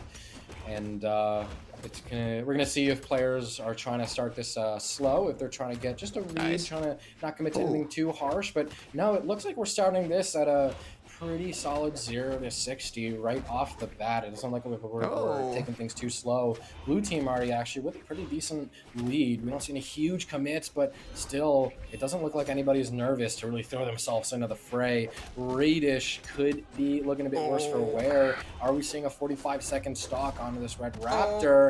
Not quite, but the separation is actually... Blue team's not quite able to cancel it out. They get punished for it. The signature would have knocked him out more than likely. I think he tried to get the punish to go ahead and get the knockout, more damage build up for it. But red team is doing really, I mean, blue team is doing well with team combos. Oh, he doesn't get knocked out. Balloonboy picks up gauntlets. Misses signature. That last rage to get that gauntlet, the battle bridge recovery, and then Balloonboy with the gauntlet recovery. What is happening? Okay. Oh, okay. Red team, how much can red team build up this extra credit? I mean, they definitely can do some work. They're trying to be very careful with their approaches, but I don't think we'll be seeing that much extra credit because this is a very, very tough team to try and beat. Even Enlight sends off this side of the stage, excuse me, as there is only a very slight damage lead in the favor of red team, but that can be very easily evened out. Both players on their respective little separated 1v1s. Blue team gets a bit of the favor of that, able to even out the game, and it looks like they're looking to continue that momentum. It wasn't just even out the game, it was hopefully get a lead of their own. Balloonboy really is just throwing out some signatures to get his back off the ropes, as he could be the least healthy one on board, but Zen gets unarmed. Red team's able to respond very nicely. They want to stay in the lead, and they're making it very clear. Okay, show what you're made of there, red team. They want to go into that grand finals. They're willing to be able to counteract what the blue team is doing. The blue team was on a momentum, and the red team just destroyed it with a couple stocks. They want those 20 bucks. They want the 20 bucks. I don't know, it's a little bit more than 20 bucks now, but these guys are going at it. They're going really much at it here. Cider comes in. Nice Cider coming in for Balloon. Radish trying to keep Zen in a little bit in the check there. Hideaway's jumping right into Radish's attacks though. Balloonboy almost getting the ground pound. The second ground pound barely misses. The dare, the signature comes and hits Zen, but Hideaway's able to go ahead and make things a little bit better for themselves. But the red team has such a huge lead that even when both red team members get knocked out, blue team's gonna have to pull some sort of team combo to make things even. Balloonboy with the unarmed down signature knocks out Zen 2v1. Here we go. Red team with a huge lead. And there you go, ladies and gentlemen. Red team taking game number 1, baby. Oh my It's the end sync every gosh. time. It's the end sync Dude. every single time with Balloonboy. His accuracy with that must be through the goddamn roof. Because it works. I don't blame him. Look at these replays here. I mean, look at the It overall makes that sync control. look easy. A silent recovery leads into a neutral signature by Radish. That was a very smart move. Then we see backward neutral into a signature. Balloonboy's doing really good at placing those signatures, and that's what he needs to do. Those signatures, if he's able to land them, There he it is needs to again. throw them. But we do see Zen swapping back to the Wushang, except the Kaya, to kind of readapt and see how that character pick would do against them. Dude, Balloon Man makes it look so easy. I'm just mesmerized. I kind I of don't want to know, just go man. silent and watch the game. He makes it look so easy and mesmerizing. Balloon Man's so cool. I don't know. If Balloon Boy turned into Balloon Man tonight, I guess I'm turning into Balloon Grandpa, because that's the nickname that he gives me. So, but right now we're going into this. We're going game number 2. We're seeing a lot of control from the blue team, though. We're seeing Zen. We're seeing Hideaway on the, on the yellow stocks. We're seeing red team kind of getting smacked around a little bit compared to what we're used to. I think Zen being more comfortable with those picks allows him to do a little bit more. You do see Hideaway doing some damage build up. Oh, but as I say that, Balloon Boy tries to do something, picks up the gauntlets. Doesn't want to risk that stock if they can avoid it. Nice Sider pick. comes in. There we go. Rage does get knocked out, but we're going to see a knockout opportunity. Misses that. Zen with silent recovery. Doesn't knock out, though. That's going to be some red team some advantage. It's nice. Ooh. Oh, that was a little bit of EX from Balloon Hideaway Boy. stepping it up. Hideaway's playing so much better this game. Yeah, he's stepping in where he needs to. Oh, gosh, Zen. God, the spacing It's both of so them with a good. signature. Dude, Hideaway, these signatures where was this are- literally all night? The spacing, the punishes, the offstage awareness, Uh-oh, and Radish. just Radish, be everything, careful. and then follow-ups. Oh. Hideaway, what happened? How is he What- doing so much better right now? This is actually incredible. But he's doing a lot better now because they're focusing on Radish and Balloon Boy and staying alive, but Radish is having a rough time. Why? Double knockout by Balloon Boy, though. Oh, wait, hold on. Yeah, Radish has to be careful with his stock. He is in his final, and that's going to be a huge disadvantage for the red team. And I think Radish is going to have to kind of sit back and let Balloon Boy aggress, but Balloon Boy's not aggressing. He's trying to a little bit now without risking his attacks. Nice, there we go. Nice signature, get some damage build up. Okay. So far, Balloon Boy needs to show them This there. could He needs to be show him. now. He needs to show him why he needs to win this rivalry between him and Hideaway. If he does this win now of this set, it would show that that drop made no goddamn sense. He's trying to build his story, and look at them go. Raiders just definitely needs to keep their stock. That's a huge thing. If he keeps his stock, they could possibly win this game. Oh, just Radish. gotta- Radish. Oh, Radish, you did that. Oh, no, Radish. Oh, you did that to yourself. You really did that to yourself, boss man. Radish make it back. Oh, he no, he can't. can. Balloon Oh, Boy. that isn't even Balloon Boy's fault. 2v1. We could be seeing 1-1 here. It's really looking like it. I mean, yeah, Balloon Boy isn't quite red just yet, but it's 4 stocks to 1. Yeah. Oh, it's Balloon Boy is 4-1, clean with it. yeah.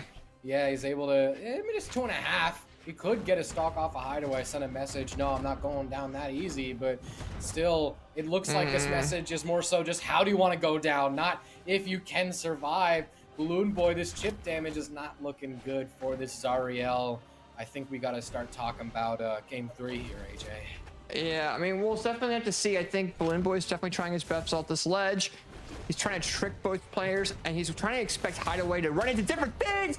Oh, that would have been close if that would have worked. Oh, but he's unable to come back. Yeah. Hideaway with that there. And honestly, though, if Blue Team reacted to that wrong, Balloon Boy would have been in a 1v1. That was a very nice job from Blue Team on adapting to that, because if you look back at the knockout options that they would have had on that replay there, it would have been phenomenal. But Hideaway, the neutral light into it, then leading into Hideaway. Hideaway definitely showed their power that game as the aggressor. But going into this final stock, you see Balloon Boy, and then you're seeing Radish kind of set himself up for that knockout. There you go. He gets the GC downlight, but doesn't get the knockout. And then this final stock, I mean, you see Balloon Boy. Well, actually, Balloon Boy didn't even knock out Zen. Zen knocked himself out. Oh. And if that would have done a little bit different, you don't really see that part of the combo. If they didn't react the way that they did and went lower, they would have been, one of them would have been gone 100%. So We have 1-1 another right very now, though. interesting. Yeah, we have another very interesting set here, AJ, where it's not like one team has a massive amount of momentum after steamrolling the other guys into the ground. No, Yeah. they're both just trading, and it really just comes down to winning these smaller interactions, not making these smaller mistakes, because all it takes, like we saw, one small mistake from Radish, the whole thing comes crumbling. You lose the game of Jenga when all it takes is just remove this one wrong piece from the tower. That's what we're really coming down to here.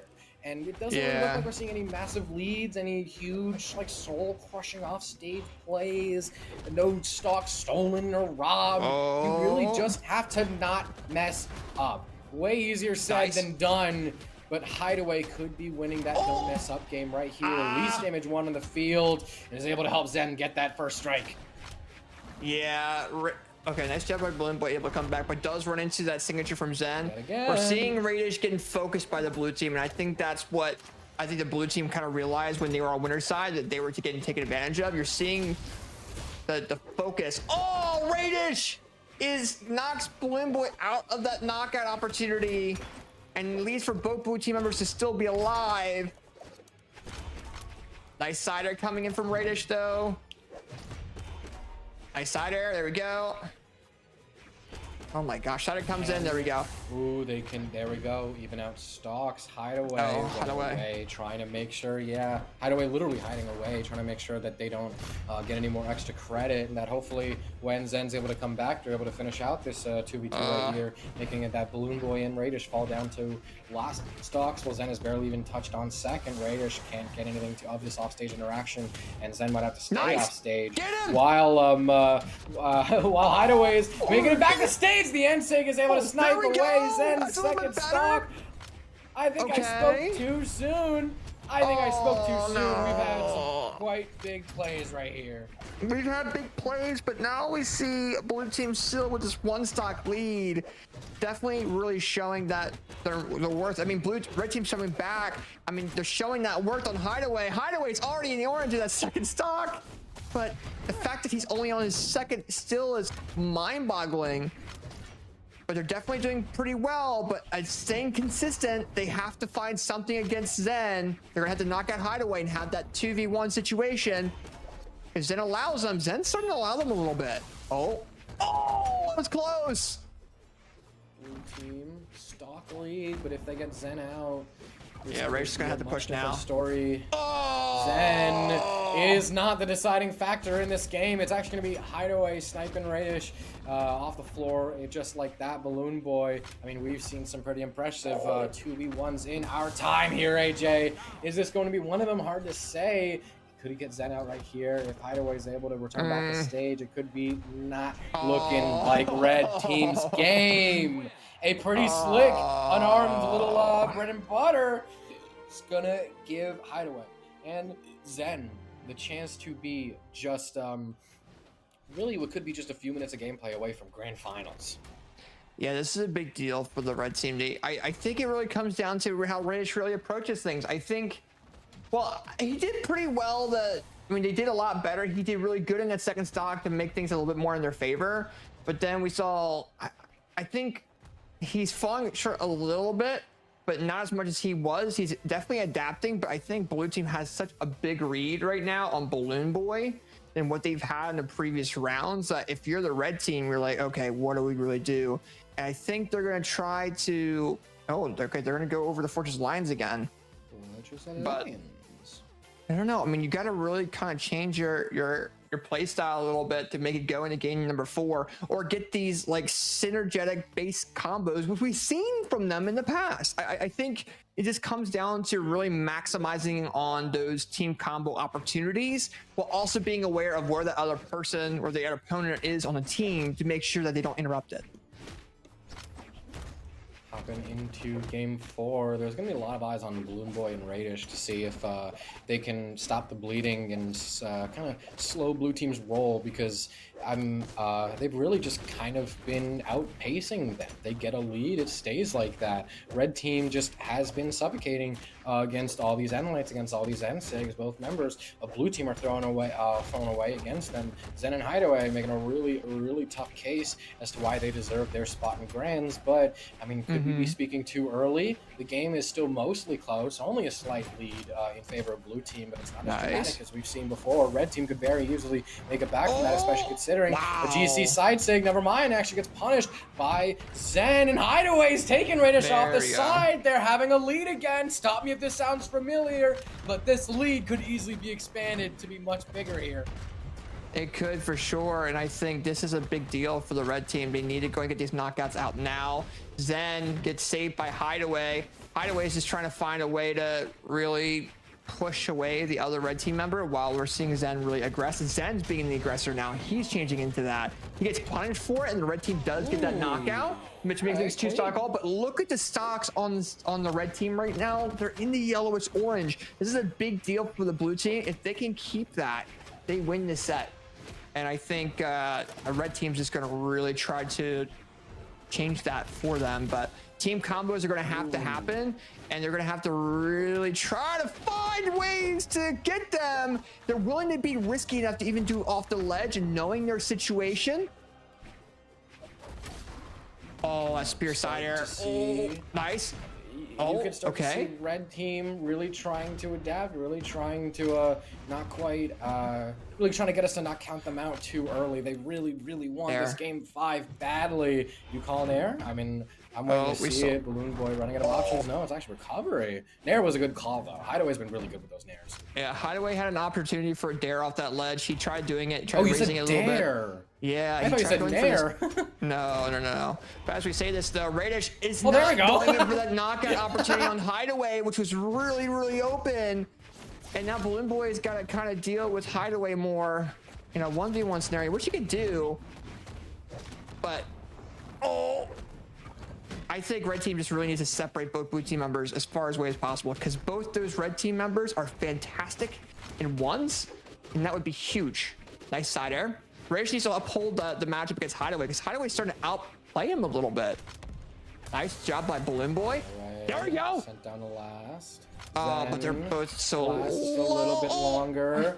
Balloon and Radish. Orange could be red any second now, depending on the next few moments of interactions goes. These interactions have been going very 60-40 in favor of Zen and Hideaway. Nice, get him. This time we roll the 40%. The Nair doesn't connect. The Ensign gets interrupted though. Radish, can he make it back? The side sig out of a dodge. Now as we try and defend Balloonboy's recovery. Balloonboy recovers high. The Ensign gets punished, but no share to follow. The Nair allows Hideaway to snag Balloonboy away with that Nair. Radish using some of the tech of trying to use the traveling side sig. The Trout moved himself farther away from the stage. He's trying to separate red team, but it's not enough. Hideaway and Zen 3-1 their way into grands.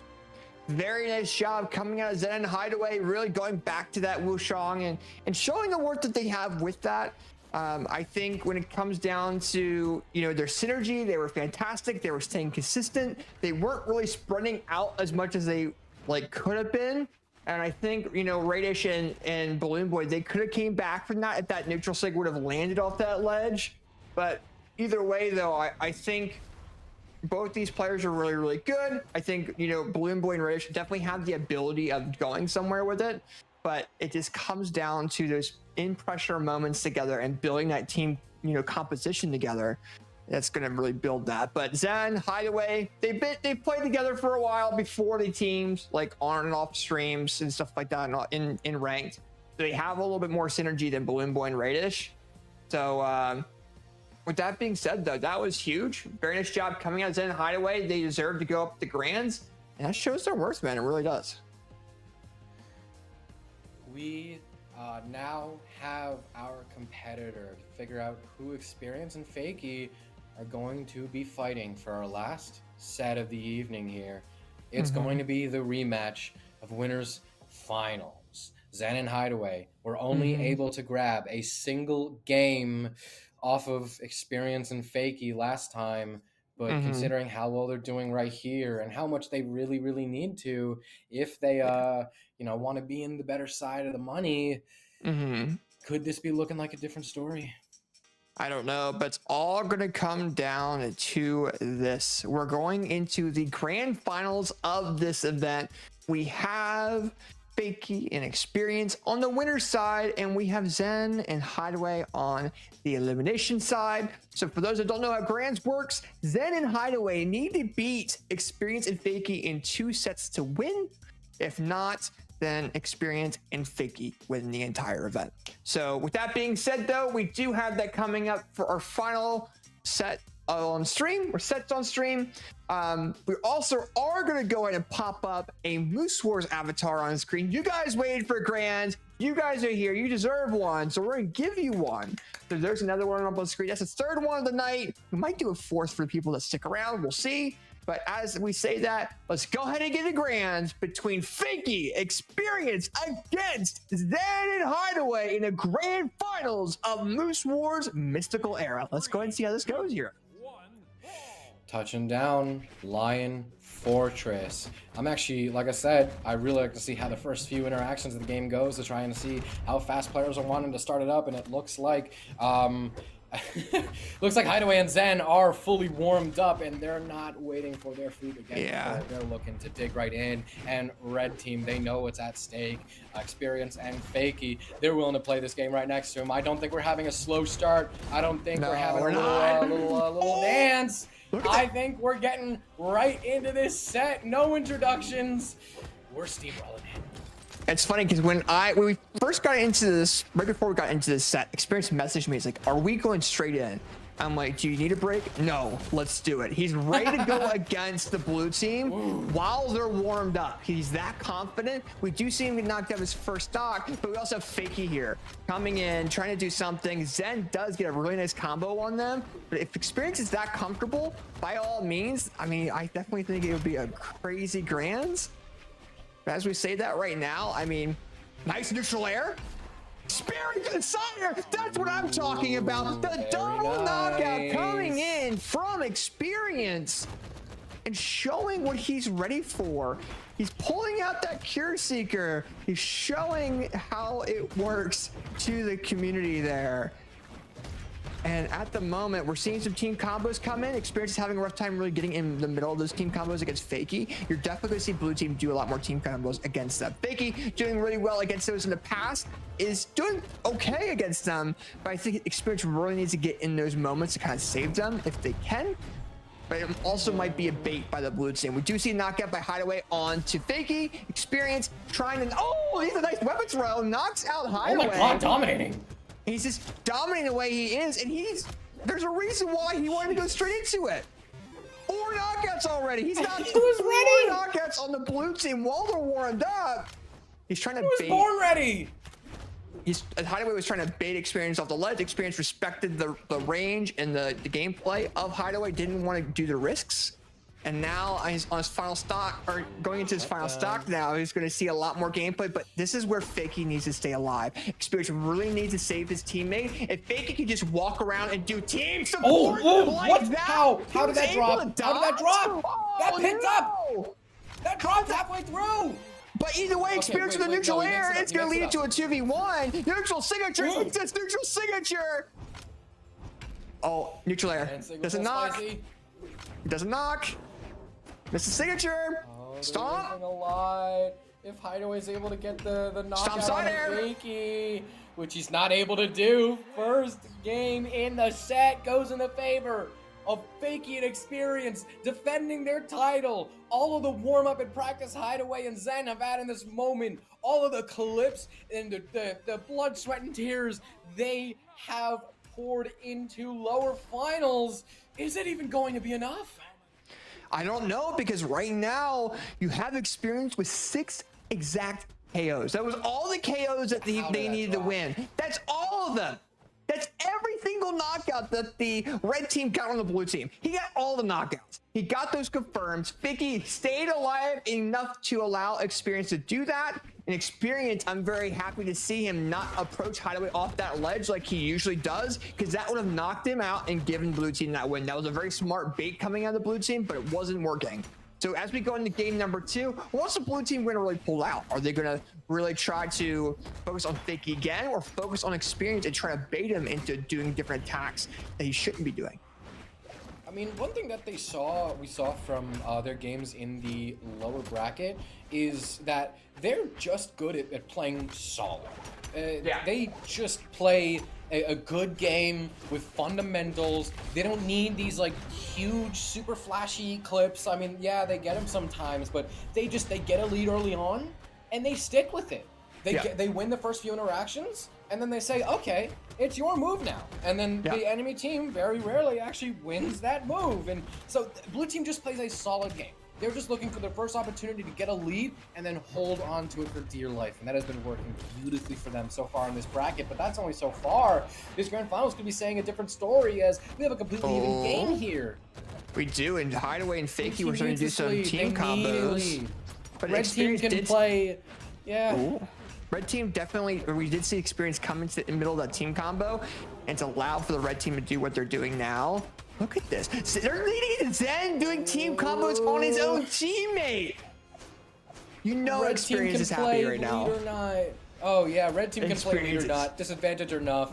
They know how to get stocks. Blue team, they know how to get stage control. Oh my they know how to get God. chip damage. They know how to just have good spacing. So the fact that blue team is at a bit of a disadvantage here, this could be a sign of them struggling. But still, game is still even. They have clawed their way back from a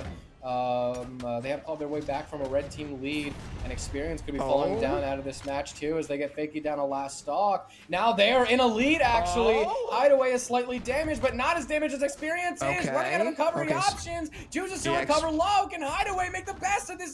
Experience has to be careful here though. Take him up though. Experience is allowing himself to get into these really aggressive positions, and blue team's getting these punishes very, very nicely. Experience is very low on that final stock. He doesn't want to over aggress. Then kind of knows that, so you're seeing him kind of only approach Experience in different moments, like for example then, but missed. Now Experience kind of sitting back trying to find some damage build. Fakey's kind of being that aggressor that he needs to be. Nice combo coming in for the red team. Fakey misses a follow-up though, but it does lead into a different team combo. Fakey, surprise is Hideaway. Experience with the signature. It's a 2v1. Experience is going to Hideaway. Oh, it's still a 2v1. Experience didn't get knocked out. Hideaway. Okay. I think Hideaway would struggle in any of these 1v1s, let alone the 2v1. With that hammer cure seeker side air and gets the knockout on the Hideaway. What a fantastic way for Fakey lead up into that side air knockout. Wow. Tournament point here. It is tournament point. Tournament point. There is a reason that Experience said, nah, no break. We're not pausing. We have to keep this train going. Yeah. Wow. Okay. Experience works in strange ways, but by God, does that man work. Jeez. And I mean, dude, you know Experience is so hysterically laughing in the background somewhere. Because keep in mind, Zen dropped Experience to team with Hideaway. Hideaway dropped Balloonboy to go ahead and team with Zen. So what realistically is happening is two different timelines. We're seeing Fakey and Hideaway. So we're seeing Fakey and Experience. If they win oh my God, wait, what? Oh, they might be winning this. Look at the knockout on the Zen. Oh my God. Ceiling of Demon Island. They are showing their work. They're showing that the double storyline is prevailing from the red team. Stop Sider comes in. Neutraler comes in. AJ, hold my hand. I'm scared. I'm scared. I'm holding right alongside of you, my man. Look at the gameplay that we're seeing from these guys. We're seeing Hideaway trying to do something. Look at this! Stepping in. And Hideaway's down to his second. Zen's very low. Experience knows that and trying to get revenge. That's not that side air and shows what they are made of. They have almost an entire stock lead. And Experience, while they do get knocked down, says Fakey, they took a one stock lead already. This is not real. This shouldn't be real. I think Zen went too high in the beginning and red team's punching it. They have that momentum, ladies and gentlemen. And we're seeing this storytelling of these players of Fakey and Experience. That would have been nasty. That's gone! He's gone! And Hideaway says no! I'm not dealing with this 2v1. I'm going straight off. And ladies and gentlemen, Experience and Fakey win this tournament over Zen and Hideaway. Hideaway didn't even want to deal with it. Whoa, way! 3-0. 3-0. They were ready. Their winner finals match was a 3-1, and the run back was not even a 3-0. That was a 2-0. That third game, blue team barely played. Zen got robbed of 2 of those stacks. Zen only played a single stock, and when Zen was already out of the game, Hideaway said, no, not worth the Look effort. at that. He just hopped off. He didn't even want to do the 2v1. He didn't even want to respect that. And because Zen did, look at the damage stats. Zen did 84 damage that game. Red team had such a good read onto Zen's mental. Experience was so comfortable to fit in. Now, that is what you call a fantastic team. That is wow. That's just incredible. That's such a powerful way to end any tournament. That is the way you win a goddamn set, okay? I don't care what anyone says. So powerful. We have to look at this. Like, I feel like the storytelling of these players in these sets that we just had on stream was huge, Graffiti. Right? I was trying to say it during the set. It didn't fucking work out. I'm going to tell you guys now. With Experience getting dropped by Zen and him winning, that's huge, right? Because that shows him that that drop was stupid. It also showed Hideaway that he should have dropped Balloonboy to a degree, because we saw Hideaway and Balloonboy do so well and get on the grasp of winning. I mean, this was a flat out 3-0 in the grands. Oh my God. So the storytelling between you might as well build a crazy. 2-0. That last game like barely happened. That was a 2-0. Yes. That they just cleared. That is, sometimes it's not about the gameplay. Sometimes it's about the message. Sometimes it is about sending a message, and that is a powerful message right there. And I think as well, Graffiti, this also shows Fakey in his adaptability with new teammates and him being able to not just be a support player, but an aggressor. Because we saw Fakey teaming with Java. We saw Fakey teaming with a variety of different players, right? And this is a huge thing. You know, there's a lot of storytelling that went into this event. It's a new patch. Freya was illegal, by the way, for this event. No one played it at all, right? So I mean, some people did lock in Freya while we were waiting, but that was more of a joke. Yeah, but yeah, it wasn't about the money. Prince is here in Twitch chat, put it correctly. It's not about the money. It's about sending a message in community events. It's about showing, hey, when we go to officials, when we go into LANs, in-person events, it shows that it's about sending a message. It really is. And it shows Experience as a fucking crazy player, as a not just an Onyx, but a Teros. He's one of the best players, and I think he is one of the best players without a doubt. I think he's top 2. I think him and Fakey right now are getting crazy. I think it's kind of like a new gen for NA. I remember when Experience was really first making the rounds and in singles, and Foda said that, like, since he's such a, I don't know if young gun is the right term, but when Experience just breaking onto the scene and was taking these huge names, but sometimes not quite to the consistency that you would really trust a top level performer to exert at. I remember Foda said that, like, yeah, he's powerful, but he's still young and maybe he needs a bit more time in the crock pot. But I think that time is now. I think all of what we've seen earlier is just us getting a glimpse of trying able to gauge Experience's potential. This could be where the true grind begins. I think the alarm is sounding. I think he's done in the crock pot.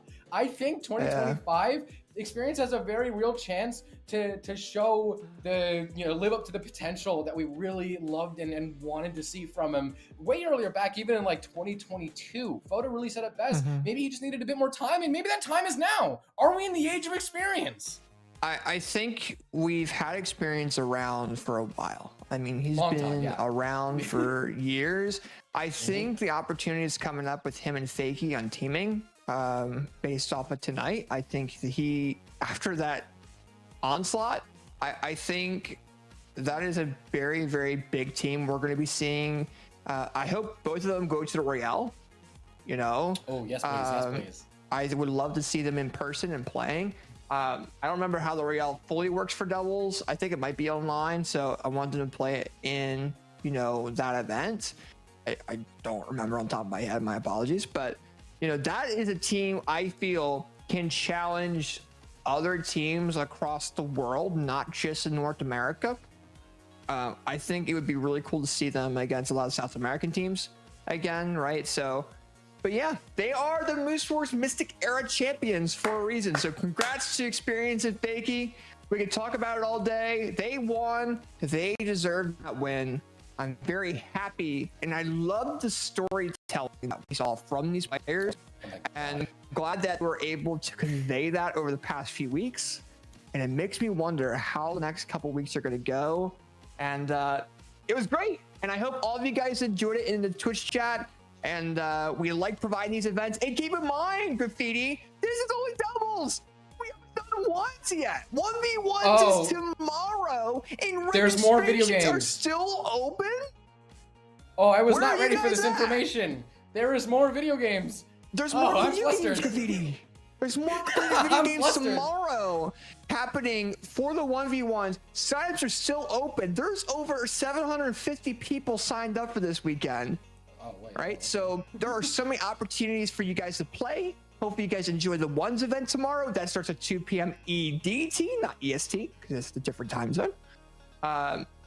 But that'll be fun. I can't wait to see all the new upcoming talent. We have players like Rise, and we've had players like Soul do really well recently. I want to keep an eye on as well, and it'll be great. So with that being said, though, let me go and send production another Moose Wars avatar. I think, did I send you another one? I think I already passed that one out, didn't I? While you're sending that, let me take one more last chance to say thank you, Stream Elements. Yeah, thank you, Stream Elements. Okay. Yeah. Yeah, that's crazy. Yeah, But, you yeah, guys also- have been asking. Yeah, Graffiti, you can tell a story. Oh, thank you really also so much for everyone else who played and making this such an entertaining event. Although Experience and Fakey just knocked the house down, we still have Zen and Hideaway, Balloonboy Radish, Future Bubble, Marky Moo. We have so many other players to name. Thank you so much showing up, giving us a grand old time, making this one to remember for the books. And also thank all of y'all following for the following through and having a nice time with y'all. Thank you for giving us some time out of your day. AJ, is there anything else you'd like to say before we send off? I think one thing I do want to say is I love the storytelling in Brawlhalla events. I feel I'm very proud to provide that to you guys in the way that we are. I hope we do so more. Our goal is to improve player experience for you guys in Brawlhalla events. So it's not just the pros that are on stream, you know, the storytelling of that. We want to make sure you guys have a great time too. So hopefully you guys enjoyed the event. If you guys did play, if not, then we hope you guys play tomorrow. But with that being said, thank you, Perp, for coming in with the 15 gifted earlier. Bunny coming in with the raid, all the new followers. And with that being said, we're going to pop up one more Moose Wars avatar up on screen. Go ahead and check it out. There we go, the final one. Let us know in the Twitch chat who gets it, or let us know on social media by tagging Moose Wars on Twitter, and we'll go ahead and retweet that. We appreciate all of you guys. Thank you guys very much for being here. And with that being said, we'll see you guys tomorrow at 4 p.m. EDT with the 1v1 championship. Have a fantastic rest of your night. Peace out, guys.